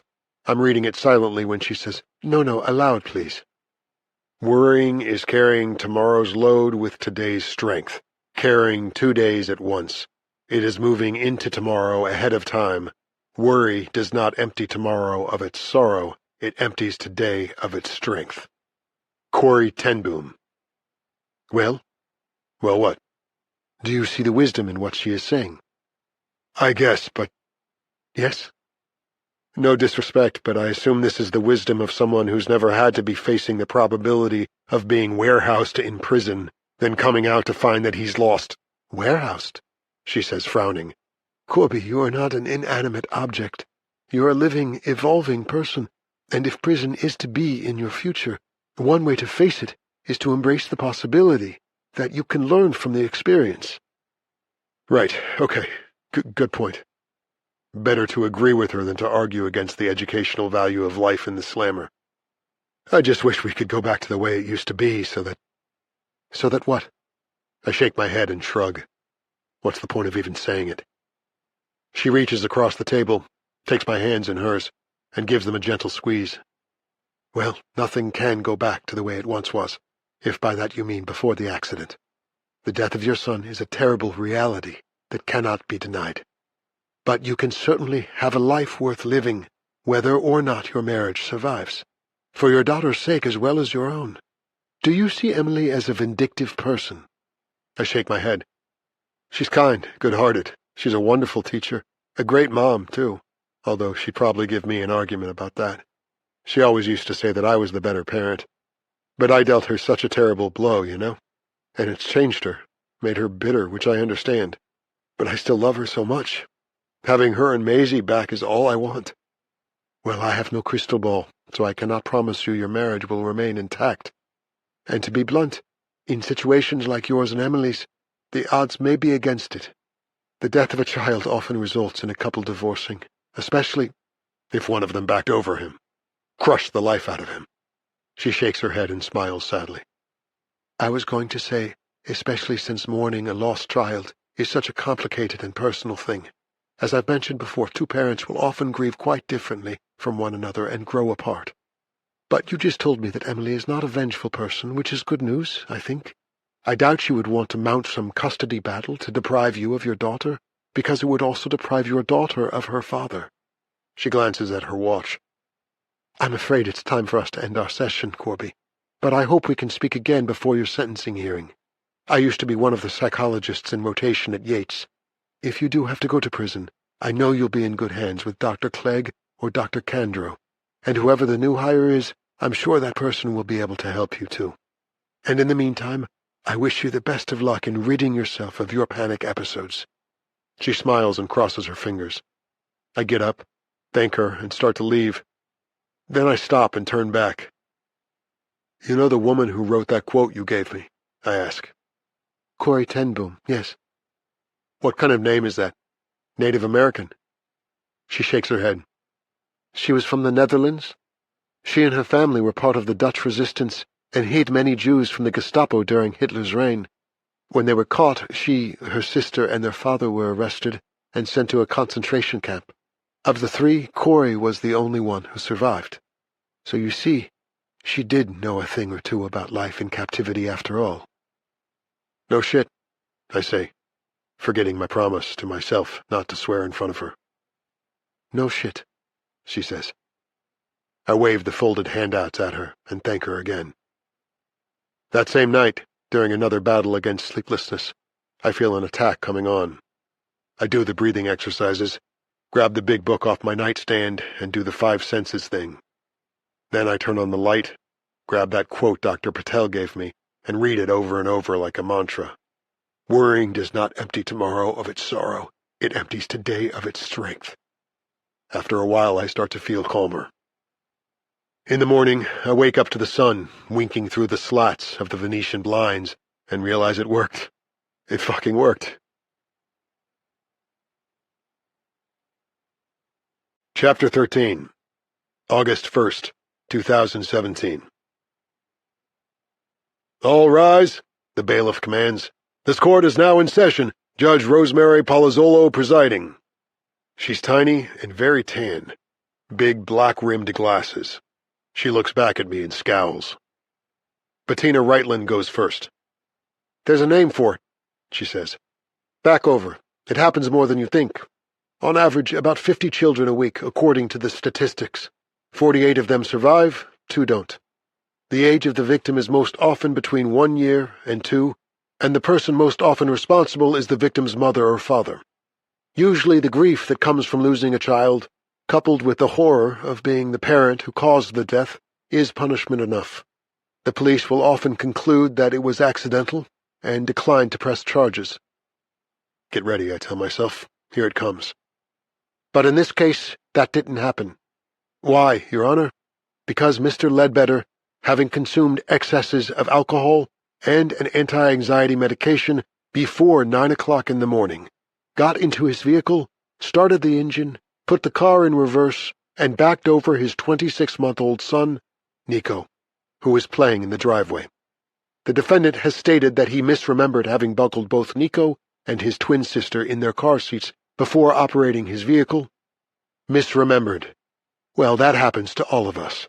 But the guilty plea Mr. Ledbetter has entered is tantamount to his admission that the tragedy was the result of his prioritizing his intoxication over the safety of his children. This is all true, but it's too painful to hear, so I try as best I can to tune her out. Say the Serenity Prayer, look past Attorney Dixon, who's sitting to my right, and scan the gallery for Emily. She's seated with her mother, across the aisle and 1 row back. It breaks my heart to see how pale and drawn she looks. During my last visit, when I'd asked her how much weight she'd lost, she'd shrugged and said she had no appetite, that she mainly just ate Kind bars and a few bites of whatever she'd fixed for Maisie. I keep hoping she'll glance over at me, but she just keeps looking straight ahead. Is she listening to Reitland's case against me? Letting her mind wander? I can't tell. Betsy is looking over at me, though, as cold and stone-faced as ever.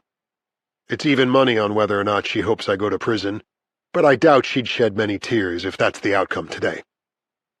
I look over my shoulder at the other side of the gallery, and there's Mom. And to my surprise, Dad is sitting next to her. I'm grateful to him for having covered my lawyer's fees, but I expected nothing more than checkbook support. His presence here must be costing him pain as well as money. As a kid, I sometimes would fantasize that Dad came back home to us and, in his absence, had turned nice. Now here he is, reunited with Mom at last, because of their loser son's colossal failure. I look around for Dr. Patel, but don't see her. She told me she'd come today if she could, but hey, she's a busy lady. I understand. Still, it would have been a comfort to have her here. In our one-to-one sessions after Emily bowed out of couples work, Dr. Patel helped me cope with the difficult waiting time between the day I was arrested and today, and now the wait is almost over.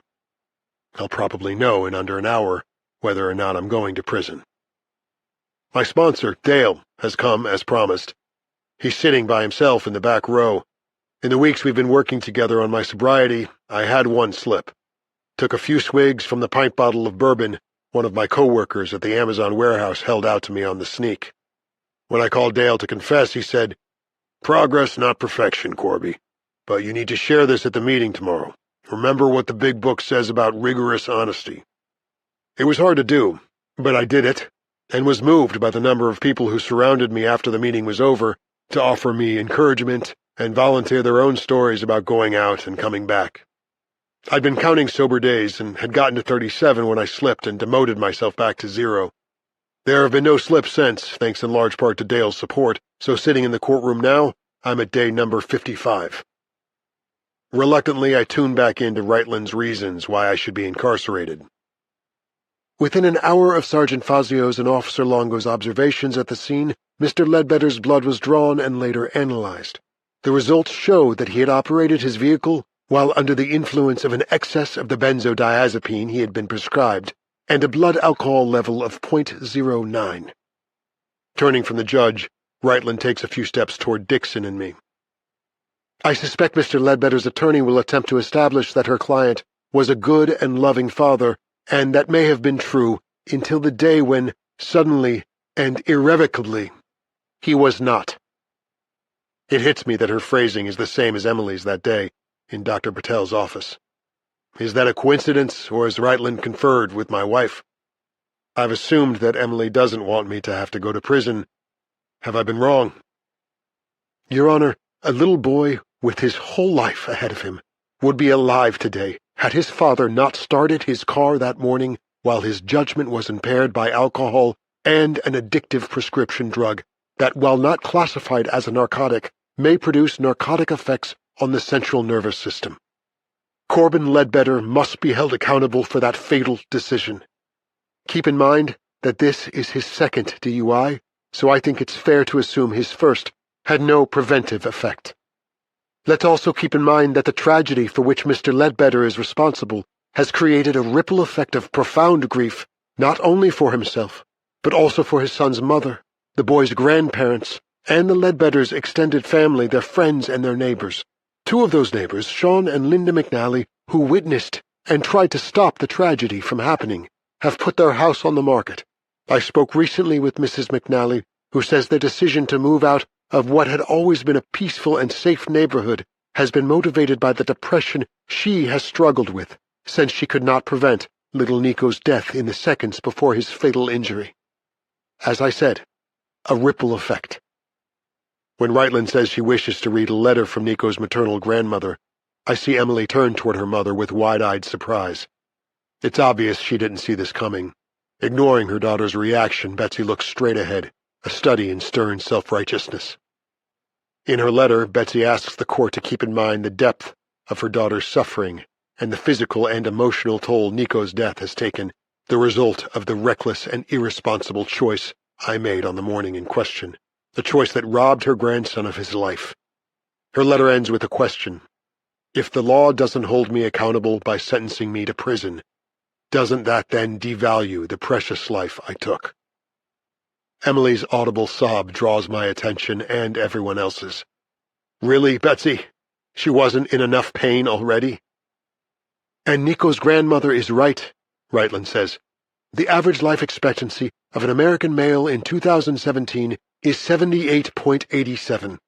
Actuarially speaking, Mr. Ledbetter's action that morning deprived his son of 76 years and 2 months of his allotted life. And that's merely by today's life expectancy calculation. Who knows what future medical advances might have extended the victim's life well beyond 78 years. When I look at my attorney, she rolls her eyes. Bullshit, she whispers. I'm not letting her get away with that. And let's not forget the individual who may end up paying the highest price of all as a result of Corbin Ledbetter's negligence, his 2-year-old daughter, Nico's twin sister, Maisie. Leave my daughter the fuck out of this. Dixon must sense how much this has triggered me, because she reaches over and covers my fist with her hand. Calm down, she whispers. Leave it to me when it's my turn. So instead of shouting out in protest, I take a few deep breaths and focus instead on Dixon's pen, the veins in my hand, the wedding ring on my finger. Her twin brother's death has no doubt left little Maisie with a profound sense of loss that she can neither understand nor articulate. And what about her future when she can better understand who her father took away from her? Nico was her soulmate and companion from their time together in utero until April the 27th of this year, when he abruptly went missing from her life. Here she pivots away from the judge and faces me. I look away from her, shift in my seat. She takes several steps toward me until she's standing just a few feet away. My heart is thumping. I sense she's about to go in for the kill. At the defendant's arraignment several weeks ago, I admitted I have no expertise in child psychology. Since then, however, I have familiarized myself with several studies about how the death of a co-twin puts the surviving twin at greater risk for future psychiatric problems. The damage is particularly acute if the loss occurs during the child's preverbal stage. The trauma Maisie, no doubt, has been suffering since the abrupt disappearance of her soulmate is likely to have serious repercussions into her adolescence and adulthood. As one article stated, the mind will likely forget the traumatic event, but the body will remember. The bottom line, Your Honor, she says, is that we must not deny the defendant's victim, little Nico Ledbetter, or his sister, the justice they deserve. Dixon stands and objects. Your Honor, may I remind you that Attorney Reitlin has no credentials as a child psychiatrist or a Ph.D. in behavioral science, nor has she solicited any such expert to affirm her suppositions. This is pure speculation based on articles I suspect she's read in mainstream periodicals like Psychology Today or articles on the Internet, and even if these were valid sources, which I suspect they're not, the points being made are not germane to the specifics of this case. Judge Palazzolo sustains the objection. I lose it then, cover my face with my hands and sob. Because I've been scared about the impact of Nico's death on Maisie. I, too, have searched the Internet and found some of the same studies she's talking about now. Other than confiding to Dr. Patel about my fears concerning Maisie's future, I've kept what I found to myself, so I'm unprepared when Reitlin so publicly exposes those bleak findings about surviving twins. I keep struggling to compose myself, but the shame of having probably doomed both of my kids in different ways keeps me in its grip. I think I have a handle on it, then start up again. This lasts for a couple of minutes. Miss Dixon, does your client need a 15-minute recess? The judge asks. Before Rachel can answer, I shake my head vehemently. Say I'm all right, that I want to keep going if I can just have another minute. One of the sheriffs places a box of tissues in front of me. I wipe my eyes, blow my nose, and get control of myself again. Ready to resume, Mr. Ledbetter? The judge asks. Yes, Your Honor, thank you. Sorry for the interruption. Not at all, she says. Attorney Dixon? Rachel has washed the pink out of her hair and dressed professionally in a gray pantsuit. There's not a whole lot she can do for me, given my admission to Detective Sparks and my decision to plead guilty, forgoing the lie that could have rendered those tox screen results inadmissible. Addressing the judge, she paints a sympathetic picture of the extenuating circumstances and mitigating factors that argue for leniency. She portrays me as a talented commercial artist who was an asset to the company that employed me, as was expressed in the letter of support from my former manager, Rhonda Tolliver. She also references letters of support from my supervisor at the warehouse where I've been working, my AA-sponsored Dale, and Dr. Patel. I trust you have read those letters, Your Honor, but if I may, I would like to read aloud a few lines from Dr. Patel's letter, Dixon says. Judge Palazzolo nods. Initially, the patient came to me with his spouse for bereavement counseling. Mrs. Ledbetter elected not to continue counseling, but Mr. Ledbetter has attended 8 more sessions. In that time, I have found him to be remorseful about the cause of his son's death and serious about rehabilitating himself. In the time I have been treating him, Mr. Ledbetter has made very good progress. If he is sentenced to prison, I am concerned that his progress may be arrested, or worse, that he may regress. Whatever the judge's reaction is, I see her grab a pen and make a note. Dixon then emphasizes my virtue as a stay-at-home dad and the twins' primary caretaker.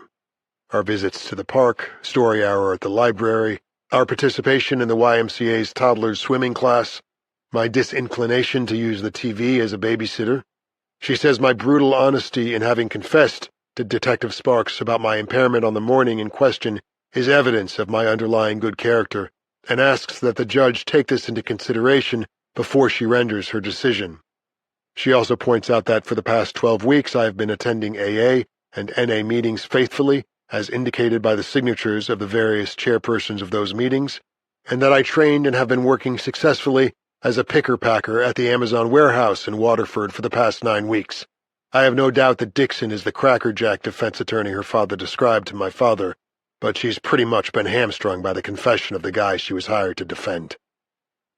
Attorney Dixon asks Judge Palazzolo to disregard Reitland's predictions about Nico's lifespan and Maisie's future emotional state, as these are purely speculative and should have no bearing on the judge's decision, unless Attorney Reitland has access to a crystal ball and can know the future rather than merely making predictions.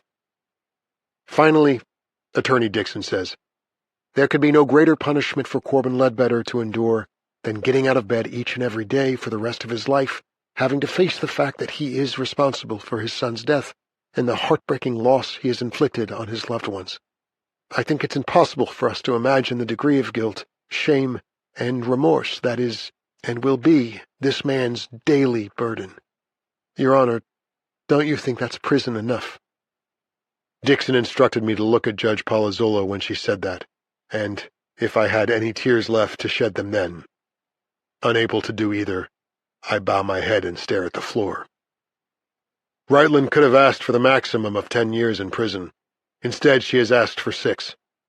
Attorney Dixon has requested a suspension of my entire sentence, 3 years of probation, and community service. Judge Palazzolo says she needs a few minutes of silent deliberation before rendering her decision. All rise, the bailiff calls as she stands and heads, slump-shouldered, back to her chambers. While we wait, Dixon speaks some hollow words of encouragement. I thank her, try to smile, and ask her what happened to her pink hair. Gone with the wind, she says. My wife hated it. After that, we two wait in silence. All rise. Judge Palazzolo speaks more to the gallery than to me. In some cases, sentencing someone for a crime that's been committed is not a difficult decision to make. Cut and dried, you might say. Just follow the guidelines. But cases like this one are more complex, more difficult. They're the ones that can keep you up at night, before and after you've rendered your decision. She turns then to me. Mr. Ledbetter, I sympathize with you and your family. You have all had to endure an unfathomable loss. Nevertheless, I cannot unhear Attorney Reitland's argument that, in order for your little boy to have the justice to which he is entitled, the state must hold you accountable for the tragedy that resulted from your having broken the law. That said, I am not granting the prosecutor her request that you serve 6 years in prison.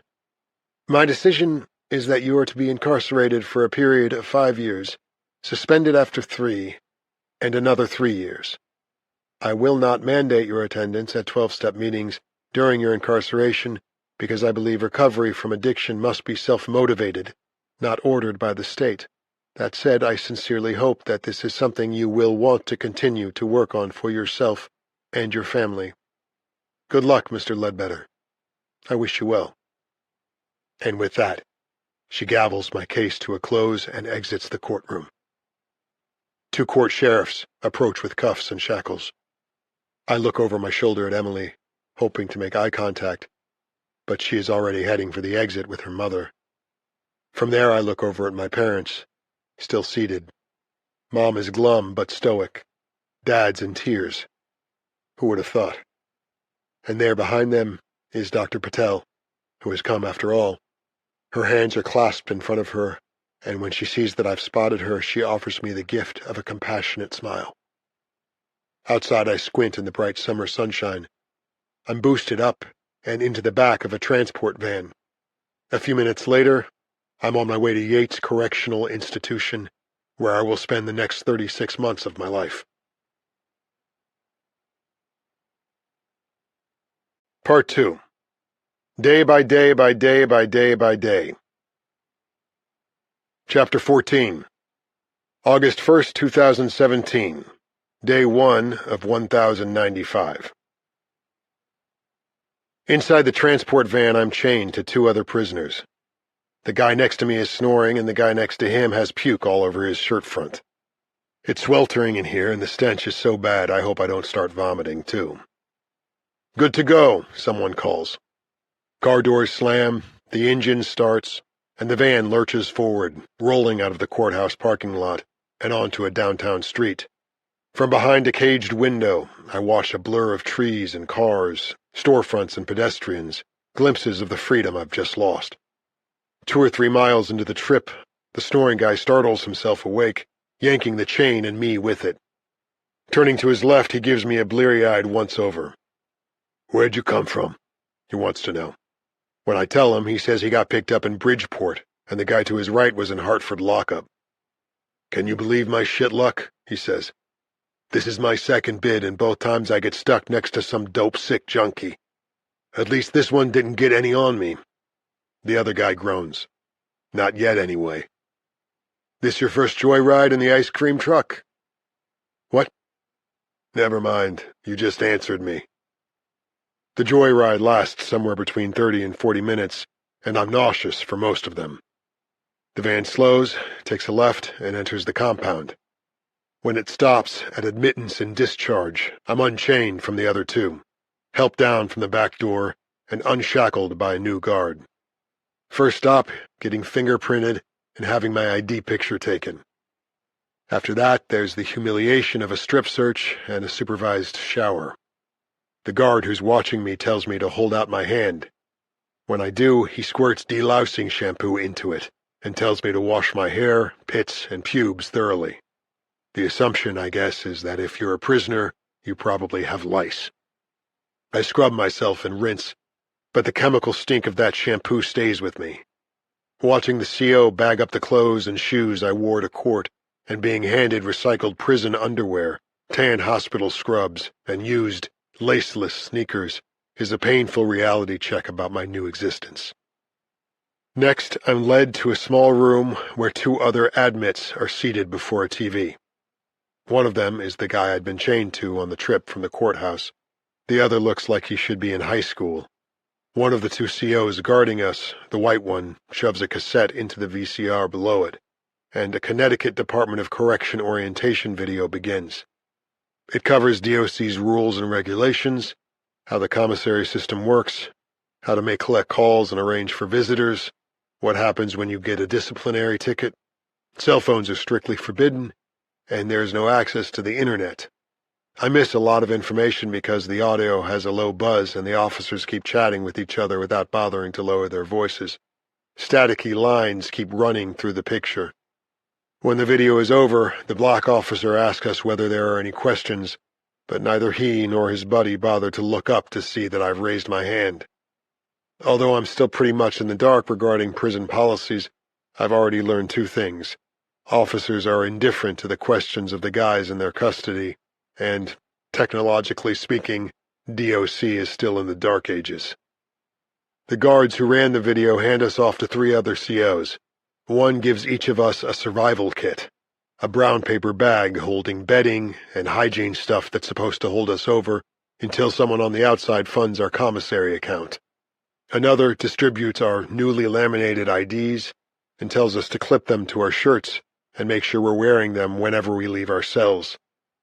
"Ledbetter," the 3rd guard, an older guy, says as he approaches me. "They got you in B block. I'm Lieutenant Cavaniero." When I hold out my hand, he shakes his head.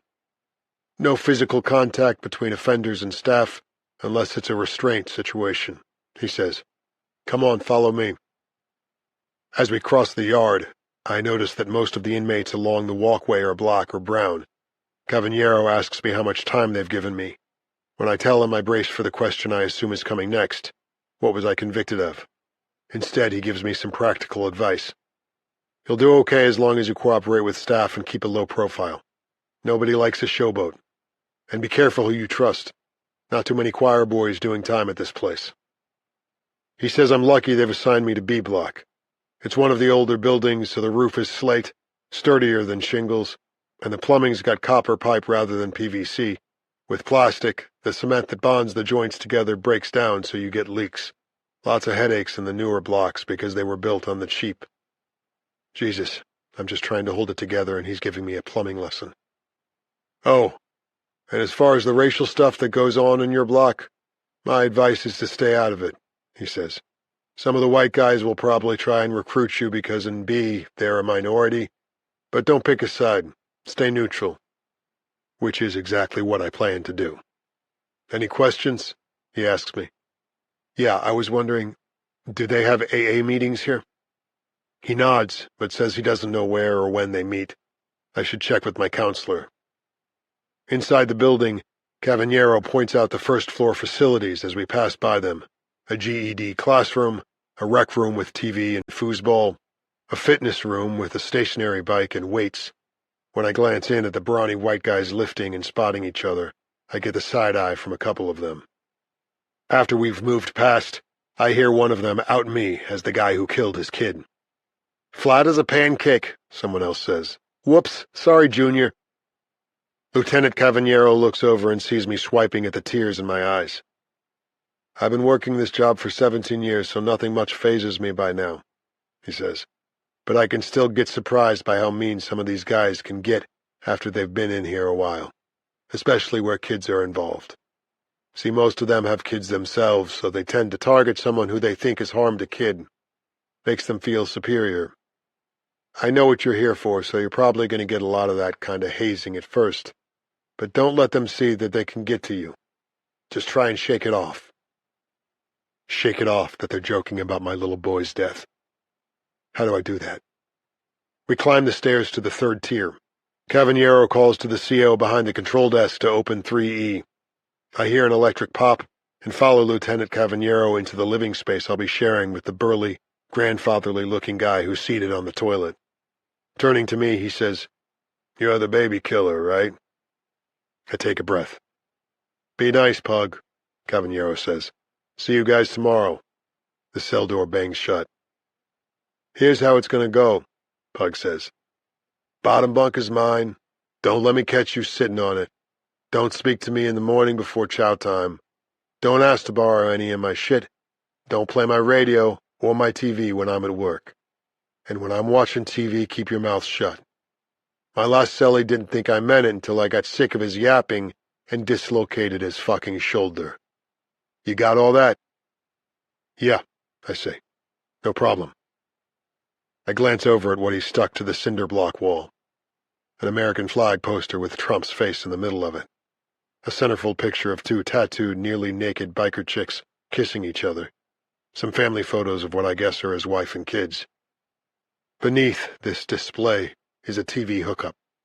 A coaxial cable poking out of the cinder block wall, connected to a set that's got a small screen and a clear plastic outer shell that exposes the insides. On the chow, ladies, someone outside the cell bellows. Pug walks over to the door and stands. Supper's 4 o'clock here. You gonna eat? I go over and stand behind him, waiting too. Don't do that, he says. Have I just broken one of his rules? Don't do what? Get behind me where I can't see you. Someone standing close to me, I need to see them. I don't know you from Adam. I nod in agreement, wondering whether paranoia comes with the territory around here. To change the subject, I ask him whether the dining hall is in this building or somewhere else. He laughs at the question. The dining hall? You expecting silverware and fancy dishes? Someone asking you what kind of cocktail you want? No, in here, it's usually 2 slices of white bread and some kind of slop ladled onto a styrofoam tray. You shovel it in with the plastic spork, and you better eat fast. They're supposed to give us 20 minutes, but we're lucky if it's 12 or 13. They like to rush us out of there and get us locked back in our cells so they can sit around on their asses until their shift's over. Play Candy Crush or watch porn on the phones they're not supposed to bring in here. And don't let them catch you trying to walk out of the chow hall with food you didn't finish. They'll give you a ticket if they catch you with takeout. Doesn't mean you can't do it, just don't get caught. I hear that electronic pop again. Pug pushes the door open and holds it for me. You know what? I say. On second thought, I'm not that hungry. Whatever, he says, and joins the others, tramping through the corridor. While he's gone, I try to settle in a little. My craving for a chemical escape hatch has been subsiding since I got clean and sober, but being in prison for a couple of hours has made my urges come roaring back. I begin to shake from needing a stiff drink or a couple of Ativan right about now. Start wondering whether there's a black market here so that I might be able to score some benzos. If I could get a hold of something, I'd take it, no matter what I promised Emily, no matter what Dale advised me to do to quiet the urge. I dumped the stuff from my survival kit onto my mattress, a worn pair of shower flip-flops, a rolled-up set of paper-thin sheets, a shabby-looking towel. There's some travel-sized hygiene stuff, soap, shampoo, toothpaste, and a 2-inch toothbrush, plus 3 commissary order sheets, and one of those little pencils like they give out at mini-golf. I scoop up that stuff and drop it into the empty storage box that must be mine. Make up my bed. Check out the view of the outside from the skinny slit of a back window. A parking lot, a dying spruce tree, a couple of dumpsters, a scurrying rat. When I turn around again, I take in the size of the cell. It's about the same dimensions as our bathroom on Butternut Avenue. Her bathroom for the next 3 years. Is Maisie okay? Poor kid. She must really miss her brother. Does she miss me? By the time Pug gets back, I'm curled up on my upper bunk, facing a wall so he won't see that I've been crying. Here, he says. Whatever he's just thrown at me hits me on the hip. I reach back and grab it, a granola bar. I tell him thanks, peel off the wrapper and stuff half of it in my mouth. Have I eaten anything since Mom and I left for the courthouse this morning? I can't remember. God, it's still the same day. Hard to believe. I hear the TV go on, the nightly news, Trump's bromance with Kim Jong-un, how zero tolerance is separating kids and their parents at the border. After the commercials, there's a story about a white guy who's gunned down black seniors at a supermarket in Kentucky. Pug starts singing that old Queen song. And another one's gone, and another one's gone, another one bites the dust. Jesus Christ, I mutter under my breath, or thought I did until I realized that Pug is standing next to my bed.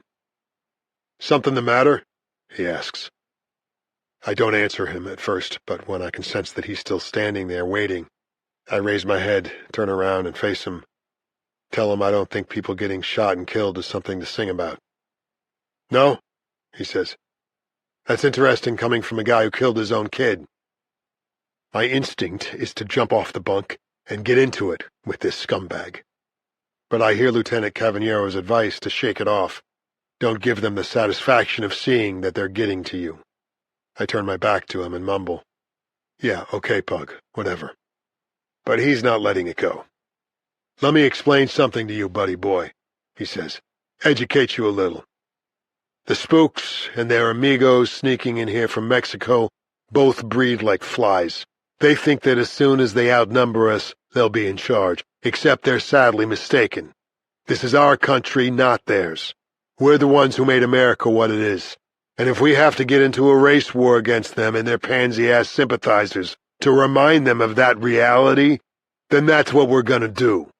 And if you know what's good for you, you better fucking decide which side you're on, because race traitors get dealt with in here, and it ain't pretty. I deserve to be punished for the death of my son. I know that. I just don't know how I'm going to survive in this place for the next 3 years. Chapter 15. August 2017, days 2 through 22 of 1095.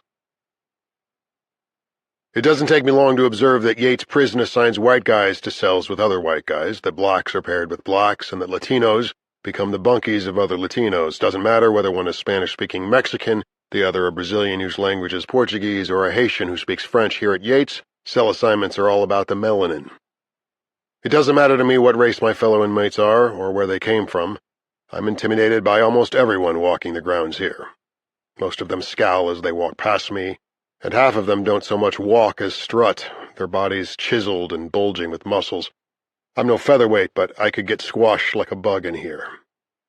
Pug does his best to fuel my fear. He tells me about how one white inmate's face was bludgeoned beyond recognition by a black eye who got slashed in return. And some guy with a score to settle? They'll whittle a toothbrush into a shiv and somebody ends up getting stabbed in the eye or the neck. One guy over in D-Block got stuck in the heart by one of the spooks on his tier, and he bled out on the spot.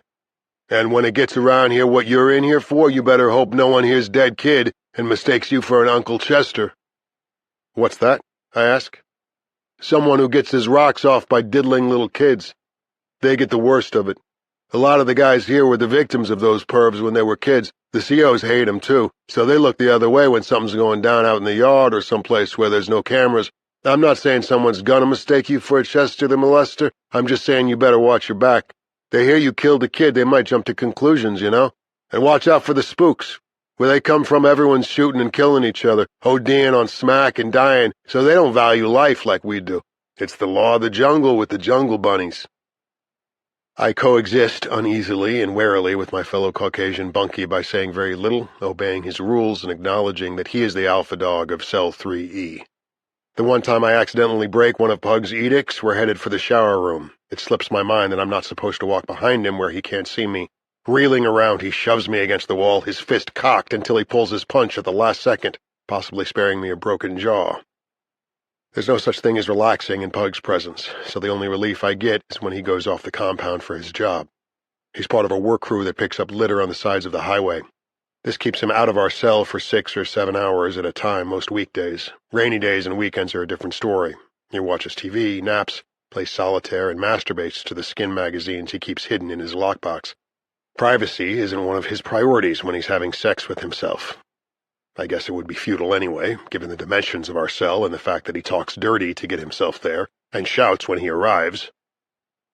Another of Pug's weekend activities is rolling makeshift cigarettes. On his trash-collecting detail during the week, he pockets the discarded butts he finds.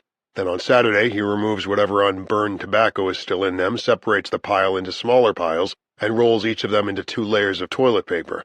After that, he'll light up on the sneak whenever an opportunity presents itself. I learned from the Tier's gossip, Manny something, that Pug's real name is Albert Liggett. A mechanic on the outside, he caught 6 years in here for operating a chop shop for car thieves out of New York City. I begin to notice that Pug lets his racist comments rip when it's just the 2 of us, but he watches his mouth outside our cell. He's particularly cautious around black inmates, and one morning, when I'm sitting across from Manny at morning chow, I found out why. During Pug's first year here, he was out in the yard talking with one of his cronies when he referred to blacks on welfare as lazy porch monkeys. The next day, he was on the walkway when someone jumped him from behind, choked him until he passed out, and left him in a heap. According to Manny, Pug spent some time in the medical unit because of a cartilage fracture in his larynx. His paranoia about someone creeping up behind him is no doubt triggered by the fact that his assailant was never identified. "How do you know all this stuff?" I'd ask Manny. He said he's naturally curious and his radar is always up. Almost 2 weeks in, I'm just barely holding on in here, stifled crying jags, insomnia. Except for chow time, I stay in our cell and pretty much detach from the day-to-day. I make a visitors list like they told me to do, put down Emily's and Maisie's names, plus my mom and my AA sponsor Dale. I hesitate before adding my father to the list, but at the last minute I write down his name too. When I give the list to one of the counselors, she says it will take about 4 or 5 weeks before I can expect visitors. "Why so long?" I ask. That makes her smile. "Because everyone whose name's on here has to be checked out and approved, or denied if there's a felony conviction on their record. Nothing in here moves fast. It helps if you realize that and develop some patience." "Hey, I was told to ask you about AA and NA meetings in here. Is there a list?" "Good question," she says. "I'll have to get back to you." Walking out of her office, I remember that Dale did prison time for the drunk driving that led to his niece's injuries and her eventual death. I figure I won't be seeing my sponsor for another 3 years or talking to him either. I forgot to write down his number, and I don't have an address where I can write to him. No visitors for 5 more weeks, and no phone calls either, until someone sets up and funds an account with that rip-off prison telephone service company out of Texas that everyone gripes about. Once that's done, I can make collect calls, but until then, it's snail mail. I bum paper, envelopes, and a couple of stamps from Manny, and write to my mom, asking her to fund my account so I can talk with her and Emily and Maisie, at least let my daughter hear my voice. I worry that Emily might not even take my call. I write to my father, too, reluctantly. "Dear Dad, I hope you're doing well, getting out to the golf course and the hiking trails during this nice weather. Prison takes some getting used to, but I'm okay, settling in here, more or less. I'm writing to thank you for a couple of things. First, I appreciate that you and Natalie arranged for Attorney Dixon to represent me, and thank you for paying for her services. I'm grateful to you for taking care of that. I also appreciate that you came to court to support me the day they sentenced me. I'm sorry you had to see me getting carted off in chains. No father should have to witness that, but I appreciate that you were there. If you want to write to me while I'm here, the return address and my prison number are on the envelope. I also put you on my visitors list. It will take about a month to get you approved to come here, but no sweat if you'd rather not. I'll understand. Yours truly, Corby. My loneliness and my fear of the system and the people in it are making me crazy. I spend the long daytime hours pacing the confines of our cell or tucked in on myself on the top bunk. I've become hypersensitive to noise, so I skip a lot of meals to avoid the din in the chow hall. When hunger forces me to go, I usually end up sitting with Manny, whose cell is 3 down from Pug's and mine. Manny seems decent enough, harmless, but he never shuts up. I sit there shoveling in whatever looks edible and not saying anything to anyone. Meanwhile, Manny spends most of his eating time yapping away so that when the guards shout for us to clear out, he watches where they're looking as he hides bread or cake up his sweatshirt sleeve, drops a chicken leg or half of a meat pie down his pants. Throughout the day, after every meal and until lights out at night, the guards count us to make sure no one has gone missing. Miscount us half the time, and when the numbers don't come out right, everything stops until they do. Once the count clears, we get on-the-hour common time. The CO at the control desk pops all the cell doors simultaneously, allowing us 5 minutes out in the corridor, just enough time to make a quick collect call on the phone, or fill a styrofoam cup with lukewarm water from the communal hot pot so you can make tea, instant coffee, or ramen, or just shoot the shit with someone other than your bunkie. And none of this applies to me. My phone account hasn't been funded yet. I have no packets of instant coffee or noodles, and I don't want to talk to any of these guys anyway. I stay in my cell. On odd-numbered days, our tier gets 30 minutes out in the yard for fresh air, exercise, and sunshine. I try it once, but I basically just stand there by myself watching some black guys playing a roughneck game of basketball with a netless hoop. A couple of the old-timer inmates are playing checkers, and a bunch of the weight room bros are gathered around a picnic table cheering on an arm wrestling match between 2 of their own. It feels like I'm back in middle school, watching all the cliques I don't belong to. 3 poker-faced COs, 1 black, 2 white, oversee us all like playground supervisors. Having become more aware of the racial divide of this place, I notice that Manny is hanging with 6 or 7 guys who are black, white, and brown, the queer clique from the looks of it. For once, he isn't monopolizing the conversation. The person holding court is a tall, skinny, light-skinned black dude with loud, affected speech and what sounds like a Jamaican accent. He's wearing red lipstick, blue eye makeup, uniform pants rolled up to mid-calf. There's a purple feather boa around his neck that apparently the COs aren't interested in confiscating. "So I said, girl, if I went down on that monster, I'd get lockjaw." Having seen the attitude toward gays around here, I kind of admire his fuck you declaration of queerness in the midst of all this prison yard machismo. I look away when he catches me staring at him. Too late. "Hey there, handsome. I'm Jerry Curl. Like what you see." I try for an expression of bored indifference, but can feel myself blushing. "I got some junk in the trunk for you, baby. Can you go deep the way I like it? Never can tell what you white boys got until showtime." Hoots and laughter from the others except for Manny. He says something I can't hear, whatever it is the drag queen says. "I was just joking with uptight white, he was all. Can't a girl have a little fun out here?" I look over at the COs to see whether they've picked up on any of this, but they're occupied with their own conversation. When the hell are they going to let us go back to our cells? 30 minutes? Feels like we've been out here for an hour. Halfway across the yard, a skirmish breaks out, and I follow some of the others who are gearing up to watch the show. 2 guys are yelling at each other in Spanish. When it escalates into a shoving match, the 3 guards move in, separating them and threatening each with pepper spray if they don't knock it off. One guy is compliant, the other one launches a hawker that lands on the shoe of his opponent. The CO who cuffs him escorts him out of the yard. "Hey, Ledbetter," someone calls. Who knows my name? "Yeah?" My eyes find 2 white guys walking toward me. The older one has a shaved head and a bushy salt and pepper beard. I've seen the younger one talking with Pug in the shower room a couple of times. Naked, this guy is covered front and back with tattoos, the Confederate flag on his left pec, on his right one a circle and cross. An angry-looking American eagle takes flight on the entirety of his broad back, along with the words "White Pride Worldwide." The older guy does the talking. "I'm Wes, and this is Gunner. We want to discuss something with you." Let's get out of earshot. No, I'm good, I say. How do you know my name? Made it our business to find out, he says. He lowers his voice. Look, you're new here, but you must have figured out by now that the Spicks, the Spades, and the half-breeds outnumber us. Now that presents a clear and present danger to us three and every other white guy doing time here.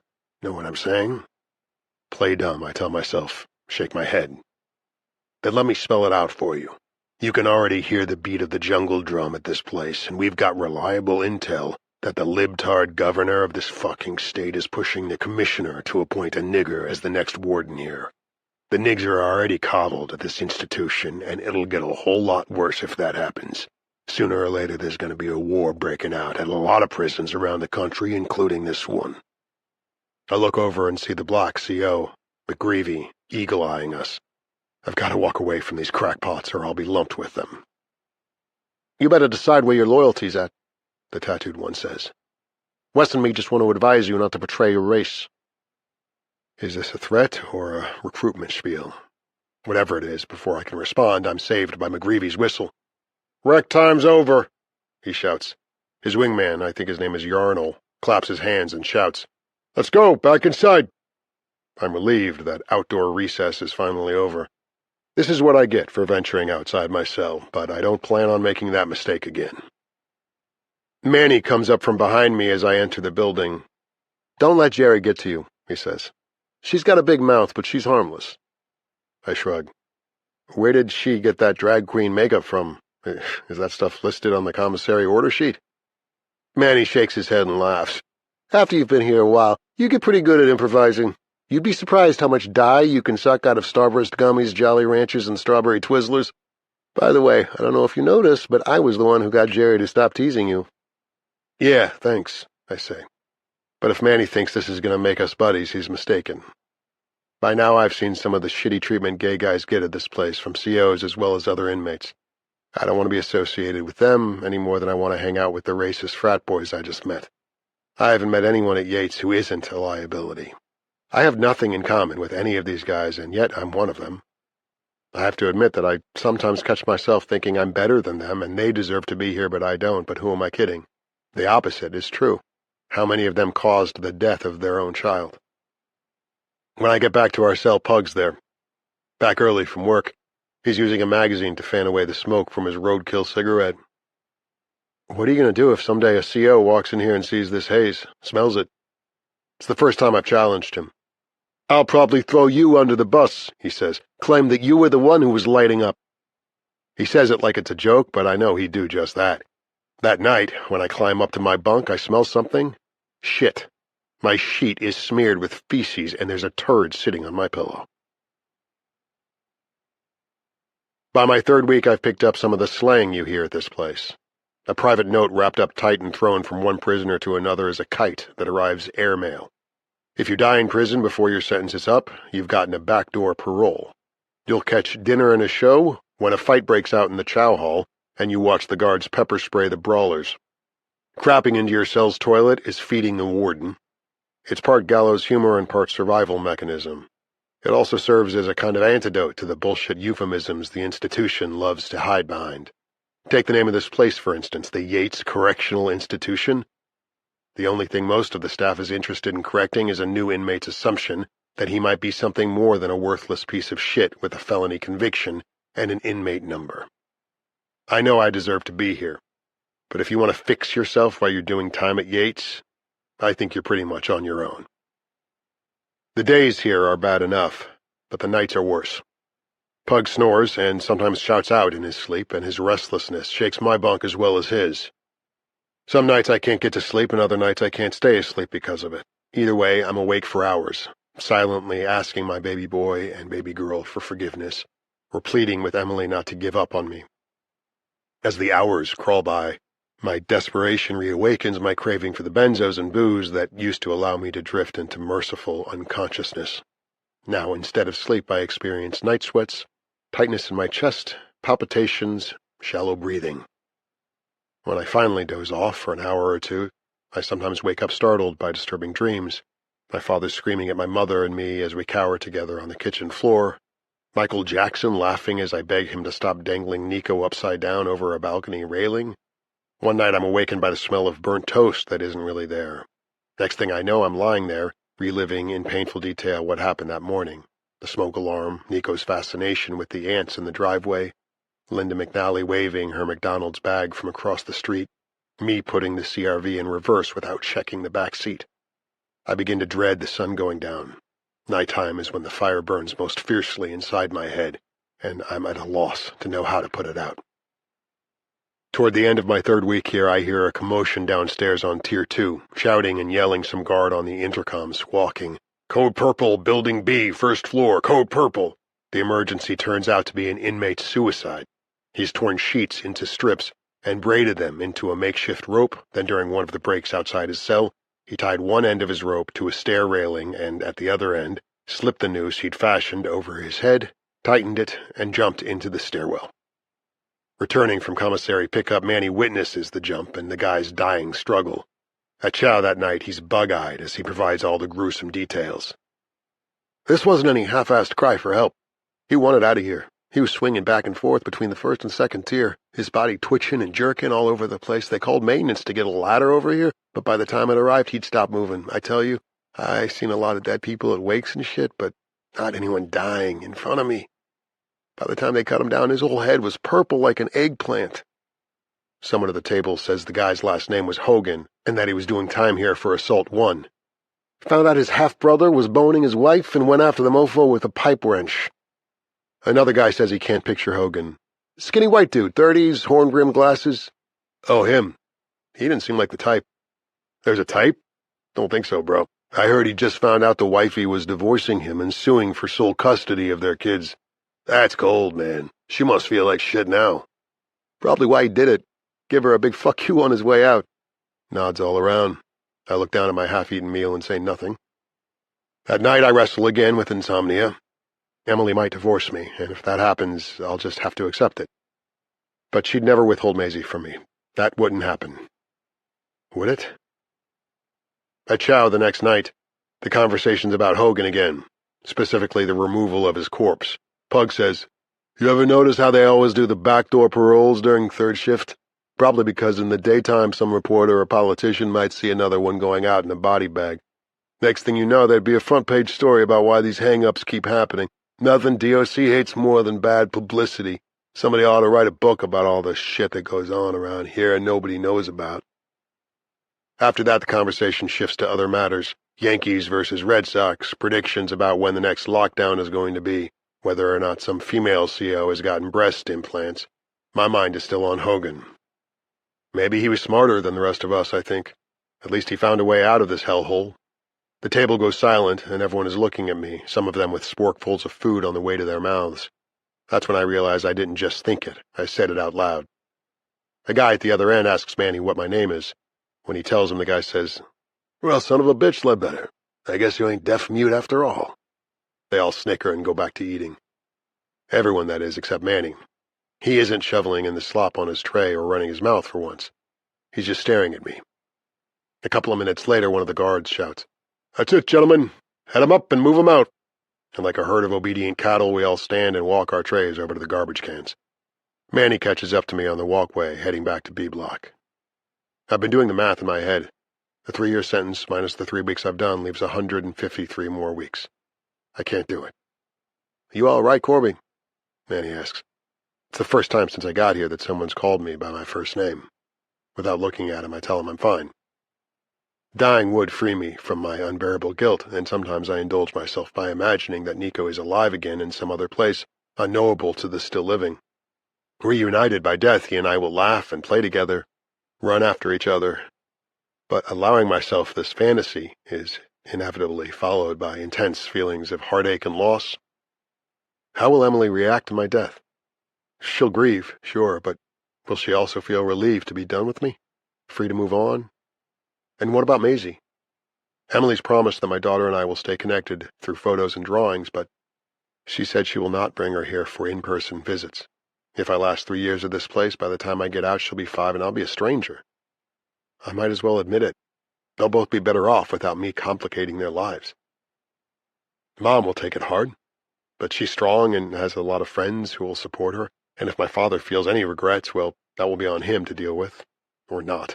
Dad's pretty good about intellectualizing his way around difficult truths. Over the next couple of days and nights, my flirtation with suicide becomes an obsession. Thinking about it energizes me, but then the adrenaline subsides and I crash, the prospect of my death triggering sobs I have to stifle with my pillow pressed against my face. How should I do it? Purple like an eggplant. Not by hanging myself in the stairwell, I know that. There's no way I'd make a public spectacle. Sleeping pills would be an easy way out, but how would I get a hold of enough? Maybe I could find something in our cell that has a sharp edge, hack away at a vein, and bleed out during the hours when Pug is at work. But no, some CO might see the blood during count and intervene. He'd be a hero, and I'd be a failure at one more thing. What about death by suffocation? Plastic trash bags used for something other than trash are contraband, which makes them a hot commodity here at Yates. The workout guys fill them with water and lift them during lockdowns when the weight room's off limits. The alkies use them as toilet tank liners for the jailhouse hooch they ferment from a mixture of bread, sugar, water, and fruit rinds. Tastes like shit, Pug has said, but if someone's desperate to get cocked, Bruno will do the trick. I'm repulsed by the thought of drinking homemade booze distilled in a toilet tank, but wonder whether I'd be able to resist it if it was put in front of me. Pathetic, but probably not. Before I got here, I read the big book promise that the obsession to drink gets lifted for those who follow the program, but I haven't been to a meeting since my sentencing. Lieutenant Cavaniero said they have AA here, but that counselor never got back to me before she transferred out of here, and I haven't followed through with anyone else. It won't really matter, I figure, if I kill myself. My addictions will die along with me. I know Pug has access to those clear plastic bags at work because I've watched him bring a couple back to our cell, fold them, and stash them in his lockbox. The problem is he never forgets to lock the fucking thing. But Deshawn, an inmate who works janitorial on our tier, has a small side business going, swapping trash bags for commissary, candy bars, soup packets, styling gel. I won't have anything to barter with until my commissary account gets set up, but maybe then I can make a trade. If I do, then work up enough courage I can pull it tight around my head and suffocate myself in minutes. I've heard both arguments about suicide, that it's the coward's way out, and that it takes amazing courage. I go with the second theory, but once I commit to it, I better have the balls to follow through. My crying jags continue on and off that night and into the next day, but I'm dry-eyed and quiet, lying face down on my top bunk, when the door pops and Lieutenant Cavaniero enters the cell. I sit up, swing my legs over the side, and watch him walk to the window, his back to me. In my limited interactions with the guards at Yates, there seem to be two types. The gung-ho cowboys just arrived from their academy training are eager to demonstrate what hard-asses they can be if their authority gets challenged. The older guards are easier to deal with because they have nothing to prove. They're just focused on getting through their shift without any hassles or complications. Cavaniero is one of the second type. But why is he here? I don't think officers make house calls. When he turns and faces me, he says, "So how's it going, Ledbetter?" I shrug, say, "It's going?" Pug has advised me that the less said to guards, the better, that none of them can be trusted, especially the friendly ones. "You've been here, what, a couple of weeks now?" "3 and change," I say. He sits down on my lockbox like a chummy uncle or something. "Big adjustment for you, I bet. How are you and Liggett getting along?" "All right, I guess.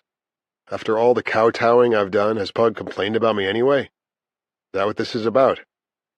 Cavaniero nods. "That's good. He can get a little prickly sometimes. He and his last roommate had some dust-ups, one of them a humdinger. They both went to seg for that one, and when they got out, we moved Cappy to D Block." "Yeah, well, Pug expects to be the boss. He made that clear from day one." "You have a problem with that?" I shake my head. "So listen, some of us have noticed you don't circulate much, skip a lot of meals, stay put in here during common time. Someone said the only time they saw you out on the yard you just stood there and didn't talk to anyone." Not true. I had a conversation with a couple of racist assholes and got hit on by a drag queen. And who's this someone? One of the guards? Has Manny opened his big mouth about me? I tell Cavaniero I'm more of a loner than a socializer. So we were just wondering, you depressed?" "Sometimes, This place is pretty depressing. Why? Instead of answering my question, he asks me another one. What about your people on the outside? Friends, family? Much contact there? You getting some support? I tell him I'm still waiting to get my phone account funded and the people on my visitors list approved. No contact yet then, huh? Well, that stuff takes a little time, but like you said, it's only been 3 weeks, right? Right. But you wouldn't say you're overly depressed, would you? Overly depressed, what do you mean? Well, like if, for example, you were thinking about hurting yourself. Oh, no then, I say, not overly. Now I get it. He's trying to find out whether I'm going to become another Hogan. He smiles, stands up, and walks toward the door. Then he turns back. Because if you were, you could talk to someone, a counselor or one of the visiting psychologists. There's usually a waiting list to get an appointment, but I could probably help you jump the line if you're struggling. Or you could talk to me. I nod, thank him. And look, it gets easier to be here once you've gotten your bearings, made a couple of friends you can trust. These first weeks are the hardest for guys like you, first-time offenders who never imagined they'd end up here. For a lot of the guys doing time, it's just part of the life. They start in juvie, then graduate to big boy jail, do some time and cycle out, commit another crime and cycle back in. Some of them get so they prefer being on the inside. But for guys like you, it's a whole new experience. Takes getting used to, but then it's okay. Right? Right, I say. I'll keep that in mind. Good. Okay, nice talking to you, Ledbetter. Have a good evening. Yep, you too. A few seconds after he's gone, I hear his voice again coming through the tray trap in our steel cell door. Hey, Ledbetter. Yep. Keep the faith. Uh-huh. Thanks. Lying there, I start wondering about Cavaliero's motivation for visiting me. Have I just been offered some genuine compassion? It's in short supply around here, so it's nice to think so. Keep the faith. Was he pushing religion? Or has he been sent here to try to prevent any future bad publicity Yates might get if there's a second suicide within a week? Don't trust any of them, Pug said. Later that afternoon, during one of our tier's 5-minute breaks for common time, I go out on the corridor to show them I'm not isolating. That's what they want to see, right? There are just a few others out here, talking and laughing together halfway down the corridor. One of them is Deshawn, and there, maybe 10 steps away from me, is his cleaning cart, parked by itself with the box of garbage bags on the top. Opportunity seems to be whispering, "Do it. This is a sign. Don't be a wuss."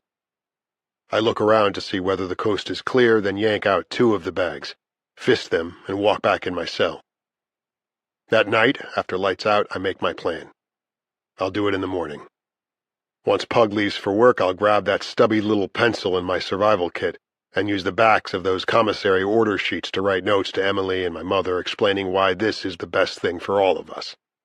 I'll double up the bags in case I accidentally poke a hole in one or try to claw my way out before I lose consciousness. If everything goes the way it should, I'll be dead before the mid-morning count. That's probably when they'll discover me. By chow time, I'll most likely be the topic of conversation.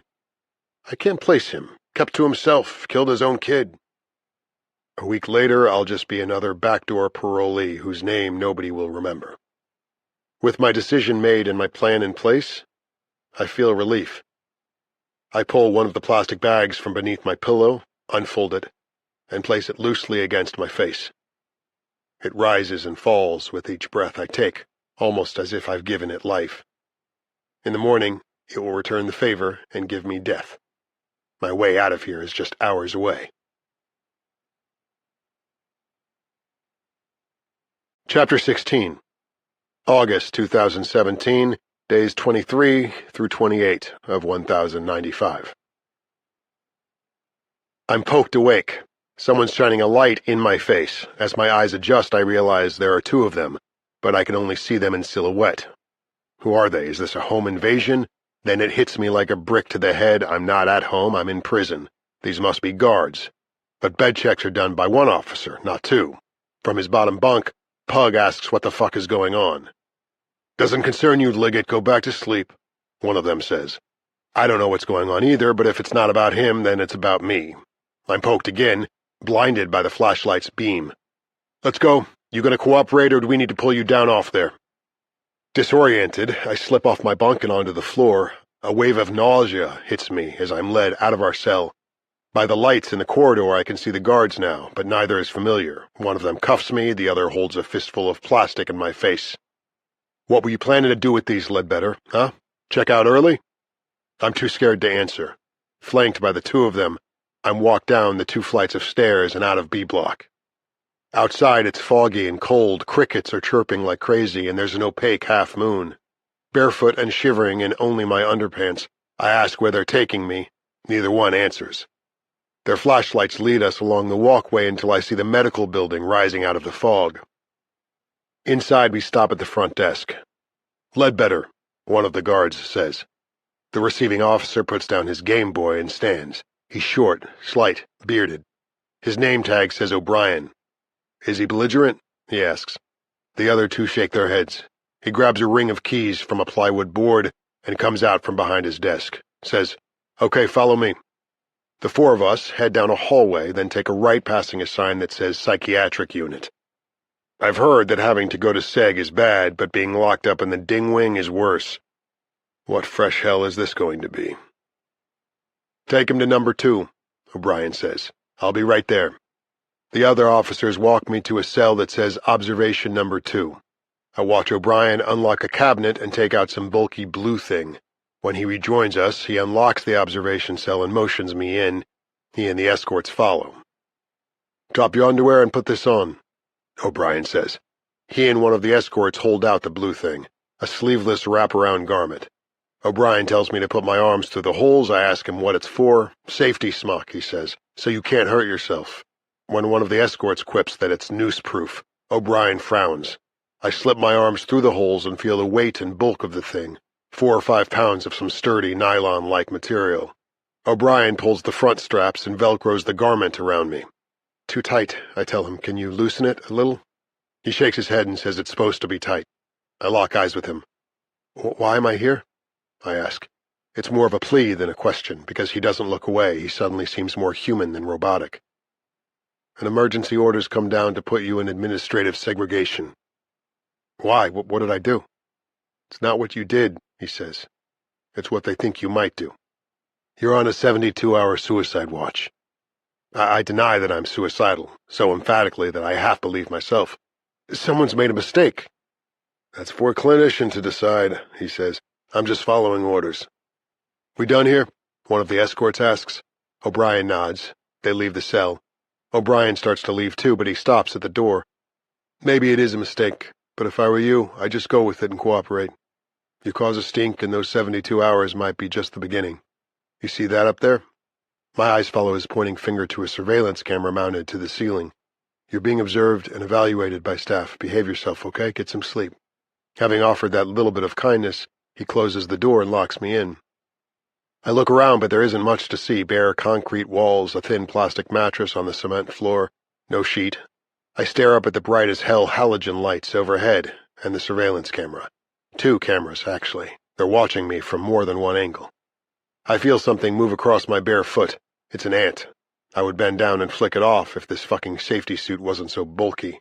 It crawls down my ankle and across the cell, disappears into a crack where the wall meets the floor. How did they figure out what I was planning?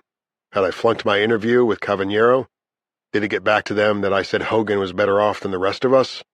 Maybe a camera in the corridor caught my spontaneous grab of those plastic bags from the janitor's cart and someone put 2 and 2 together. I open my eyes. Somehow I've slept. There's no way of knowing how many hours I can subtract from the 72 I have to stay in this goddamn cell under the glare of those fucking lights. They never go off, and those surveillance cameras never stop watching me. With no way to escape the reason I'm in prison, Nico's death hits me full force. I drank and drugged that morning and robbed him of his life. Stole him away from his mother and sister. I deserve this shame I'm feeling. Deserve to have my suicide attempt thwarted. Big Brother's up there watching my every move to make sure I don't cheat them of the 36 months of suffering I owe them. At some point I start pacing, counting the number of times I've gone around the cell, 1,712.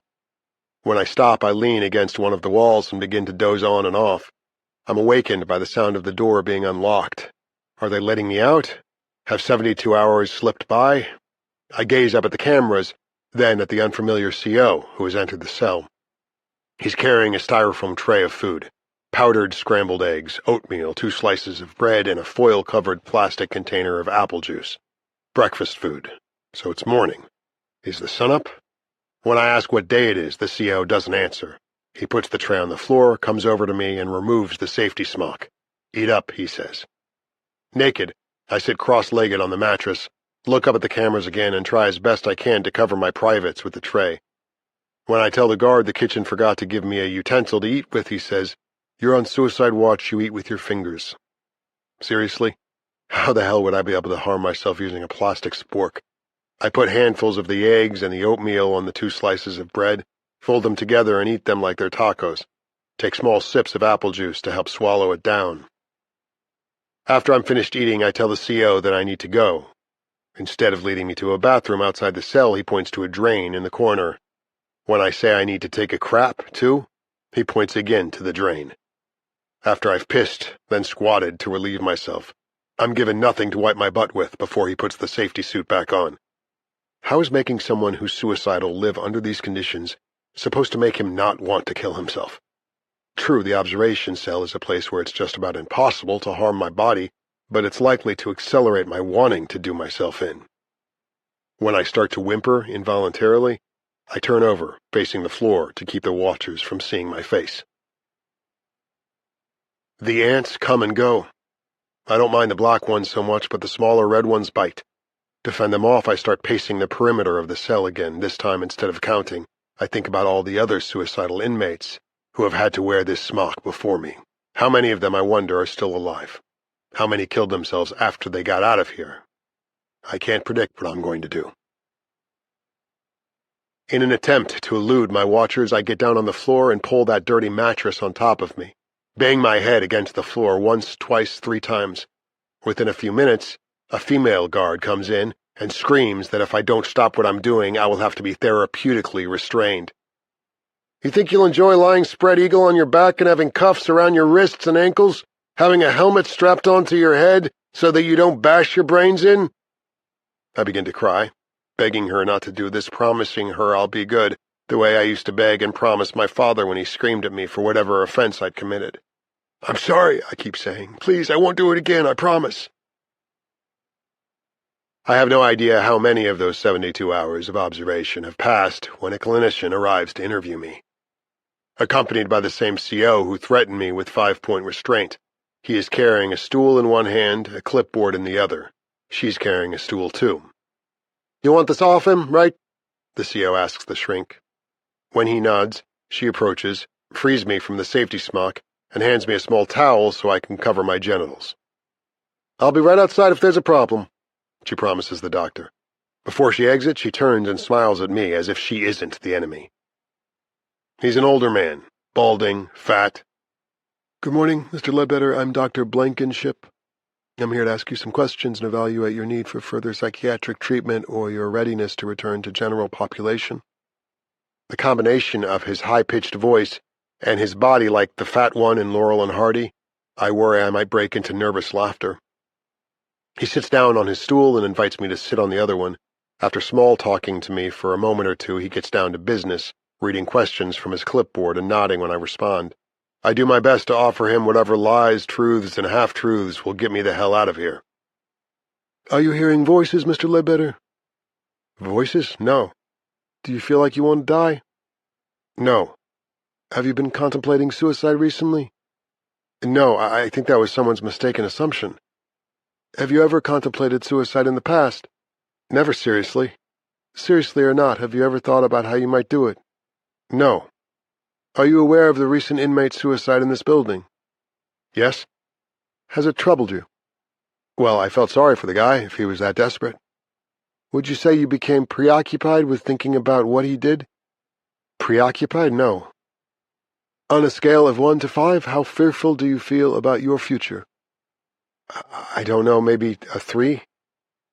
"Do you frequently have feelings of despair?" "Frequently? No. Occasionally, maybe. Everyone has bad days, right?" And when you do feel despair, 1 to 5, how intense is that emotion? Out of 5, I don't know. 2, 3? Do you miss your family, Mr. Ledbetter? Yes. 1 to 5, what would you say your anxiety level has been here at Yates? I don't know. 3, I guess. Sometimes 4. I have trouble sleeping here, and while I'm awake I start worrying about everything, but that's normal, right? Again he nods. Have you formed any friendships since you've been here? Friendships? Not really. Well, 1 or 2, I guess. He asks me several more questions, then he stands up, says he has what he needs, and that he's enjoyed our conversation. Our conversation. Felt more like an inquisition. I decide to go for broke. So what's the verdict? He says he's going to put me down as a short-term EDP. When I ask him what that means, he says it's an acronym for Emotionally Disturbed Person. The good news, he says, is that he considers my agitated emotional state to have been short-term and that I don't present any signs of being in imminent danger to myself. Okay, so what happens next? Well, I'm ordering your release from observation, and I'm going to put you on some medication that should help you with your anxiety. I wince a little, undetectably, I hope. What kind? One of the benzodiazepines. There are several. Xanax, Librium, Ativan. Do you have a history of taking any of those? I tell him no. An addict's first instinct is to lie, and his second instinct is to justify the deceit. If all you get in prison is this hit-and-run psychiatric care by a shrink who takes your word for it rather than checking your record, then you're being handed a gift. An opportunity. Okay, I'll write you a script for Xanax. He picks up a stool. Good luck, Mr. Ledbetter. He knocks on the door and waits for the CO to unlock it. I want so badly for him to leave that I start to shake, but his not leaving yet is an opportunity, too. The big book says we can only be saved if we practice rigorous honesty. I made a promise to Emily that I'd stay clean. How will I be able to sit across from her in the visiting room and not confess that I'm back on benzos? If I have any hope of fighting against what my addiction has cost us, I need to keep that promise because getting hooked again would dishonor our marriage and our dead son. I hear the key in the lock. The door opens. No, wait, I say. Don't write that prescription. Blankenship raises his eyebrows. Why not? I think it can help you. No, thanks. I don't want to take it. I'm good. You sure? All right, then. Your call. When they let me out of the observation cell an hour later, I'm given a pair of scrubs to wear on my way back to B Block. That CO, O'Brien, is back behind the desk where patients check in and out. Do I have to wait for an escort? I ask. He smiles and shakes his head. Go on, get out of here. B Block, right? I'll radio them to expect you. Take care of yourself. Yeah, thanks. Hey, can you tell me what time it is? He says it's 2:35. And what day is it? It's Monday, he says. I thank him again. Walking out of the building into a bright, late summer day, I feel a lightness in my step, the likes of which I've not experienced here at Yates. Maybe it's relief that I've been released from that medieval dungeon, or maybe it's because I've mustered the strength to resist getting back on that hamster wheel of dependence on benzos. My sobriety is held. When I enter Block B, I pass the weight room, where the same guys are lifting, spotting, and doing crunches to take control of something. I take the stairs a couple at a time. Walking into cell 3E, I wonder for a few seconds whether I'm in the wrong place. Pug's TV is gone, and so are his posters, replaced by ones of Donna Summer, Lady Gaga, and Kermit the Frog waving a rainbow flag. I look from the posters to the familiar face that appears in the top bunk. Apparently it's no longer mine. Hey there, roomie, Manny says. Welcome back to the living. When I ask him what's going on, he fills me in on what I've missed. Pug is gone, transferred out of here, he says. Opening and examining inmates' mail was part of C.O. McGreevy's job. He discovered that Pug was on the receiving end of unmarked bulletins from Vanguard America and the East Coast Knights of the True Invisible Empire. In addition to confiscating these materials, McGreevy let it be known to a couple of black inmates he's friendly with that Pug was getting this white power crap. 2 days ago, while Pug was walking back to the block after work, someone shoved him to the ground and whacked him in the face so hard that it broke some of his teeth and deadened an eye. McGreevy is heading up the investigation, but so far the assailant hasn't been identified.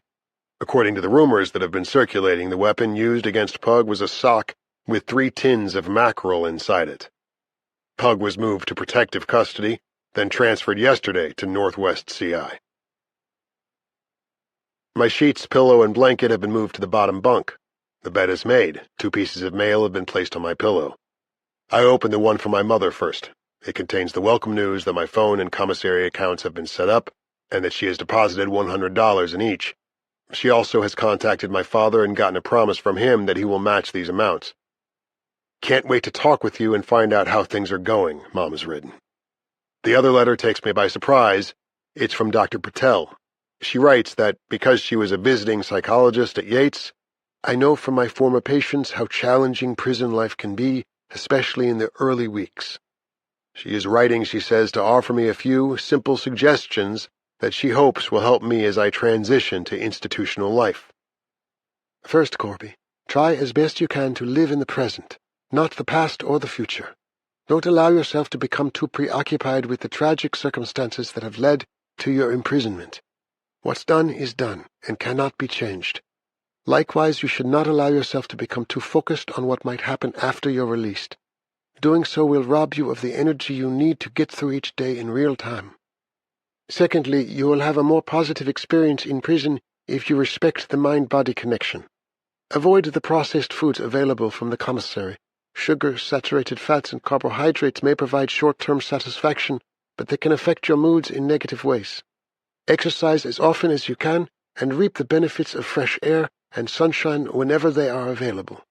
Keep your mind engaged and active through reading. It can guard against lapses of negative thinking and offer you a temporary escape from your restrictive environment. Finally, my friend, do keep busy. There are many jobs available to inmates at Yates. Look around and find work that you might enjoy. Toward that end, I have an idea. One of my friends, when I worked there, was the prison librarian, Feggy Millman. She is a positive person and would be a wonderful work supervisor if she has positions available. I will email her and ask her to be on the lookout for you should you have any interest in working a library job. But you should feel no pressure if my idea doesn't suit you. In closing, I ask you to think about this. Every person who enters prison must make the choice of moving toward the dark or the light. Many people who are serving time further imprison themselves with dark thoughts and dark deeds, but both paths are available to you. Seek the light, dear Corby. Move toward the light. Chapter 17. September 2017. Days 47 and 48 of 1095. What's weird about Yates Correctional is that it's 7 buildings plopped down between a busy 4-lane road and 25 acres of woods and wetlands, what could be described as a nature preserve if it wasn't part of a prison. Deer graze out back, coyotes and weasels prowl, wild turkeys mill for seeds and roost in the trees to elude nighttime predators. The name of the game out there is survival of the fittest, the fastest, the cleverest, the most alert. By my 7th week at Yates, I figured out that this was more or less the name of the game inside this place as well. I promised Emily that prison wasn't going to get in the way of my recovery, but I haven't yet gotten to a meeting here, or even figured out how to make that happen. My visitors list has finally been approved, and if Emily comes to see me soon, I don't want to have to sit across from her and lie or admit that I haven't yet made good on my pledge.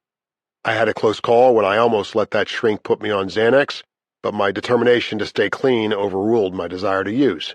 One of the AA promises says, "We are going to know a new freedom and a new happiness." Well, happiness is a tall order when you're in prison, but I'm less preoccupied about my drinking or drugging now, so I guess that's a kind of freedom. And the longer I can stay clean and sober, the more fortified I'll be against surrender. But I'm put to the test the following Saturday morning. Not many of us know about this, Manny whispers. And you said you were in AA before you got here, so this probably doesn't interest you, but I figured I'd let you know about it. There's real booze at the rec station, not toilet tank hooch. The week before, he says a guard smuggled in a handle of 86 proof tequila for Butler, but he got paroled unexpectedly the next morning before he had had a chance to even crack open the bottle. There was no way he'd be able to sneak it out during his discharge, but he didn't want to just pour it down the sink. Instead, he poured it into the broken 12-cup hot pot in the rec area. The plan, Manny says, is that starting with the 9 a.m., 5 on the hour break outside of our cells, Us guys who know about it will line up to pour some hot water into our disposable cups, supposedly for our instant coffee or noodles. I tell myself I have no intention of screwing with my sobriety, but when Manny returns from his first visit to the hot pot, his breath permeates the air in our confined space, and the smell of alcohol begins flirting with me, coaxing me to ignore my resolve and indulge. In a way, it would be stupid to pass up a rare opportunity like this or hesitate until it's all gone. We are not saints, the big book says. Progress, not perfection. Approaching the 11 a.m. break, our end of the tier has come alive with the sound of loud talk, laughter, and the inebriated pleasure of sticking it to the man. I used to love that about getting drunk back in high school, the way when 2 or 3 drinks in, your buzz would free you from your worries and inhibitions and let you just float above your sucky reality for a while.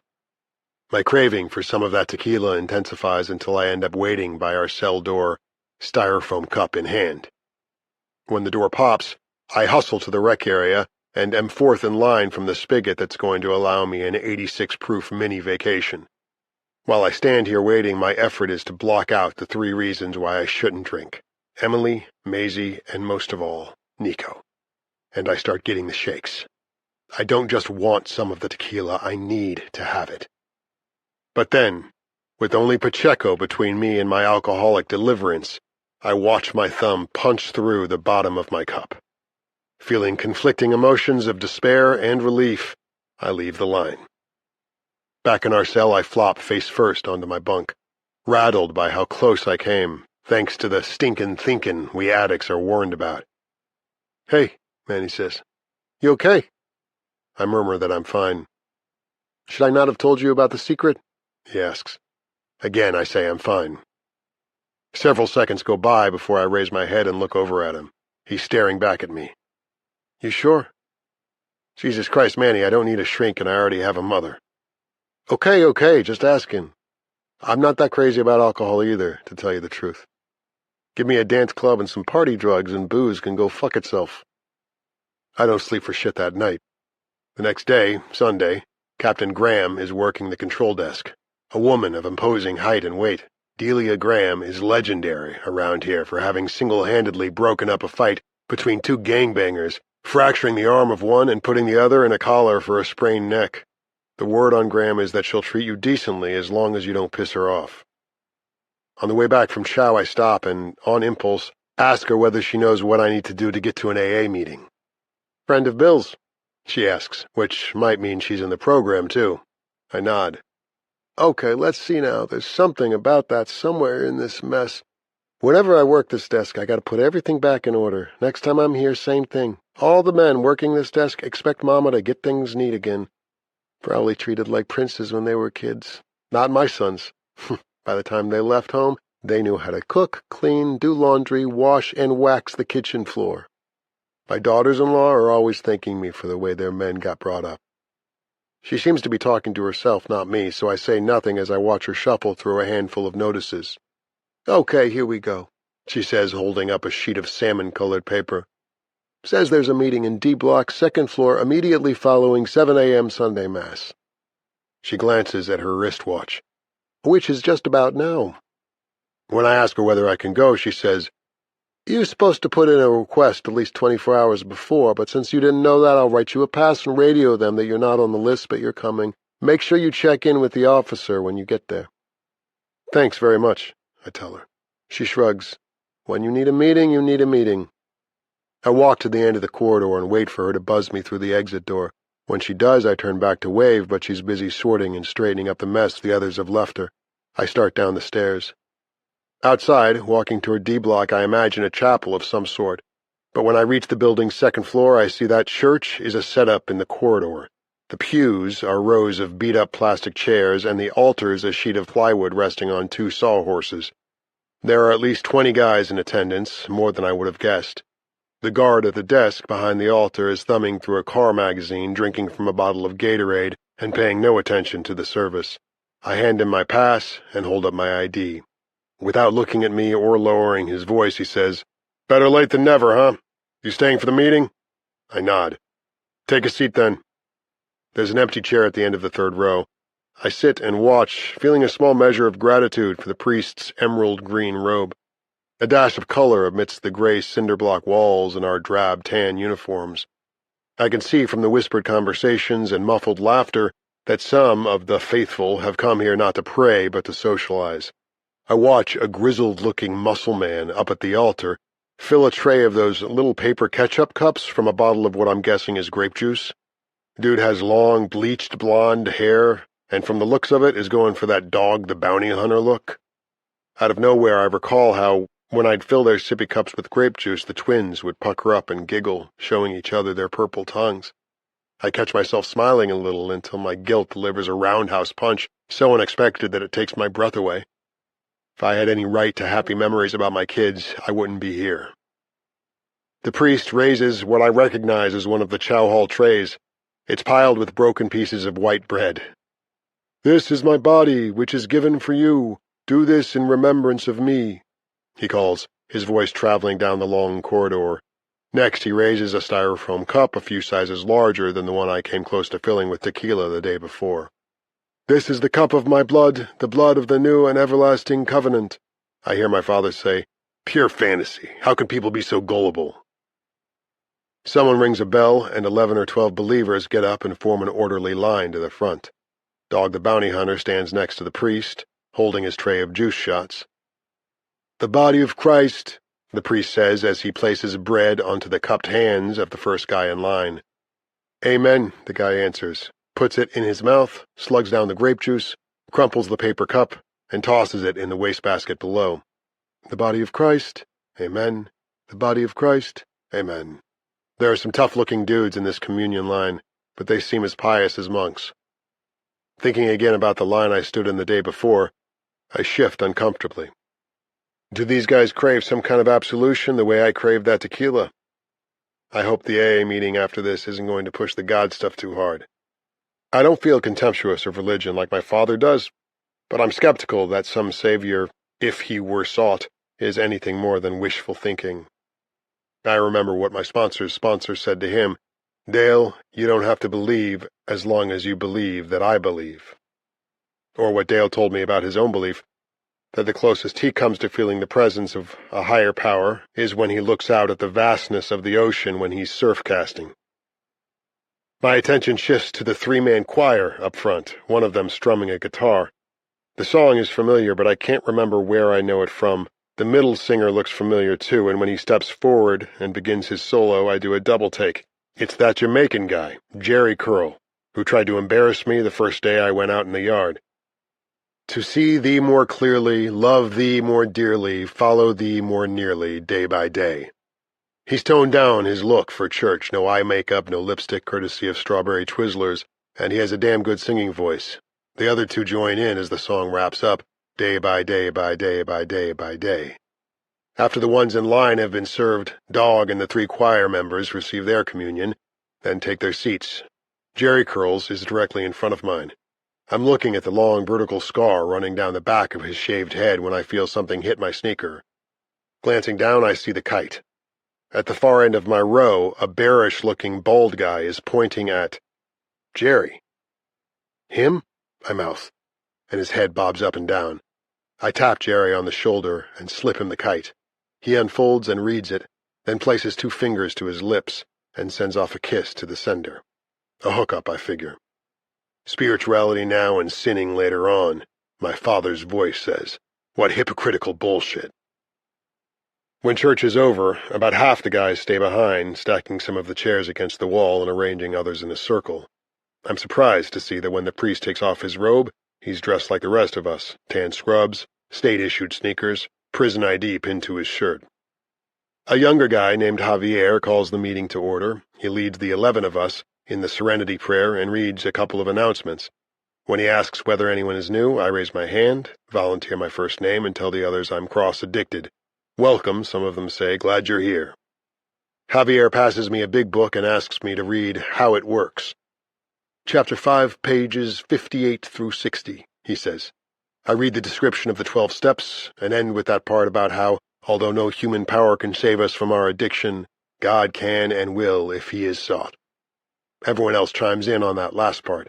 They sound more convinced than I am. Javier says his topic for today's meeting is how we can resist temptation. Most of the guys who share say a lot of the same stuff I heard at the meetings I attended before my sentencing. Talk to your sponsor, pray for strength from your higher power, move a muscle, change a thought. One guy says he wants to remind us that while we're sitting in here, our addiction is doing push-ups out in the yard, getting ready for the day when we're discharged. The priest, whom everyone calls Father Andy, shares that he got his 4th DUI on his drive back from a 90-day rehab. I half want to tell them about my close call the day before, but I don't know whether I can trust these guys, and I don't want anyone on my tier to get in trouble if someone ignores the "what's said in here stays in here" rule. Besides, I can't quite say how or why I was able to resist at the last minute. When my thumb poked through the bottom of that cup, had it been a voluntary act or an involuntary one? I'm the only one who doesn't share. Still, walking back to B Block, I feel pretty good about having gone to that meeting. Calmer than I've felt in a long time. Maybe I'll put in a request to go back next Sunday.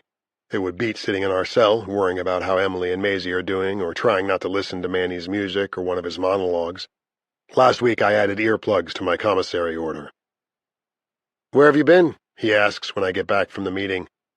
What business is it of his? I tell him straight-faced that the warden invited me over to her place for tea and cookies. He looks so hurt by my sarcasm that I fess up. He says he's proud of me for going, which creeps me out a little. I sure as hell don't need his approval. Before lights out, I read Dr. Patel's letter for the umpteenth time. Reading can be a temporary escape from your restrictive environment. There are many jobs available to inmates at Yates, the prison librarian, Faggy Millman. Chapter 18. September 2017. Day 53 of 1095. I let a week go by before I get a pass from my counselor and find my way to the library on the top floor of the main building.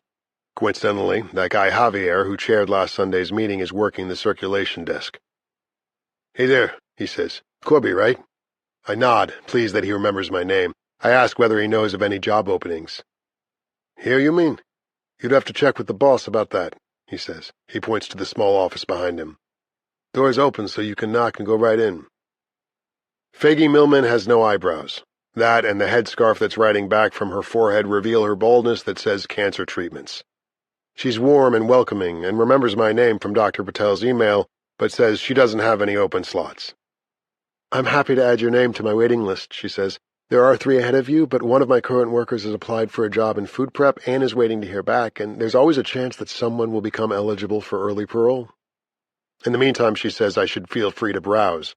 "And here, have one," she says, holding out a plate of chocolate chip cookies. "After he retired, my husband, Howie, was bored out of his mind, until he discovered he likes to bake. I'd weigh 1,000 pounds if I ate everything that comes out of our oven. Warden Rickerby frowns on my bringing in goodies for you fellows, but nuts to her. What's she going to do, fire me after 28 years? I thank her, take a cookie, and tell her I have a 2-hour pass. Does she mind if I hang around and do some reading? She says she'd be delighted. Handing me a pencil and a slip of paper, she has me write down my name and inmate number. When I hand it back to her, she compliments me on my legible handwriting. Makes me smile when she says that. At Yates, you take whatever praise you can get. The collection's pretty thin. I browse through sci-fi, biography, nature. When I read the titles on the shelf labeled Local Interest, I pull out something called Connecticut's Carceral History, 1773 to 2012. On the cover are 2 photos, one of Newgate, the state's first prison, the other of this place. I'm curious about Newgate. When the state turned into a museum, Emily took her 6th grade class on a field trip there and came home with a brochure. From what I remember, the prison had been a copper mine before it housed crooks, killers, and British prisoners of war. Yates is bleak enough, but from the pictures in the book I'm holding, the conditions at Newgate were practically inhuman. I sit down at a table on the opposite end of an older black inmate seated in a wheelchair. Short gray dreads, horn-rimmed glasses drooping halfway down his nose, faded U.S. Navy tattoo. He's mouthing the words as he reads, tracing each line with his finger. When he looks up at me, I nod a hello. He nods back, not smiling, and holds up the paperback he's reading. Charcoal Joe. He asks whether I've ever read any Easy Rollins books. Can't say that I have, I tell him. I've heard of that author, though. I can tell from his that I haven't won any points with that answer. The author's Walter Mosley. Easy Rollins is the character. Who you think writes all them Tarzan books? Tarzan? Yeah, whatever, Gramps. I give him a half-smile and crack open Connecticut's carceral history. The introduction describes how the public's attitude about prison is a pendulum that swings back and forth between punishment and rehabilitation depending on which way the political winds are blowing.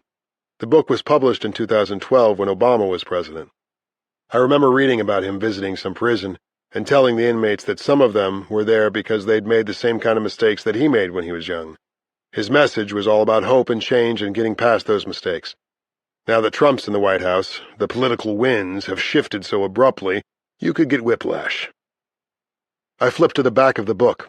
Turns out the author, Nathan Kipp, was a prisoner at Yates, who came here at 19 for a gang-related assault. Started taking correspondence courses while he was here and ended up as a college professor. It says Connecticut's carceral history was his doctoral thesis. In his author photo, he looks early 40s maybe, bald-headed, full beard, arms folded across his chest. Despite his achievements, there's a sadness in his eyes. Did he always have that look, or did he earn it in here? I open the front and read the dedication. To those who live in prisons of their own or others' making. He inscribed this copy to Faggy Millman, thanking her for believing in him before he believed in himself. Nice. I skip the rest of the introduction and dip into the history. The first chapter says that in the 1600s, Puritans believed crime and sinning were the same thing, and that punishment was more about public humiliation than keeping people locked up. Thieves, blasphemers, drunks, liars, adulterers, idolaters, practitioners of witchcraft or Quakerism could be lashed, put in stocks, branded on the forehead with a red-hot iron, or banished to the wilderness. The most egregious transgressors could have an ear severed or be escorted to the gallows where they would meet the noose. Kipp writes that Newgate was the first of its kind in colonial America, a state prison. At Newgate, the book says, incarcerated men were forced to live 75 feet underground in the caves and shafts of the converted mine, and that the facility was later replaced by Westfield Penitentiary, a 4-story brick fortress built by Newgate prisoners who were then locked up there. In a way, it's not that different from what happens at this place. A lot of the guys here work for prison industries, making office furniture and body armor, assembling electronics, doing DMV data entry, all for a whopping 50 cents an hour. I overheard some guy in the shower room griping to his buddy that from the $20-something a month he earns working for the man, they take out for taxes, victim restitution, and program costs. The book says that by 1850, the prison population had far outgrown the Westfield facility, leading to overcrowding, escapes, brawls, and the stabbing death of a controversial warden. Deemed ineffective with the now more violent population, the penitentiary system was abandoned and the pendulum swung back to a more punitive, "If I was you, I'd begin at the beginning." I jump a little. I forgot about the old guy on the other side of the table. I look over at him, confused. "Devil in a blue dress. Start there." "Oh," I said. "Mosley, right. There's over a dozen Easy Rawlins stories, and he's got other stories, too." I'm more interested in what this guy looks like than what he's saying. His dreads are more salt than pepper, smooth, caramel-colored skin, hands as big as catcher's mitts. He's big and broad-shouldered with a body gone to fat on prison food, but he must have had a fullback's body when he was younger. I feel my right hand moving under the table as if I'm sketching him. When he stops talking and wheels himself over to the back window, I look at the other books on his side of the table. James Baldwin's The Fire Next Time, a biography of Satchel Paige, The New Jim Crow, Mass Incarceration in the Age of Colorblindness. Dude's reading a lot more than detective fiction. When he wheels back to the table, I ask him whether he's planning to read all of those. "I'm gonna reread Baldwin," he says. "For the others, I got a system. Give everything the 50 pages test. If I like what I'm reading, I keep going. If I don't, I stop." "What are you, in your 30s? 35, I tell him. "Well, I ain't got as much time left as you, so I'm choosy. What's that you're reading?" When I hold up the book, he says he could have written that one, that he's a walking history of this place. "Been here since 1982. Much better back then. They used to let us go fishing in the river, swim when the weather was hot, play softball. They supervised us sure, and you had to earn them privileges. They didn't just hand them to you. But back then, we was treated like more than just our crime. The Warden Hayden Barnes, he used to put on a hot dog roast for us on the 4th of July, and him and his deputy would do the cooking. And get this, if you didn't have no tickets for a year, you could enter a drawing to win an overnight in the trailer with your missus so that you and her could have some private time. Enjoy some marital relations, you know what I'm saying. The time I won, January of '84, my wife, Mary, brought in some home cooking in a picnic basket. We have 4 kids, and the youngest one got made in the trailer that night, after my belly was full up with baked Virginia ham, sweet potato pie, and peach cobbler. 1984, that's the year I was 2. That right? As in, so what? You got kids? He asks. 2, I say, then catch myself. Well, 1, actually, a daughter. I feel my face flush as he stares at me puzzled. Luckily, Mrs. Millman comes toward us, rescuing me with her plate of cookies. "Corby, I see you've met one of our favorite patrons," she says. "Lester, how about a cookie or 2? I note that in her domain we're patrons, not offenders. "How about a half dozen?" Lester says, laughing at his own joke. "Well, 3, maybe. You don't want to ruin your boyish figure." They both chuckle. "How about you, Corby? Another cookie?" I thank her but say no. "Well, come up to the desk if you change your mind." After she walks away, Lester keeps looking at me as he eats his cookie. "First you said you had 2 kids, and then you said 1. The other one die?" I take a deep breath and say, "Yes, our little boy. He and his sister were twins." Right. Terrible thing for a parent, huh? What did he die from?"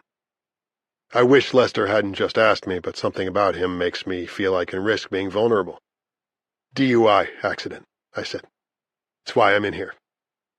Not wanting to watch his reaction as he takes in what I just said, I look away, groping for a change of subject.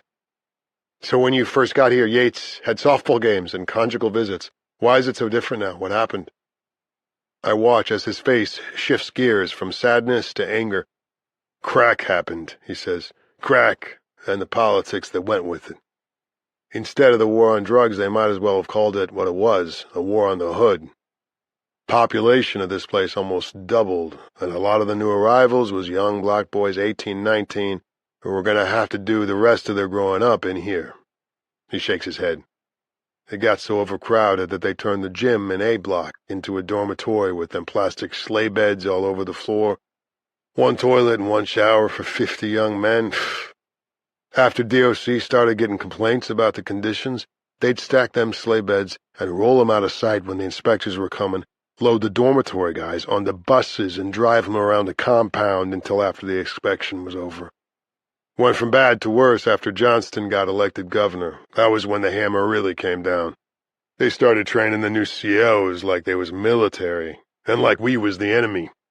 The officers carried sticks before, but you almost never saw them use them until Johnston's goons showed up. They gave 'em pepper spray, too. Brought in the dogs for riot training." "Was that when they built the newer cell blocks?" I asked, "after the place got so overcrowded?" "Uh-huh. Yeah, those things got slapped together on the cheap by Fusaro Construction. And it was no coincidence that they got the contract because Johnston and Nick Fusaro were brothers-in-law and sailing buddies. Fusaro cashed in big time for those concrete and cinder block pieces of shit, and now everyone who lives there has to put up with leaky roofs, shitty plumbing, and black mold. You know why people driving by out front don't see them newer buildings? Because the state don't want the public to see them. Know what I'm saying?" I nod. Out of sight, out of mind. Before I lost my job at Creative Strategies, Yates was just a place I'd drive past on my way to work. Morning traffic along the 4-lane Woodruff Parkway usually moved along slowly, so I'd get more than just a passing glimpse of the 15-foot-high chain-link fence wrapped around the massive Greek Revival fortress and the 2 4-story cell blocks on either side. It seemed as imposing a structure as you'd hope dangerous criminals would be locked away in. The manicured lawn and landscaping on the law-abiders' side of the fence implied that the facility was orderly and well-managed. Unless you were paying close attention, and I wasn't, you wouldn't even know those other, newer blocks existed, or that they'd been a legacy of the crack epidemic and the Johnston administration, and that they were falling apart. "Mind if I ask you something?" Lester says.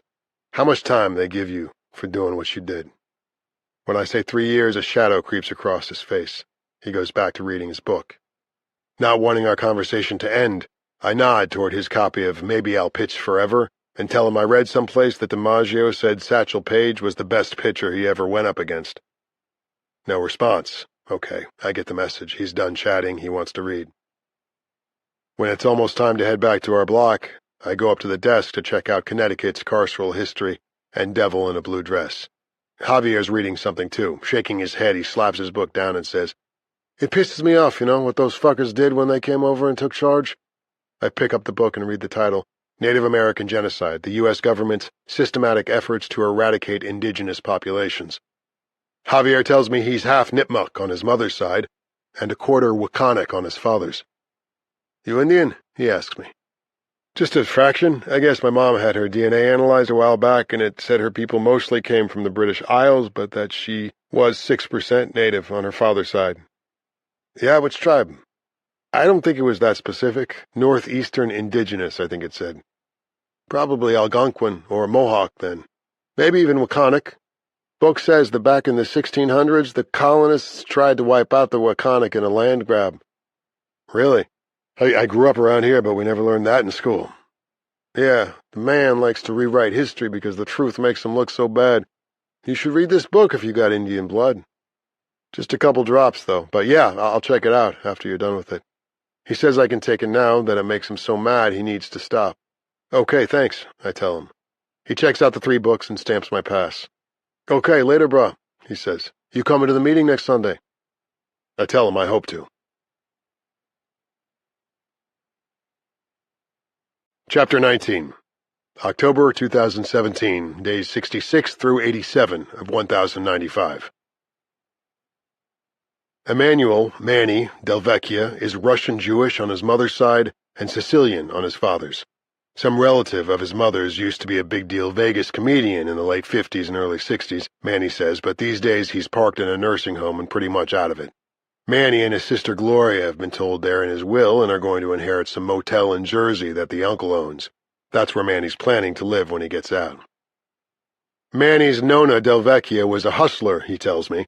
She sold sheet pizzas from her kitchen window in East Harlem every Friday and made extra money running numbers and undoing il malocchio for unlucky paesani who'd been cursed with the evil eye. "I watched her do the ritual once," Manny says. "This sad sack comes to the door and tells her he got fired from the shoe factory, walked home early, and found his wife in bed with a traveling scissors grinder. Nona sits him down at her kitchen table and puts a bowl of water in front of him, dribbles a few drops of olive oil into the water, and reads the results. Yeah, you got it bad," she tells the poor slob. She ties a string to the stem of a red pepper, dangles it in front of him, and starts saying this sing-song prayer in Italian. The longer it goes on, the louder her voice gets, and her eyes start rolling in her head, like pictures in a slot machine. Finally, she stops praying and bangs her fist 3 times on the tabletop, tells the guy he's cured. "Spooky," I say. "Did it work?" "Don't know if it worked for him, but it worked for her. She charged him $3 and told him to pay her cashier, which was me. He hands me a $2 bill and 4 quarters. Nona let me keep 2 of the quarters, so I walked down to the store and bought myself a can of Hawaiian Punch and 10 pieces of double bubble." "There were $2 bills?" I ask. "Yeah, Thomas Jefferson on the front, I think. They must have stopped making them. You never see them anymore." I tell him I've been reading this book that says Jefferson owned slaves and fathered children by one of them. And he owned them, too. Manny shrugs and turns on the TV. Dancing with the Stars is coming on, and it's Disney night. I love it when they do that theme. "I mean, all men are created equal, but if the kids you father are half black, then they're your property? And Jefferson's a hero? Gets his face on U.S. currency? How fucked up is that?" But as usual, Manny and I are on different wavelengths. If that show had started 10 years earlier, I could have totally been on it. As a professional dancer, I mean, not a celebrity. When I danced for Carnival Cruises, I did a little choreography, too, but my contract wasn't renewed because I was better than the head choreographer, and he was jealous. Well, Manny might be unplugged from social justice issues, but as far as cellmates go, I could do worse. In fact, I have done worse when I lived with Pug. Much worse. In comparison, a cellie who talks too much, acts like my parents sometimes, and borrows from me occasionally isn't so bad. He owns who he is. I respect that. He's pretty well liked around here. He doesn't get targeted the way some gay inmates do. He hooks up from time to time, but I don't know the details and don't want to. Shortly after we became cellmates, he offered to service me, but I told him no thanks, I was a do-it-yourselfer. He laughed and backed right off. It's been a non-issue ever since. Manny can be funny as hell, especially when he's telling stories about his checkered job history. In addition to his gig as a cruise ship dancer, he's been a tuxedoed partner to rich old lady ballroom dancers and a DJ at gay clubs in New York and Connecticut. The pay was only so-so, but I could make as much as $1,000 a week dealing coke and Molly, he told me. When I asked him what Molly was, he looked at me in disbelief. Ecstasy! Disco biscuits, for fuck's sake, Corby, where were you in the 80s? Elementary school, I said. I don't think they covered disco biscuits in the kindergarten curriculum. That shut him up. Manny's touchy about his age, which I know for a fact is 53, not mid-40s like he claims. This is his second prison bid here at Yates. The first happened as a result of a sting at some rave he was working. One minute I'm selling blow to these two gorgeous cubs, shirtless and sweaty from dancing. Next thing I know, they're pulling on their DEA t-shirts and shoving me into the back of an unmarked cruiser. He got 5 years because his lawyer was an idiot, he says. Before I went in, I'd have everyone in the house up and dancing their asses off to Madonna and Whitney and Wham. By the time I made parole, it was all flannel shirts and fucking Nirvana, fucking Beck, fucking Radiohead. I'm a creep, I'm a weirdo, I'm a loser, baby, so why don't you kill me? How's anyone supposed to dance to that shit?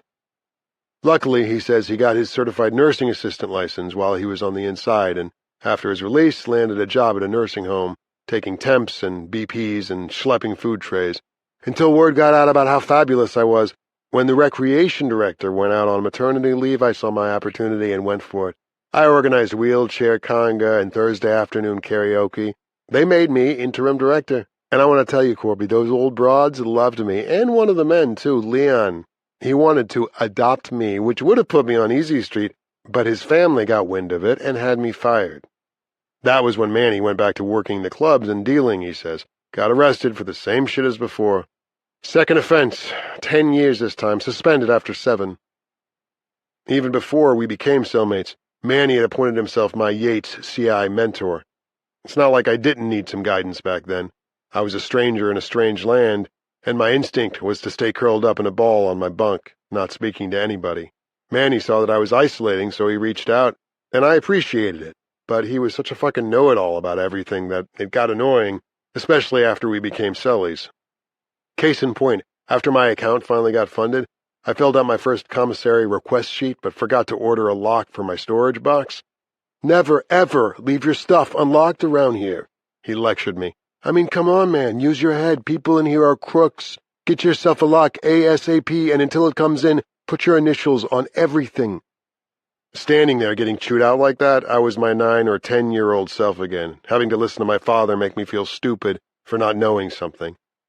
Did I tell you to bring me a Phillips screwdriver, Corby? No, I just said screwdriver, which means a flathead screwdriver. If I wanted a Phillips screwdriver, I would have said so. You're probably the only boy your age who doesn't know the difference between the two. The day after Manny gives me shit about the lockbox, I come back from my shower and catch him with his hand inside my open bag of M&Ms. Isn't that a CL on the bag? I asked him. It stands for Corby Ledbetter, doesn't it? Without dropping a beat, he said, Oh, I thought it stood for cock lover, so I assumed it was mine. You can't get Grinder in here, and you have to get the word out somehow. Did you order M&Ms, too? He flashed me a guilty smile and gives me back my candy. I was only eating the green ones, he says. I figured you wouldn't notice.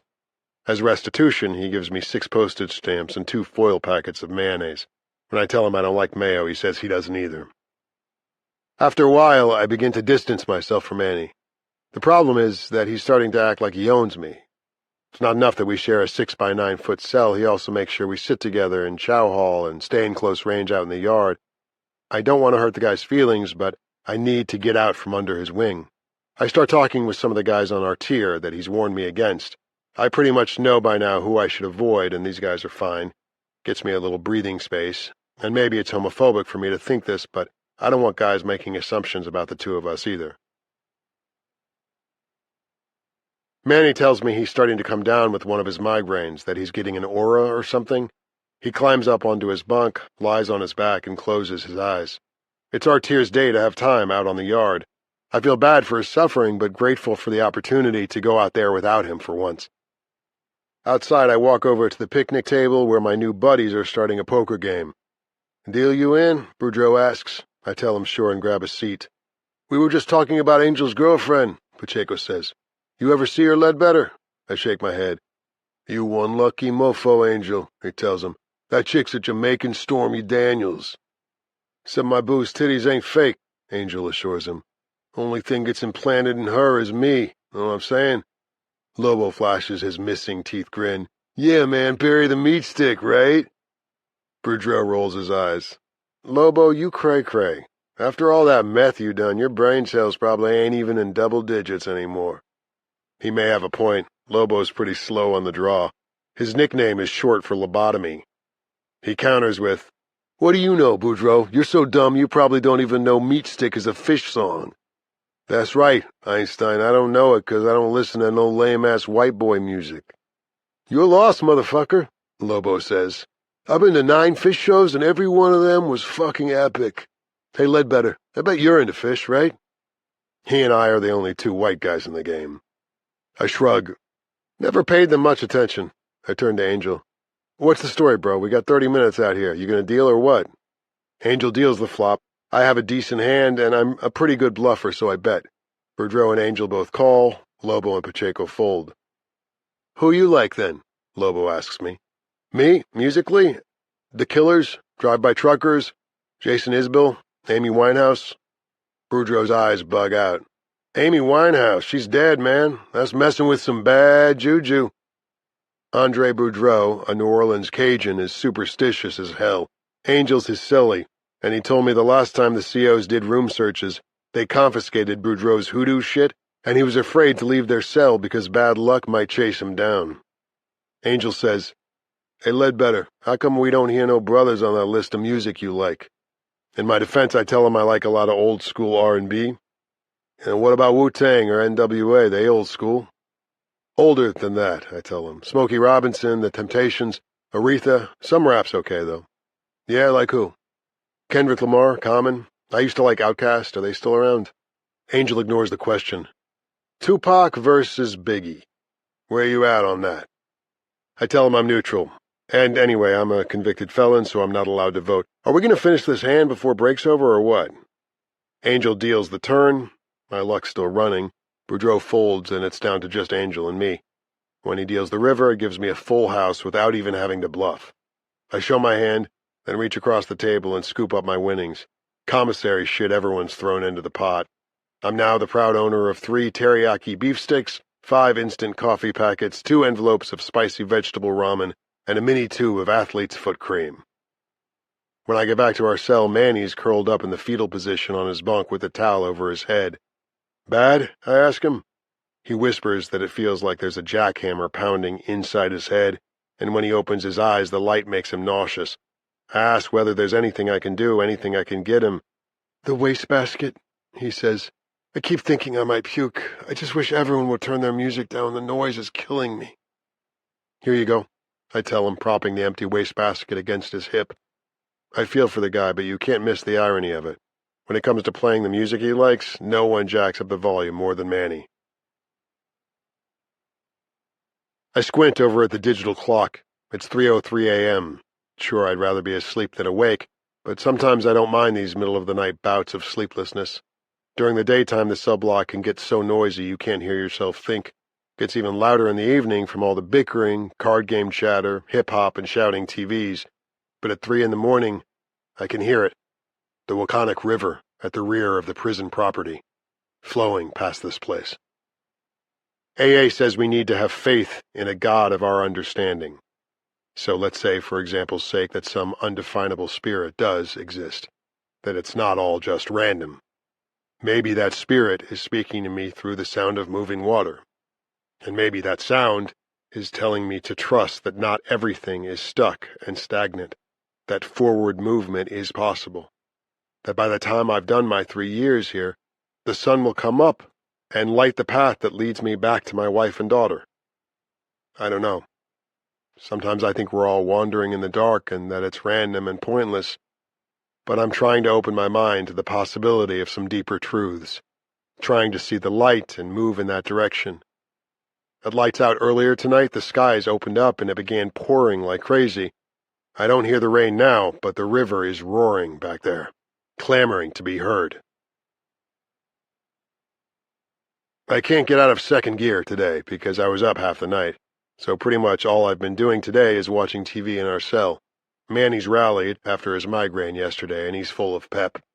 When I start dozing off mid-afternoon, he taps me on the shoulder and asks whether I want him to wake me up when it's time to go eat.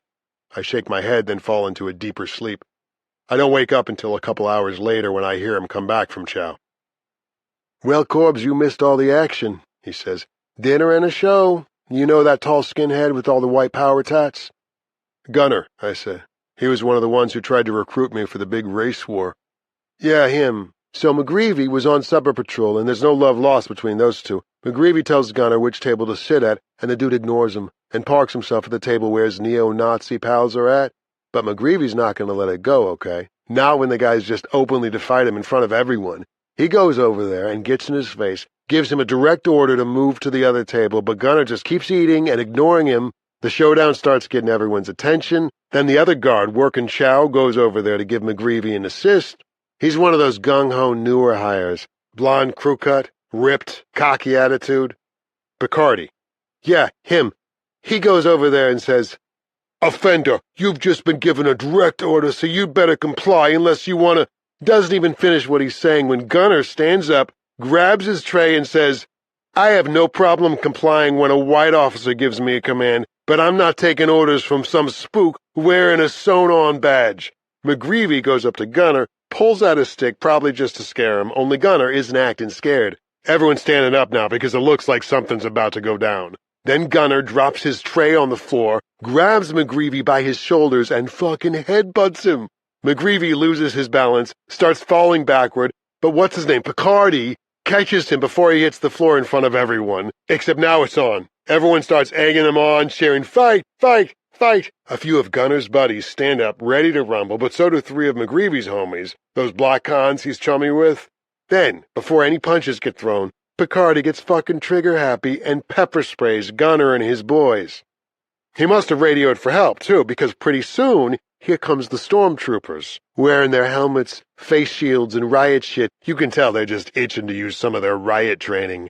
But the big showdown had already fizzled because of the pepper spray. The white power assholes get shackled, belly-chained, and dragged out of there, but the whole room stays, like, energized, right?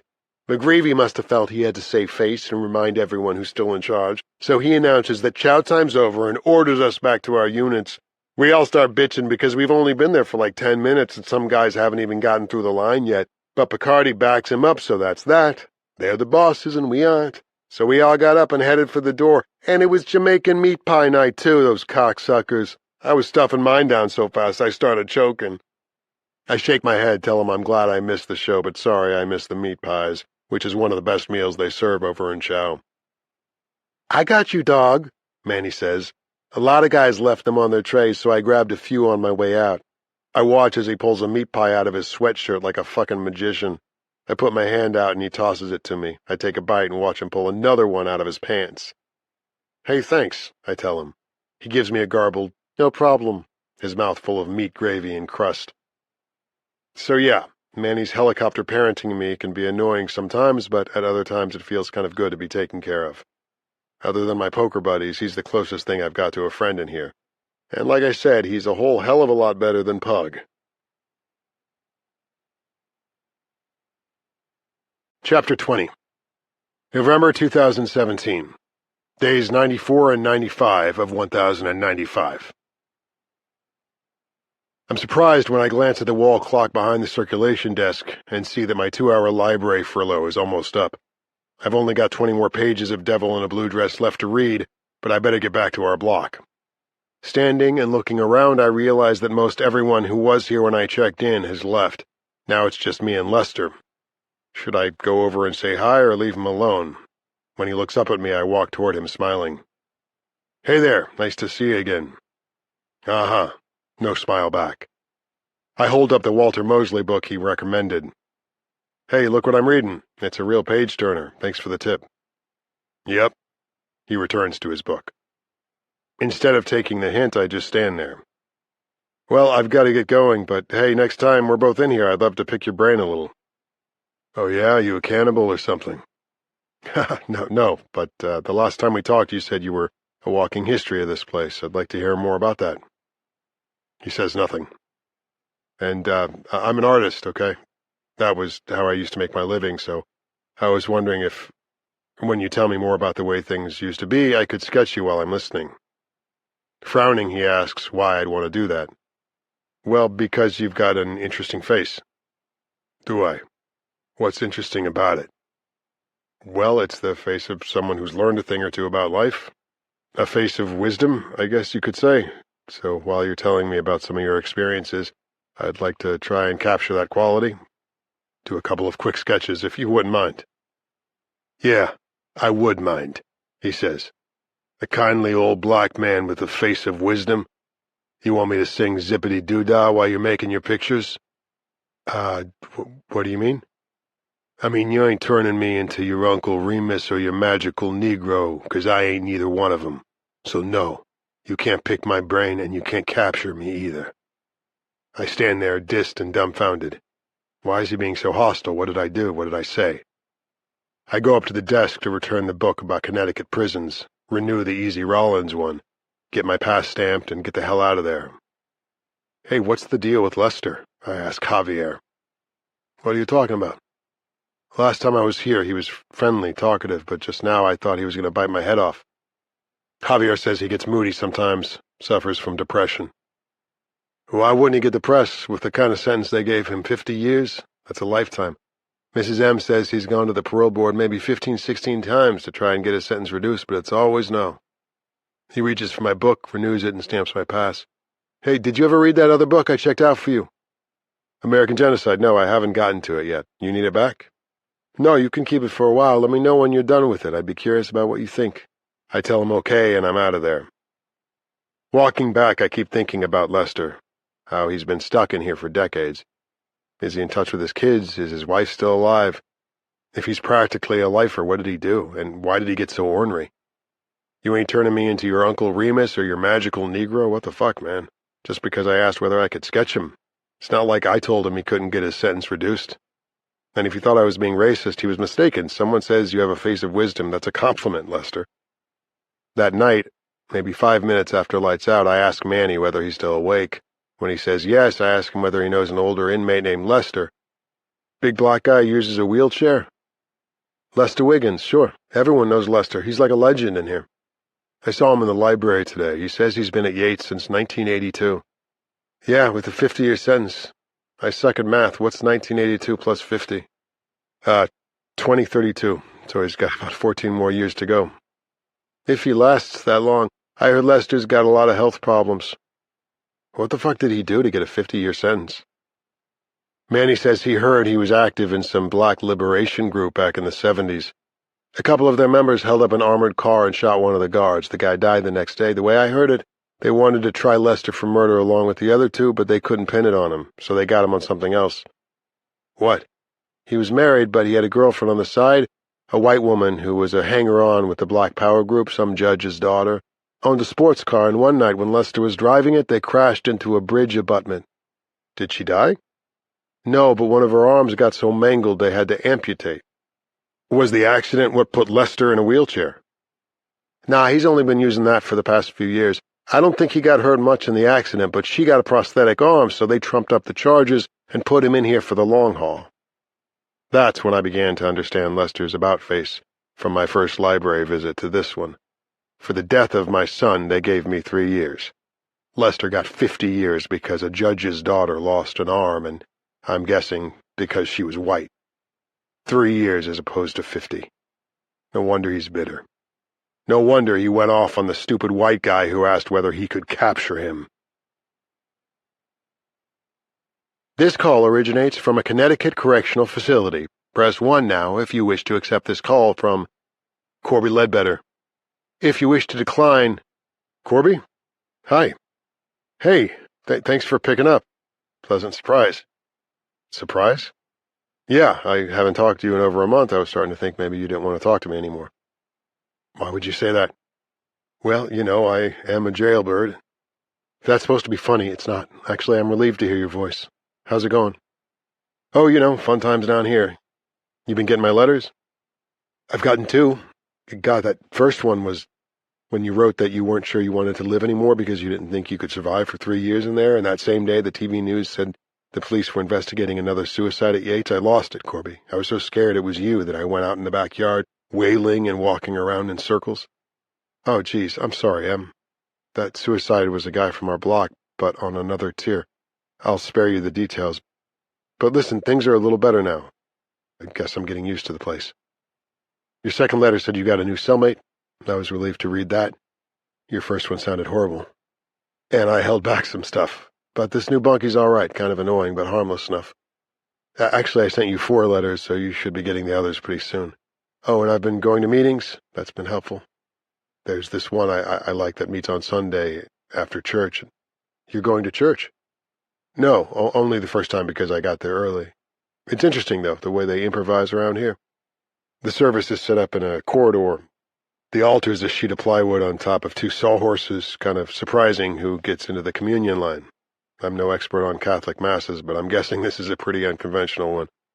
The priest is doing time like the rest of us. But enough of that. How's Maisie? Good, overall, I think. I upped her daycare to 4 days a week, and she still goes to my mom's on Friday. How is she adjusting?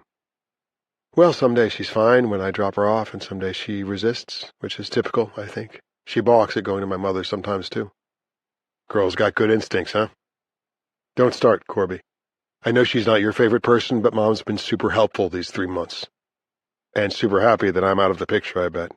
Okay, sorry. Is Maisie still asking about Nico? Not as much as before.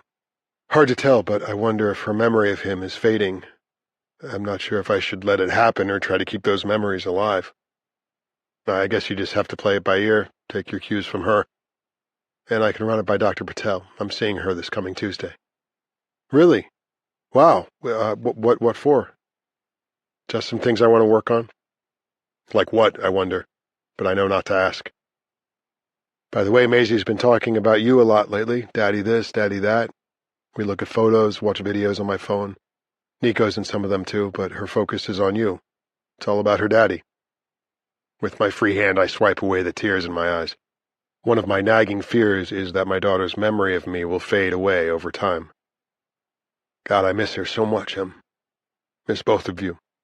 I know how busy you are, how much you're balancing, but I haven't seen you since I came here. Maybe some weekend soon. I want to see you, Corby, but to tell you the truth, I dread having to see you at that place. But I am going to visit, I promise. That would mean a lot. And maybe Maisie could... Please don't start that again, Corby. I've made myself very clear on this subject. I am not bringing my daughter inside a men's prison. Our daughter, I want to say, but I drop it. Ask her whether she's talked to my mother recently. When she says she hasn't, I remind her that Mom has said she'd be happy to babysit Maisie. Neither of us say anything for several seconds. Then the canned voice breaks the silence. You have 1 minute remaining. I still can't believe they cut your calls off at 10 minutes, she says. Well, lots of times there's a line of guys waiting to use the phone, so I can understand that. What I don't appreciate is that Big Brother can listen in on our conversations in the interest of safety and security. That's their excuse for everything they say no to. Sorry, it's a matter of safety and security. Man, they love that phrase. But that's an invasion of privacy. No such thing as privacy at this place. I learned that the first day I got here when they strip-searched me. Oh, hey, before I forget, in one of the letters you haven't gotten yet, I asked you for a favor. Could you go on Amazon and order me a sketchbook and some charcoal drawing sticks, the skinny ones? I was thinking about drawing some cartoons for Maisie, maybe making them into a story for her. That's a great idea, she says. And when you order them, have them shipped right to the prison. They won't let you carry in something when you visit or send a package from a home address. It has to be sent directly from the retailer. And don't send me a sketchbook with one of those spiral binders. They'll deny it because of the metal. You'd be surprised how creative some of the guys in here can get if... Then that's it. Cut off without any goodbyes or I love yous. When your 10 minutes are up, they're up. So why is she seeing Dr. Patel? That time we went for grief counseling, she was negative about her. I wanted to keep going. I did keep going, but Emily opted out. I remember at the end of that first session when Dr. Patel asked her what she hoped to get out of therapy if we continued, Em said she wanted to get clear about whether or not she could find a way to forgive me, and that if she couldn't, she didn't think our marriage could survive. Is that what this appointment is about? Is that why she doesn't pick up half the times I call? Is she leaning towards divorcing me? I have a sinking feeling that's what it is, and if I'm right, how's that going to affect my relationship with Maisie? Emily won't let me see her while I'm here. What happens if when I finally get out of here, I'm a virtual stranger to my daughter? Whether she divorces me or not, I'm still Maisie's father. Emily can't deny that. Part 3. A Simple Stone. Chapter 21. August 2018, Day 367 of 1095. I flip the calendar page and do the math in my head. 1095 minus 367 equals 728 more days to go before I can reclaim my life. Some version of it, anyway. I think back to how scared and confused I was a year ago. Those first weeks were brutal, the taunts, the isolation, my fear and distrust of everyone, including my cellmate, Pug. I knew I deserved to be here, but I didn't think I could survive in this place for 3 years. Suicide seemed like the only other option. A few months ago, I found out how they knew my plan. Manny had predicted it and gone to Lieutenant Cavaniero. Had I known this at the time, I would have been furious about his butting in. Now I'm grateful. As I acclimated to my strange new surroundings, things got easier. I kept my head down, learned the system and the culture, got out of my own head so much. There's plenty of cruelty going on inside this place, but no one's targeted me in any significant way, and Manny, as irritating as he can be sometimes, is a friend. In the past 12 months, I've weathered the soul-crushing boredom of institutional lockdowns, a bedbug infestation on our tier, witnessing the stabbing of one inmate by another on the walkway, and, worst of all, the inability to see Maisie. My 2 most difficult days in here were April 27th, the first anniversary of Nico's death, and March 30th, the twins' birthday. Maisie turned 3 that day, and Nico remained the age he'd been the day he died, 25 months. I called Emily both days to commiserate, but she didn't pick up. I've tried as much as possible in the past year to heed the advice Dr. Patel gave me in that letter she sent. Exercise the body and the mind. I've been faithful to my workout routine and kept a list of the books I've read, 23 of them. I've moved toward the light by attending 37 AA or NA meetings, plus 90-minute classes on meditation and yoga. No luck getting a job yet, but I keep checking at the library. There's still one guy ahead of me on the waiting list. I've been less successful in following Dr. Patel's advice to live in the present. I can't always stop my memory from replaying that morning. Nico watching the ants, my innocuous chat with the McNallys, my hand shifting the car into reverse. Nor can I always stop from imagining best and worst case scenarios about what happens when I finally walk out of here in another 728 days. But 1 year's been served. I can't lose sight of that.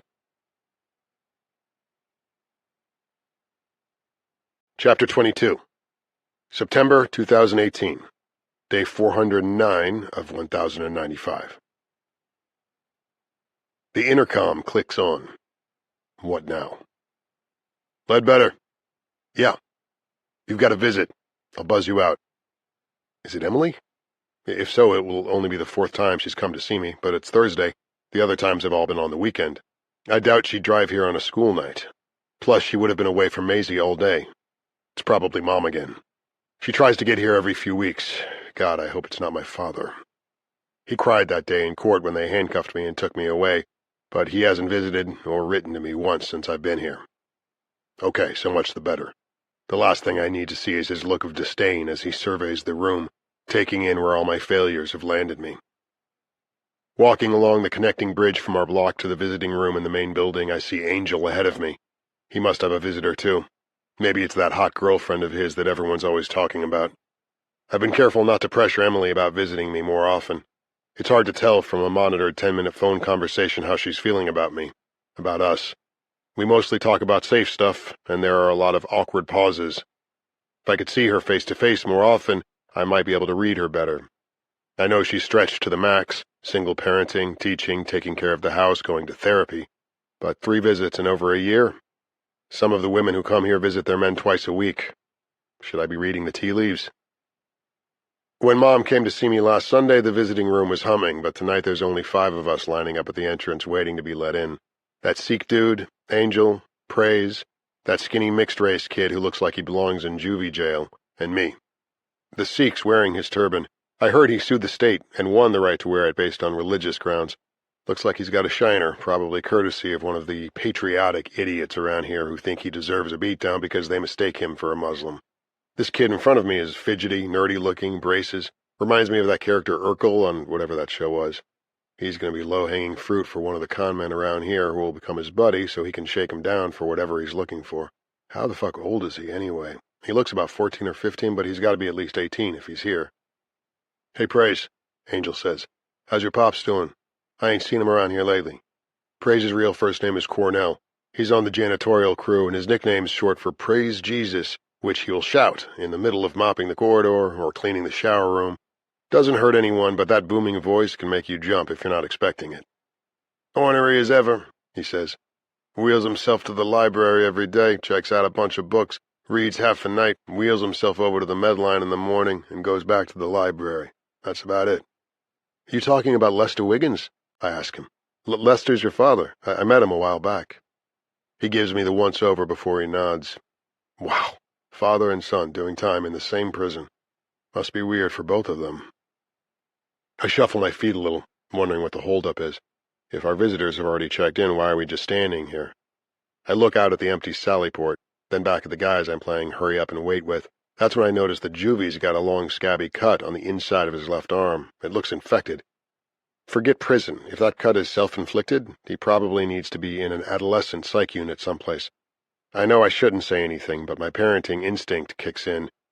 How did that happen? I ask him. He swivels around with that deer-in-the-headlights look and sees that I'm staring at his cut. He looks away and says nothing. This place gets easier after you've been here a while. That's been my experience, anyway. You sentenced yet? He shakes his head, still not looking at me. Well, you might want to go over to the med unit. Have one of the nurses put some antibacterial ointment on that. If he's cutting himself, maybe they can connect him to one of the visiting shrinks. You a doctor? He asks, turning and facing me. I smile. Far from it, I tell him. Then why don't you mind your own motherfucking business? Angel lets out a laugh. Dang, little fuckboy just bitch slapped you, Ledbetter. So much for my fatherly instincts. Now I feel like jacking up the little shit for embarrassing me. Guess I'm getting institutionalized. Praise leans in, warns the kid that things will get easier for him if he loses the attitude. I had to learn that lesson the hard way. Came in here when I was 18 and had to get the badass attitude beaten out of me 3 or 4 times before it sunk in. How old are you anyway? Instead of answering him, the kid crosses his arms and rolls his eyes. Up at the front of the line, the Sikh just shakes his head, but Praise, Cornell, hasn't given up. You got a name? He asks. Yeah. So what is it then? Rumpelstiltskin? A half grin betrays the kid's sullen act. It's Solomon, he says. Well, get wise, Solomon. It's hard enough in here. Don't make things harder for yourself. The door buzzes. We enter the visiting room and take seats at the long, wide tables. That's the rule. Inmates seated before they let the visitors in. Once they enter, we can stand for a quick embrace, but then everyone sits, with our company on one side, us on the other. Everyone's hands on the table where the guards can see them. I don't recognize either of these two. The black CO is probably a newbie, young, butch-looking, her pant legs tucked into her boots. She's wearing that fresh-out-of-the-academy scowl to let us know she's not taking any shit from us. They must teach them that face before they let them graduate. The white guard's older, probably a transfer from another facility. He's got the Gen X essentials. Goatee, gut slackening into middle age. Looks like the type who was more into 9-inch nails than Nirvana back in the day. Probably did a couple of semesters of college before he packed it in. Decided to become a state cop instead, but bombed out of the police academy and ended up here. Hates his job, cheats on his wife, smokes a little weed after work. No, stop it, Ledbetter. Don't be such a smartass. What's he done to you? Okay, here come the visitors into the Sallyport. The steel door they've just passed through closes behind them, and they stand there waving and waiting to be buzzed in to where we are. I don't see who my visitor is, but not everyone is visible in that window. The Indian-looking woman has to be Mrs. Sikh. Someone's brought an antsy little kid with them. I see his head bobbing up and down. Little dude looks like he's about 4, maybe a year and a half older than Nico. I can't believe I still do that sometimes. Forget he's gone. Must be denial still. Last time we talked, Emily said when she goes into CVS to get diapers, she sometimes has to remind herself that a box of 38 is going to last twice as long as before. I told her I was surprised Maisie's still wearing diapers since she'd started to master toilet training a year ago. Well, she's regressed, okay? Emily snapped. Her pediatrician says it's probably because of the big changes that have been foisted on her, and that I shouldn't make an issue of it. And frankly, I'd rather change a diaper than have to wash and dry the wet sheets and make the bed with clean ones. If that's cheating, then too bad. Babe, I wasn't criticizing you. I'm sorry if it sounded like that. I know you're stretched to the max. I'm in awe of everything you're handling by yourself while I'm in here. Jesus, it must be exhausting. I don't know how you do it all. Everything except toilet training, she said. No, Dr. Ritchie's right. She'll use the toilet when she's good and ready. Oh, shut up, Corby. It was pretty much monosyllables after that until our 10-minute phone call was up. Goatee guard signals to some invisible CO who's working the door. Our visitors are buzzed in. As they enter, Butch calls out the rules like she's issuing threats. I still don't see anyone I know. The gray-haired woman walking toward Cornell is the one who's brought the little guy. Must be his grandma. She's wearing a work smock, probably drove here from her job at a nursing home or whatever. The little dude breaks free and runs toward Cornell. Slow down, Ezekiel. They don't want nobody running in here. Mr. and Mrs. Seek share a polite embrace. She touches the bruise under his eye with her fingertips. I swallow hard. Tenderness isn't something you see much of around here. Angel's sitting a couple of chairs down from me, and here comes the hot girlfriend tossing back her long, multicolored braids. She's wearing skin-tight jeans and a blouse that stops just north of her belly button. From the way her boobs are wobbling around under there, I'm guessing no bra. The room is hers, and she knows it. Even the two COs on the platform are watching the show. As she passes by me, I get a whiff of her perfume and a head toss that makes those braids go flying. Nice ass, too. Shit, man, I'm getting as bad as all the other horn dogs around here. What I don't get is why they called me down here if I don't have a visitor. Juvie's got the same situation. Well, I'm in no hurry to go back. Manny's been gassy all afternoon, and there's no avoiding the sound or the stink of it, so I'll just sit here until it dawns on someone that I'm chilling in the visiting room without a visitor. I wonder who stood up Juvie. His mother, father? That kid's messed up. At the next table over, Cornell and his wife are holding hands and praying. His back is to me, but I can see she's got her eyes closed. The little guy grabs his opportunity, scoots off his chair, and goes running between the tables toward the place where they keep the kids' toys. Cornell's wife's eyes pop open. She gives the guards a quick look, then shouts, Ezekiel, get back here or those police up there are going to arrest you. Then it's Cornell to the rescue. Hey, Zeke, you want to see a magic trick? It's fun watching this kid, but it's painful, too. Emily said she wouldn't consider bringing Maisie here to visit. That's another thing I've tried not to pressure her about. In the pictures Emily sends me, her face is getting more angular and her hair looks thicker. Mom's taken care of her a few times, not as often as she'd like to, she says. Betsy's the alpha babysitter. Mom said Maisie's talking a blue streak now. And singing, too. Row, row, row your boat, the eensy-weensy spider, the ABC song. Do you think she misses me? I'm sure she does. But she's doing fine, sweetheart, don't worry. I want her to be fine. I just don't want her to forget me. When Emily finally visits me again, she'll be surprised that I've grown a beard. It's coming pretty good, darker than the hair on my head, more brown than auburn with a little bit of gray in it. Not much, just a patch. I like the not shaving part, but it gets itchy. You can't have scissors here, and I've given up trying to trim it with those stupid little nail clippers, so I'm just letting it grow. The mountain man look is in around here anyway. The only other time I grew a beard was when we were living out in California. Emily liked it, said it made me look sexy. Sometimes I think if we had just stayed out there instead of moving back east when Betsy got sick, then all the bad shit never would have happened. It's all women visiting tonight. Wives, girlfriends, moms. I think women are just braver than men. They'll put up with the pain of seeing one of their own stuck inside this place out of love. Most men won't, or can't. Instead, they make excuses. My dad was a world-class excuse maker long before I landed here. That day he moved out on Mom and me, he sat down next to me on my bed, all buddy-buddy, and tried to convince me that his leaving was Mom's fault, not his, because she was a pothead and because our house was always messy and he just couldn't take it anymore. What was I, 13? Even then I knew he was full of it. What I couldn't decide was whether he believed his own BS or whether it was just something he was trying to make me believe. Either way, I got it. Accepted that some kids got a soccer coach and take you fishing kind of dad, and some of us got the short straw. The indifferent dad and, in my case, the tenured professor who had gone off to play house with his pregnant grad assistant who lost the baby anyway. I mean, Jesus Christ, he had to leave because the house was messy? Hire a fucking cleaning lady. A professor screws his student and knocks her up? Use a condom, you fucking cliché. Okay, stop. That stuff's ancient history. And anyway, what good does it do to keep prosecuting him when I'm here because of my own way more colossal failure as a father? I mean, fuck, Corby. When it comes to fathers who failed their kids, look who's talking. The steel door into this room starts its noisy opening. Whoever's about to come in is either my visitor or Junior's. Nope, don't know her. She looks around, then starts walking toward the kid. But a few minutes later, the door grinds open again, and there's Emily. I wave. She looks around the room, sees me, and waves back, walking toward me now. She's smiling, but I can tell from her eyes that she's upset. Wow, I can't believe you're here on a Thursday.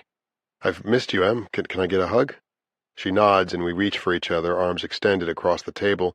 It's awkward embracing like that, plus her body feels rigid and bony. Jesus, how much weight has she lost? When I rub the back of her neck, her body unclenches, and she tears up. Hey, I whisper. She lets go before I do. Wipes at her eyes, composes herself. Have a seat, Em. When they called me down here, I thought it would probably be my mom, and then when nobody showed up, I thought, well, whoever it was must have changed their mind, but here you are. God, I can't believe it. I said I'd visit you when I could, Corby. I couldn't get here any sooner. She sounds defensive.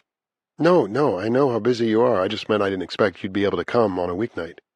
Hey, remember, we have to keep our hands on the table where the goons can see them. She glances over at the two COs up there on their platform, talking to each other. I can't believe they have women guards here, she says. Why would a woman want to work at a place like this? I shrug. How's Maisie? She's okay. Still have her ear infection? No.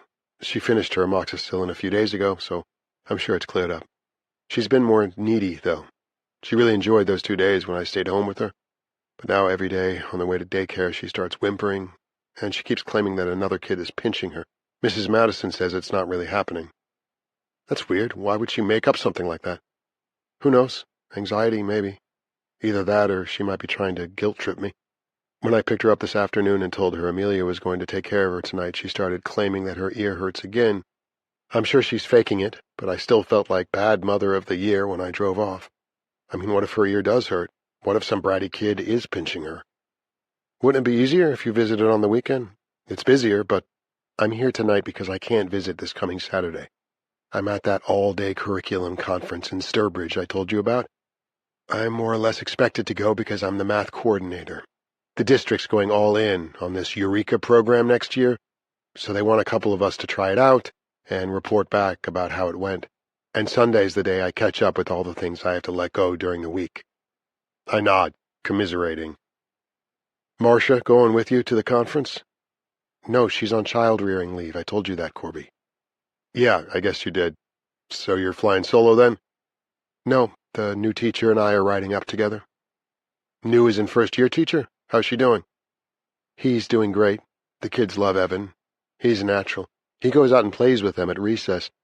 All my third-grade girls have crushes on him because he's young and cute. I had to intercept love notes from 2 of them this week. It's the first time she's fully smiled since she got here. Maybe someone else was crushing on this Evan, too. So is this guy right out of college? She shakes her head. He taught at another school for 3 years, but he was low man on the totem pole. So when their enrollment went down, he got RIF'd. Laid off, right? You teachers and your acronyms. How old is he? 24, I think, maybe 25. Married? Single? Well, divorced. Why? No reason, just wondering. Hey. What? I love you so much, Emily. Love you too, she says, but she looks uncomfortable saying it. A disturbance at the far end of the next table distracts us. But listen to me, Mom! Just listen to me! It's Juvie shouting at his mother. She says something to him that you can't hear. Yeah, but you're not even listening to me! He's got everyone's attention, including the COs. They had no business putting that kid in this place, I tell him. He's hostile, and I think he may be cutting himself. He gave me some shit when we were waiting to come in here. He doesn't even look old enough to be in prison. They arrested him on his 18th birthday, Emily says. I was talking to his stepmother when we were waiting to be let in here. Do you know what he did? I shake my head. Not sure I want to know. He took his father's gun walked to the dog pound near where they live and shot 6 dogs who were out in their pens." "Jesus Christ, what was that about?" She shrugs. When I look over there, Juvie's got his face against the table. He starts choking back these strange, hiccupy sobs. The stepmother reaches out to comfort him, then must remember the rule: no touching except for the beginning and ending hugs. Her hand freezes in the space between them. You'd think one of the COs would go over there, try to calm things down, but they stay put and stare. From her perch, Butch calls, "Quiet over there. Being able to have visitors is a privilege." Shaking her head, Emily says, "I hate this place. How can you stand it?" "I didn't think I could at first. Jolted back to that suicide watch cell, I flinch. But you figure it out, you know. Learn the ropes, keep yourself busy, calculate who to trust and who not to. I've been going to the library, doing a lot of reading. I applied for a job there, but I'm still on a waiting list. Hey, can I ask you something?" She nods. "I noticed you're not wearing your rings. Is that...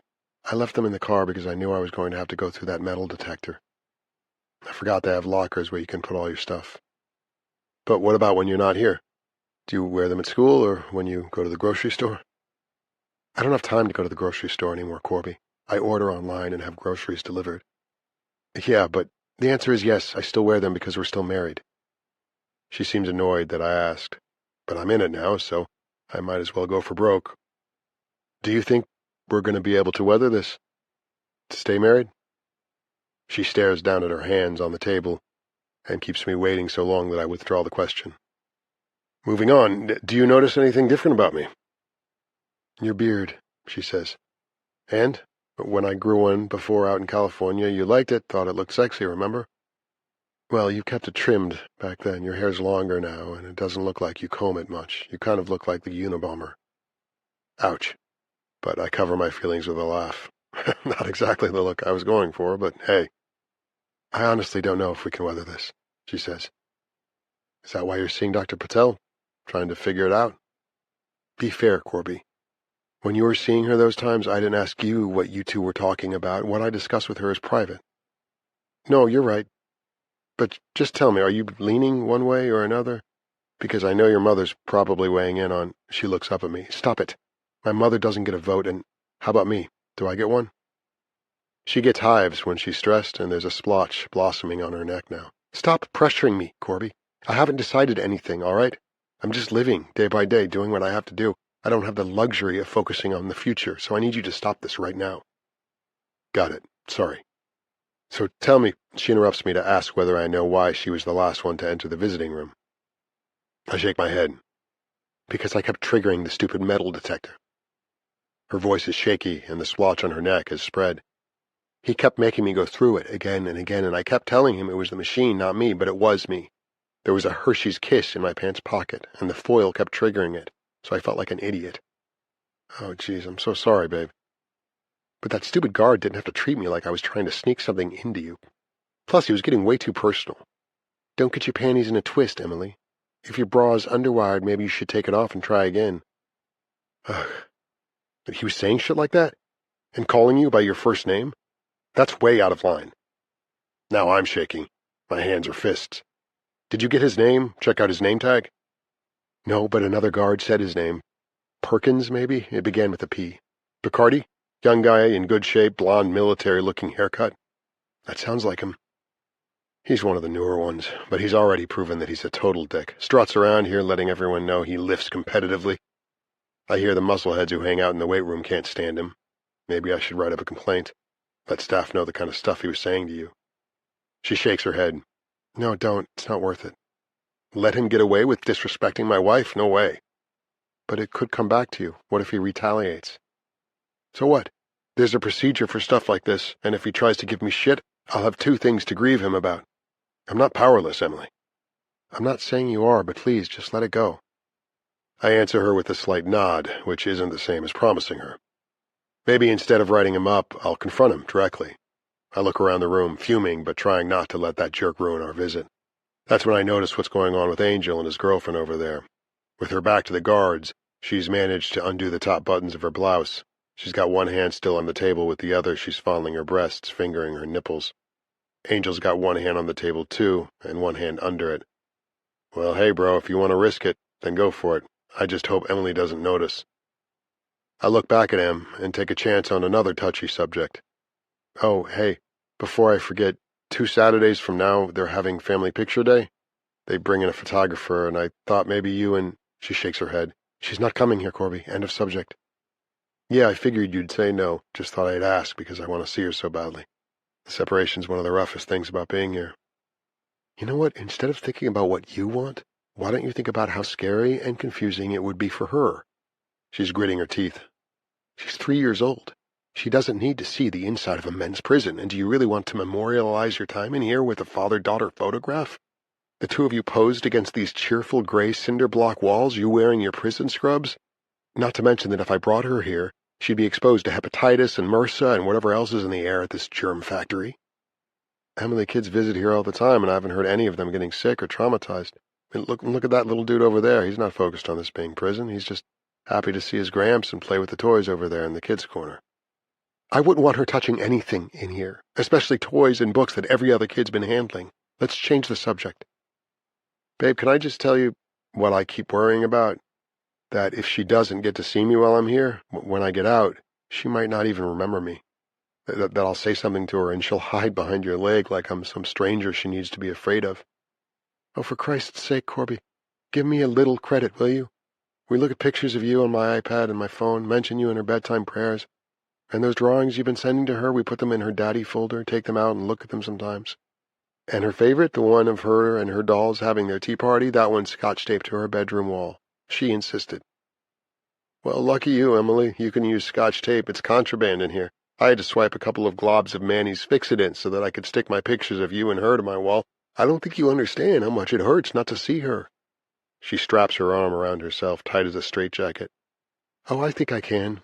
I haven't seen my little boy since a year ago last April. Her remark lands so hard that I jump up from my chair. It falls back on the floor, making a racket. Hey, table 4, Goatee calls from up on his platform. Pick it up and sit back down. Yeah, no problem, sorry. Then Juvie, Solomon, starts up again.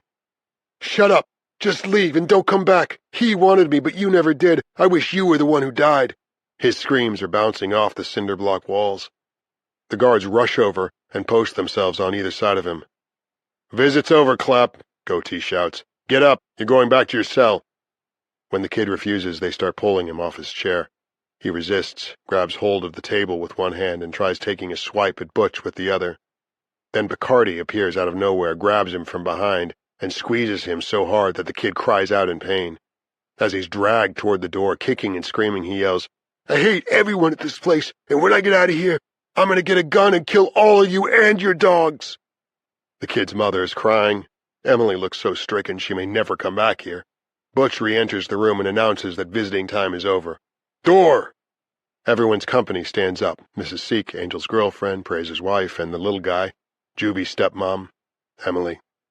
When she gives me a quick hug, I pull her closer, reluctant to let go of her. When I do, she joins the others, walking like sheep toward the opening door. Emily's arm is around the stepmom. See you next time, Grampy, Cornell's grandson calls to him. He's the only one who doesn't seem upset. After the room has been cleared of visitors, Butch says, All right, offenders, back to your units. But we had 10 more minutes, the Sikh says. You heard me, she says. Back to your units. But she forgot a step.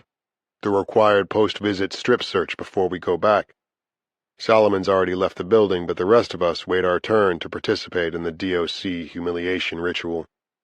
At least this CO is one of the older ones who's probably counting down the days to retirement. They don't hassle you the way some of the younger ones do. They keep it perfunctory. You just do what you need to do and try to go someplace else until they're done. He points to the Sikh first, tells him to take off his turban too. After he searches him and sends him on his way, he examines Cornell, then Angel. I'm last. You guys left early, he says. Trouble in there? As if he hasn't most likely watched what went down on that closed-circuit TV mounted to the wall, or seen them haul Solomon out of there. Without answering him, I take off my shoes and socks, flare out my toes, open my mouth wide to let him look down my throat, touch my tongue to the roof of my mouth so he can see under it, pull off my shirt, drop trow, cut my balls and lift them, turn around, spread my ass cheeks, cough when he tells me to. Okay, he says. I put my clothes back on and he sends me on my way. Back in our cell, I flop down face first on my mattress. "Who'd you have visiting you?" Manny asks. I tell him my wife. "Yeah, I know you've been wanting to see her again. Good visit?" I don't answer. Chapter 23, October 2018, Day 429 of 1095. Officer Kyle Picardi arrived at Yates after his uncle, Deputy Warden Jeffrey Zabrowski, got him transferred here from the women's prison, the better to keep an eye on him.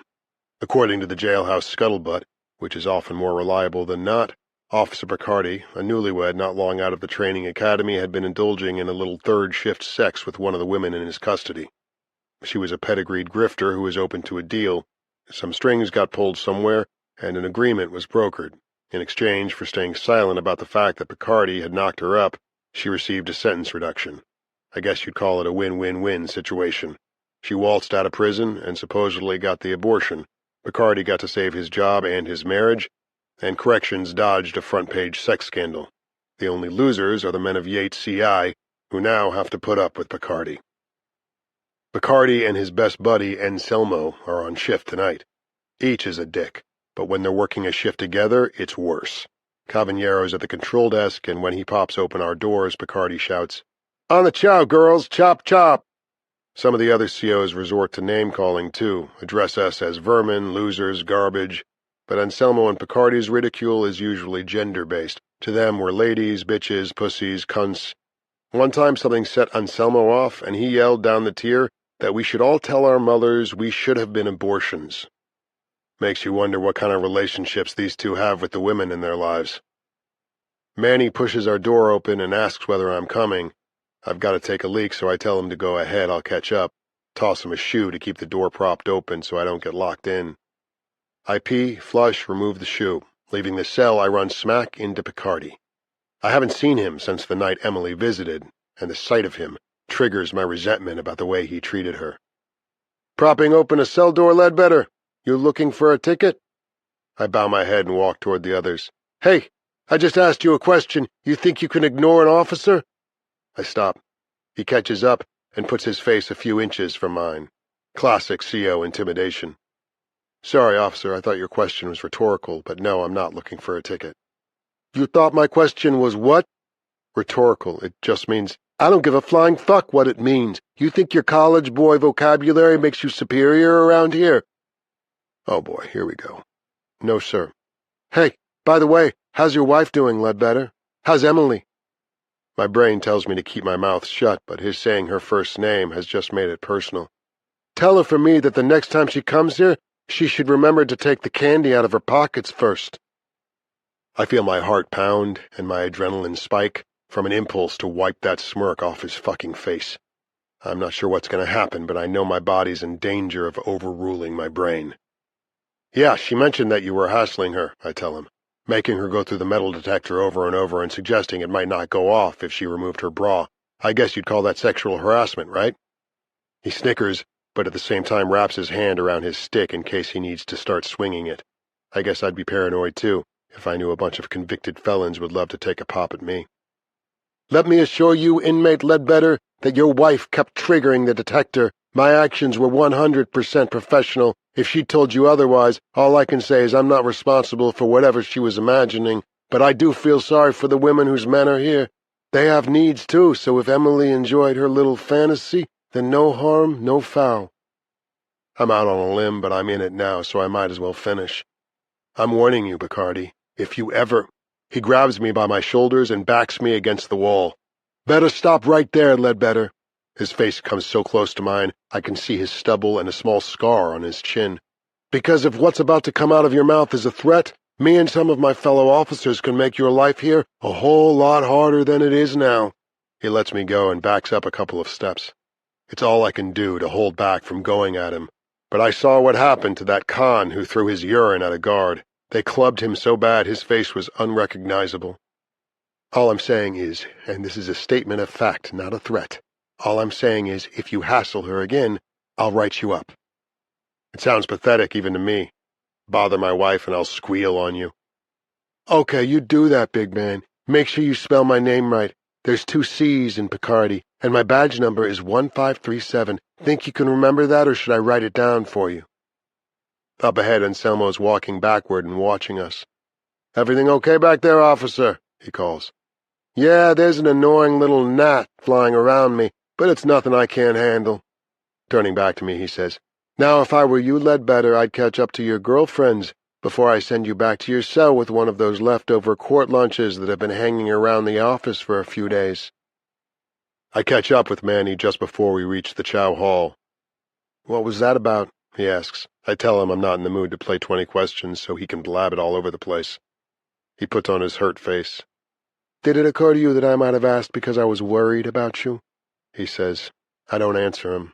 I'm not pissed at Manny. I'm pissed at myself for not just letting it go. In trying to defend Emily, I handed Picardy an opportunity to mock her and me. By challenging that idiot's authority, I might have just stepped in it. Inside the chow hall, I go through the line, get a sad little chicken leg that's more bone than meat, plus rice, canned peas, white bread, and cake. I sit between Angel and Lobo, slouch over the table and shovel it in without really tasting it. "What did Picardy want back there?" Angel asks. "He wanted to suck your dick." "No, seriously, bro, him and his sidekick keep talking to each other over there and looking at you." "Not your problem," I tell him. "Hope it's not yours either, but if I was you, I'd stay out of their way." "Hey, Ledbetter," Lobo says, "you gonna eat your cake?" Back in B Block, I'm walking past the control desk when Lieutenant Cavaniero calls my name. "I want to talk to you about something, but I've got to finish this paperwork first. I'll call you up in a few." "Got it," I tell him. "Is this going to be about my exchange with Picardy?" The squawk box clicks on maybe 15 minutes later. "Come on up, Ledbetter," Cavaniero says. He pops the door and I walk up the corridor. Oh, shit. Picardy's standing at the desk, too. What is this about to be? A trial? A slap on the wrist? But I'm wrong. It's just Picardy showing Cavaniero what an asshole he is. "Average body fat for a guy my age is 14 to 16%, okay? And you know what mine is? 6%. That's elite athlete range. The calipers don't lie. You don't get a number like that from eating pizza." "Well, good for you, Picardy," the lieutenant says, like he doesn't care one way or the other. He takes another bite at the pepperoni slice he's been working on and nods to me. "Okay, Picardy, I've got to talk to Ledbetter here. Why don't you take your dinner break?" Realizing that I've been standing behind him, Picardy sneers and tells Cavaniero that he's had to put me on notice. "The trouble with Ledbetter here is that he thinks it's an equal playing field between custody officers and convicted felons." And with that, he walks away. "What's that about?" Cavaniero asks me. "No, on second thought, don't tell me. I'm off shift in another 20 minutes, and I want to coast out of here without any complications, so change of subject. You know I supervise the grounds crew, right?" I nod. "Haven't you been looking for a job?" I tell him I'm on the waiting list for a library job, but there haven't been any openings. "Well, with Boudreau leaving, I'll have an open slot. We've got the big fall cleanup coming, and I don't want to be short-staffed. The others on the crew are good guys. I can see you fitting in. You interested?" I think of Dr. Patel's advice, move your body. "Yeah, definitely, thanks." "You bet. We'll start you on Monday, then. After breakfast, meet us at the barn behind the medical unit. I'll get you put on the list so they don't give you a hard time at the walk gate." "Cool, I'll be there. Thanks again. Oh, and one more thing. Have you run into that young kid who's here, Solomon Clapp?" I roll my eyes and tell him I have.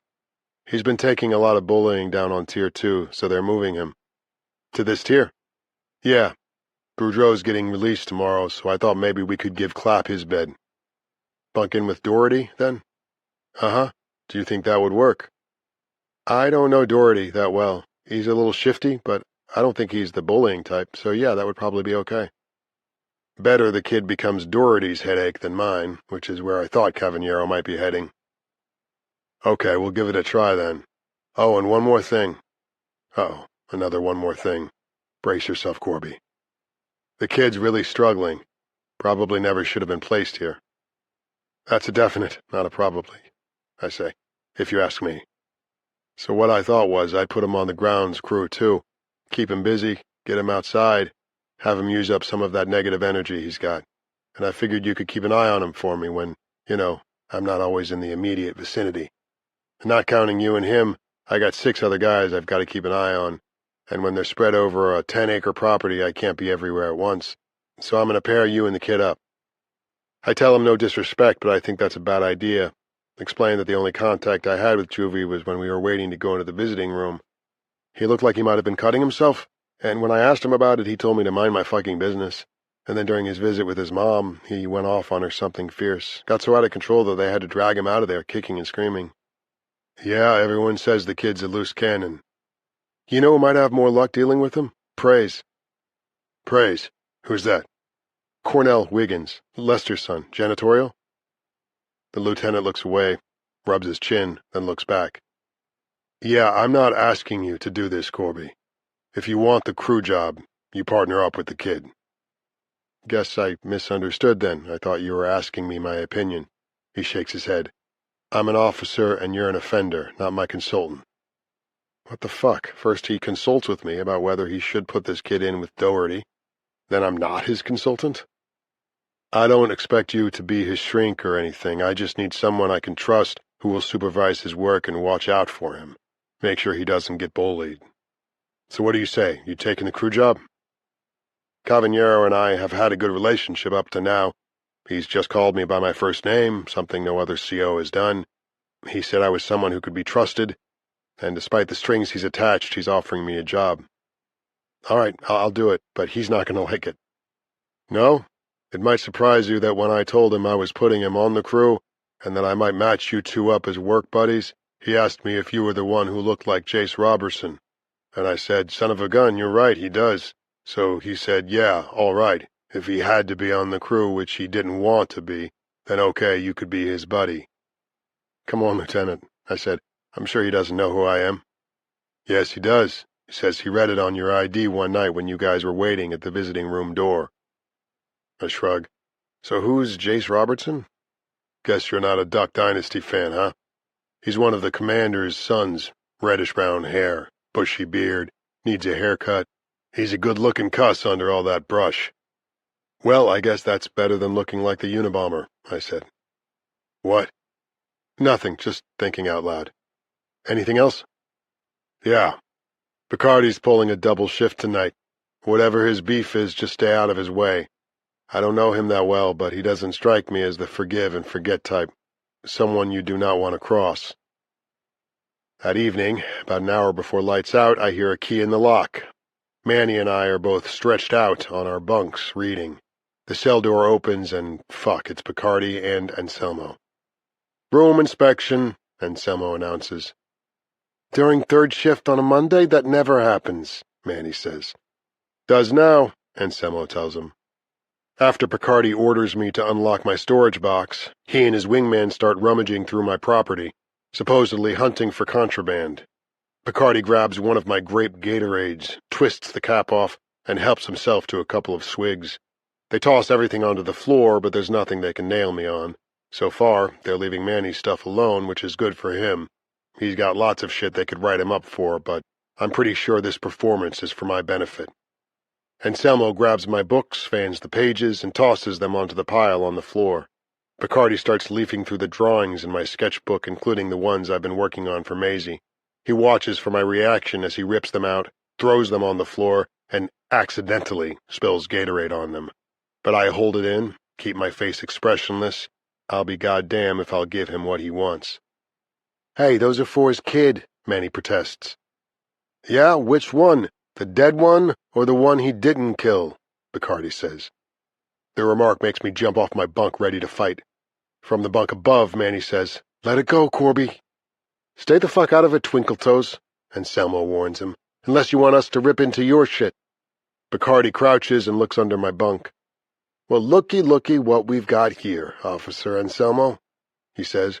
He pulls out the 2 13-gallon garbage bags I've been using as part of my workout when we're in lockdown. As barbell replacements, they're kind of wobbly and take getting used to, but they do the trick as far as giving you a decent pump. Half the guys on the tier use water bags for exercise. Technically, they're contraband, but most of the COs let it go as long as they're kept out of sight. Pick up that one, Picardi orders me, nudging the bag on the left with the toe of his boot. When I do, He unfastens the set of keys from his belt and slashes the bag. Water gushes out onto my feet and spreads across the floor. "Now pick up the other one," he says. I don't. "Something wrong with your hearing, Ledbetter?" Anselmo says. "Officer Picardi just gave you a direct order." When I pick up the second bag, Picardi rips a gash in that one too. As soon as the bag is empty, he nods at Anselmo, and the two of them slosh to the door. "Have a nice evening, ladies," Picardi says. "And Ledbetter, tell Emily I said hi." There's over an inch of water covering our cell floor now, and half the property they've pulled out of my box will probably have to be tossed. It's going to be a bitch to mop everything up. My laundry just came back today, so it kills me to have to throw my 2 clean towels and my government-issued sweatshirt onto the mess to sop it up. I don't know whether this is the end of it or whether he's going to write me up for having the contraband bags. You just witnessed that whole thing. If I file a complaint about them, will you back me up? I asked Manny. He shakes his head. It's 2 officers against 2 offenders. Even if their superiors believe us, they won't admit it. It'll just get dismissed, and those idiots will ratchet up the retaliation. You can't win against them, Corbs. That's how it works in here. Let it go. When I look down at the mess Picardi made of Maisie's drawings, a cartoon heron looks back up at me. Tell Emily I said hi. Which one, the dead one or the one he didn't kill? I have half a pad left, and 3 or 4 pencil stubs. After the ruined drawings dry off, I'll copy them, improve on them too. I'm not going to let Picardi defeat me. Tossing and turning in my bunk after lights out, I think about how much I'd like a benzo and a chaser right about now. I recall that thing Caballero said about Solomon. The kid almost goes out of his way to get bullied. This grudge Picardi has against me started when I defended Emily's honor after she told me not to, so maybe I went out of my way to ask for trouble too. Why? Isn't having to be stuck in here for 3 years punishment enough without kicking the hornet's nest? But can I ever be punished enough for having killed our little boy? Lieutenant Caballero is right. If it's not too late, my best bet would be to steer clear of them both. And Manny's probably right, too. The way the system works in here, I couldn't win against Picardi, even if he wasn't the deputy warden's nephew. In my dream that night, I'm not in prison. Picardi is walking ahead of me on an unfamiliar street. I tap him on the shoulder, and when he turns around, I cold cock him. He staggers, then falls flat on his back. His arms and legs flail as if he's an overturned beetle. I wake up smiling. Chapter 24. October through November 2018. Day 443 of 1095. My new job on the grounds crew means 6 hours of freedom from the confines of our cell.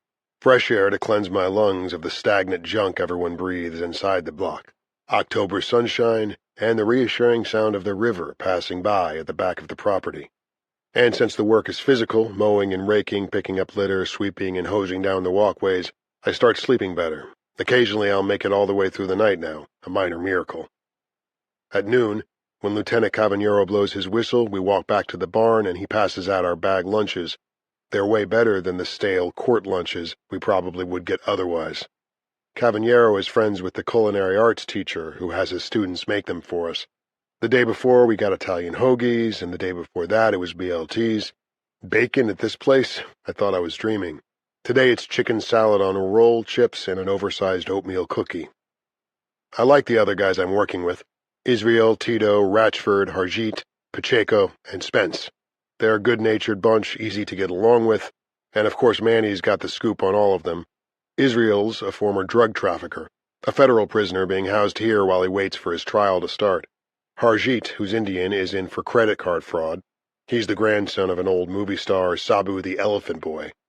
There's a John Prine song about Sabu, but Harjeet says he's never heard it. Ratchford's doing time for bigamy, 2 wives, 8 kids. Manny says that back in the 80s, Spence was promised he'd be the next big thing in professional wrestling. After his career tanked, he started doing heroin and drifted into porn.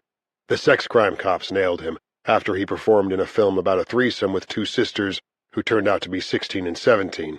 Statutory rape times 2. Angel says Tito's a former gang member who turned Pentecostal.